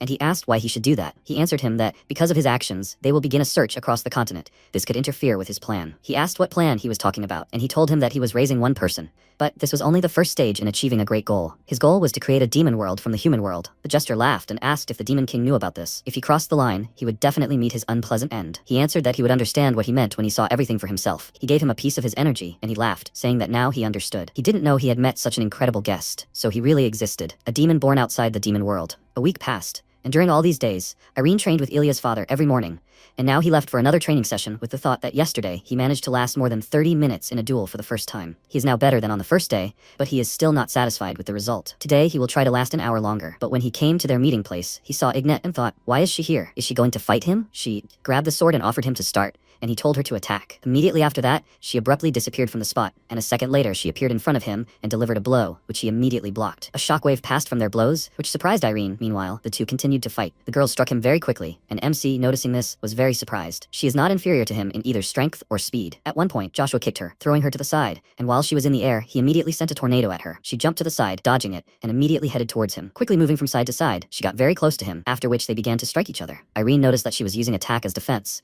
They were equal and continued to fight. They rushed at each other with loud screams, after which there was a powerful explosion. When everything died down, Ignat plunged her sword into the ground and leaned on it to keep from falling. Joshua approached her and asked if she understood anything. She told him that, unfortunately, she didn't understand anything, and he said that he could fight her until she understood. She answered him that if he wanted, she agreed she didn't mind. The man closed his eyes, thinking about something, and then said that he could only watch. And looking at his son, who was mired in despair after the fight with her, he found no words of comfort for him. He truly believed and expected that he could cope with this alone. If he had said at least something then, maybe his son would not have disappeared. He just didn't have enough courage. It's even funny that he can share these thoughts only with her. Noticing that she hesitated, he asked if she had anything to say. She told him that as a child, she lived with her younger friends in an abandoned house, and to be honest, she never thought anything different about the son of a nobleman, Kyle Lindsay, and it would be so in the future. However, she could tell him about her thoughts, about the thoughts of the man who defeated the son of a nobleman. At that very moment, Joshua noticed that everything about her voice, her gaze, her posture, indicated that she had an enormous motivation to rise to where she was now. She was able to develop her skills enough to surprise him. He turned to Irene and said that if he had anything to say, he should come here. Since he had overheard their personal stories, shouldn't he share something in exchange? MC became excited and asked what he should tell them. Joshua immediately exclaimed irritably that he could tell them everything. Why did he become a swordsman? How did he reach such a level? Why was he traveling with his daughter? He noticed Ignat staring at him and said he didn't know where to start. When he told them his story, Ignat looked at him in surprise and thought she understood everything now. The reason Irene had risen so far, and the reason he had overcome obstacles impossible to overcome alone, was because of the comrades he had met along the way. Were such precious relationships also available to her? She immediately thought of Anya and Garag, then smiled and her aura flared. Noticing this, they were both very surprised, and MC wondered how this had happened. Had his story influenced her? She had been able to awaken thanks to his story, but now the difference between them had become even greater. He didn't want to lose to her. One day he would definitely be able to get closer to her. Joshua congratulated her on her awakening, and she thanked him, then approached Irene and told him to try to join the squad in 3 years. He answered her with a grin that he would cope in a year. He would gain recognition and return. Evening came. Joshua was sitting in his room and drinking, thinking about Ignat. It was such a surprise that she had an awakening after listening to someone else's story. From now on, she will continue to become stronger. MC also shows himself worthy. He is almost on par with her. Suddenly, his whole body trembled. He laid his head on the table and remembered his son. If he had not disappeared, he would be able to see him like this. This thought made him very sad. Where is his son now? Suddenly there was a knock on the door. He asked who was there, and Ilya answered him. He immediately closed his eyes and mentally told himself to calm down. If she sees him in this state, she will feel worse. Pulling himself together, he allowed her to enter, and she said that she wanted to talk to him about something. She realized that she had been under the influence of others all her life, and now she wanted to go alone, but did not know how. He looked at her thoughtfully, and said that she seemed to have made something up. Why does she think that she should go her own way? People are creatures that cannot exist without others. No one can live alone. But of course, this does not mean that one should rely on others in everything. The main thing is that during contact with them, she does not forget about herself. He heard from Perry Martins that she was angry at the aristocrats who slandered her. She immediately hastened to justify herself, and he said with a smile that he was not angry. On the contrary, he wanted to praise her. She did everything right. Did they say these words for her sake? She answered him that this was not so, and he asked if she had anything to learn from them. She again answered negatively, and he said that it meant that these words were useless for her, and they could be ignored. But there are also things that cannot be ignored. So said her friend, Irene, you need to be careful about the words you speak to others, and remember the words that help you grow. If she thinks the advice is useless, then she should discard it, and if she thinks it will help her, then she should accept it. And what does it take to make the right choice? She answered him that the main thing is to focus on yourself first. He confirmed this, and she, looking down, realized that she would have to discover the path ahead for herself. She excitedly slapped her palms on the table and thanked her father for these words. Now she was able to understand herself a little better. He was slightly taken aback by her reaction, after which she ran out of the room and told him that she would be back. She ran into the forest and thought that there was no point in taking her relationship with Ignat and the opinions of others to heart anymore. All that mattered to her was Ignat's recognition, and now she had the person who was most important to her. She saw Irene, who was training as always, and in her thoughts she told him that right now she would like to convey these feelings to him. Noticing her, he stopped and questioningly said the name of the girl, who was still out of breath from running. He approached her and asked what she was doing here at such a time. She hesitated and thought that she couldn't say a word, and should she even say it? How did she look now after such a hard run? She must look strange. Irene, as before, only saw her as a friend. He asked what was wrong with her, and she realized that she still had doubts. She needed a little more time. She told him that she came because she just wanted to see him. Well, they rarely see each other now. He confirmed this with a smile, and she asked how training with her dad was going. Was he doing well? He answered that everything was fine, and she smiled, thinking that she would hide these feelings for a little while longer, until she gained confidence, until she could love herself. Time passed, and the Black Knights were preparing to leave. Anya approached Lulu and worriedly asked if she was still angry with her. She answered that everything was fine now, and that she was not angry with her. She was very happy, and asked, "So are they friends again?" Lulu answered that they had always been friends, after which they began to rejoice together. Meanwhile, Jerog said goodbye to Irene and wished him all the best, saying that perhaps they would meet again. He wished him the same in return, and Ignet approached him, reminding him that he had 3 years. Let him try to become better in this time. He smiled and told her that he would manage in a year and join them, after which she laughed and noted that he was so self-confident. It turns out that Kun is not the only one like that. He asked, "Does this mean she has ever met him?" She answered him that she has not seen him, but she has heard about him. She came very close to him and quietly said that according to information from the Holy Kingdom, he is now at the Chrono Academy, so let him think about what to do next. After that, she walked away from him, and he thanked her. Noticing Ilya's gaze, Ignet turned to her and asked if she had anything to tell her. She smiled and invited her to fight at their next meeting, and she agreed. A few days passed. MC was still training with Joshua, and judging by the way he was pressing him, he was clearly unhappy about something. He exclaimed, "Why did he lose his balance so easily?" He clenched his teeth in nervousness and thought that he had seen everything that day. Ilya ran away right after their conversation, precisely because of him, and he will not tolerate this. He began to attack Irene,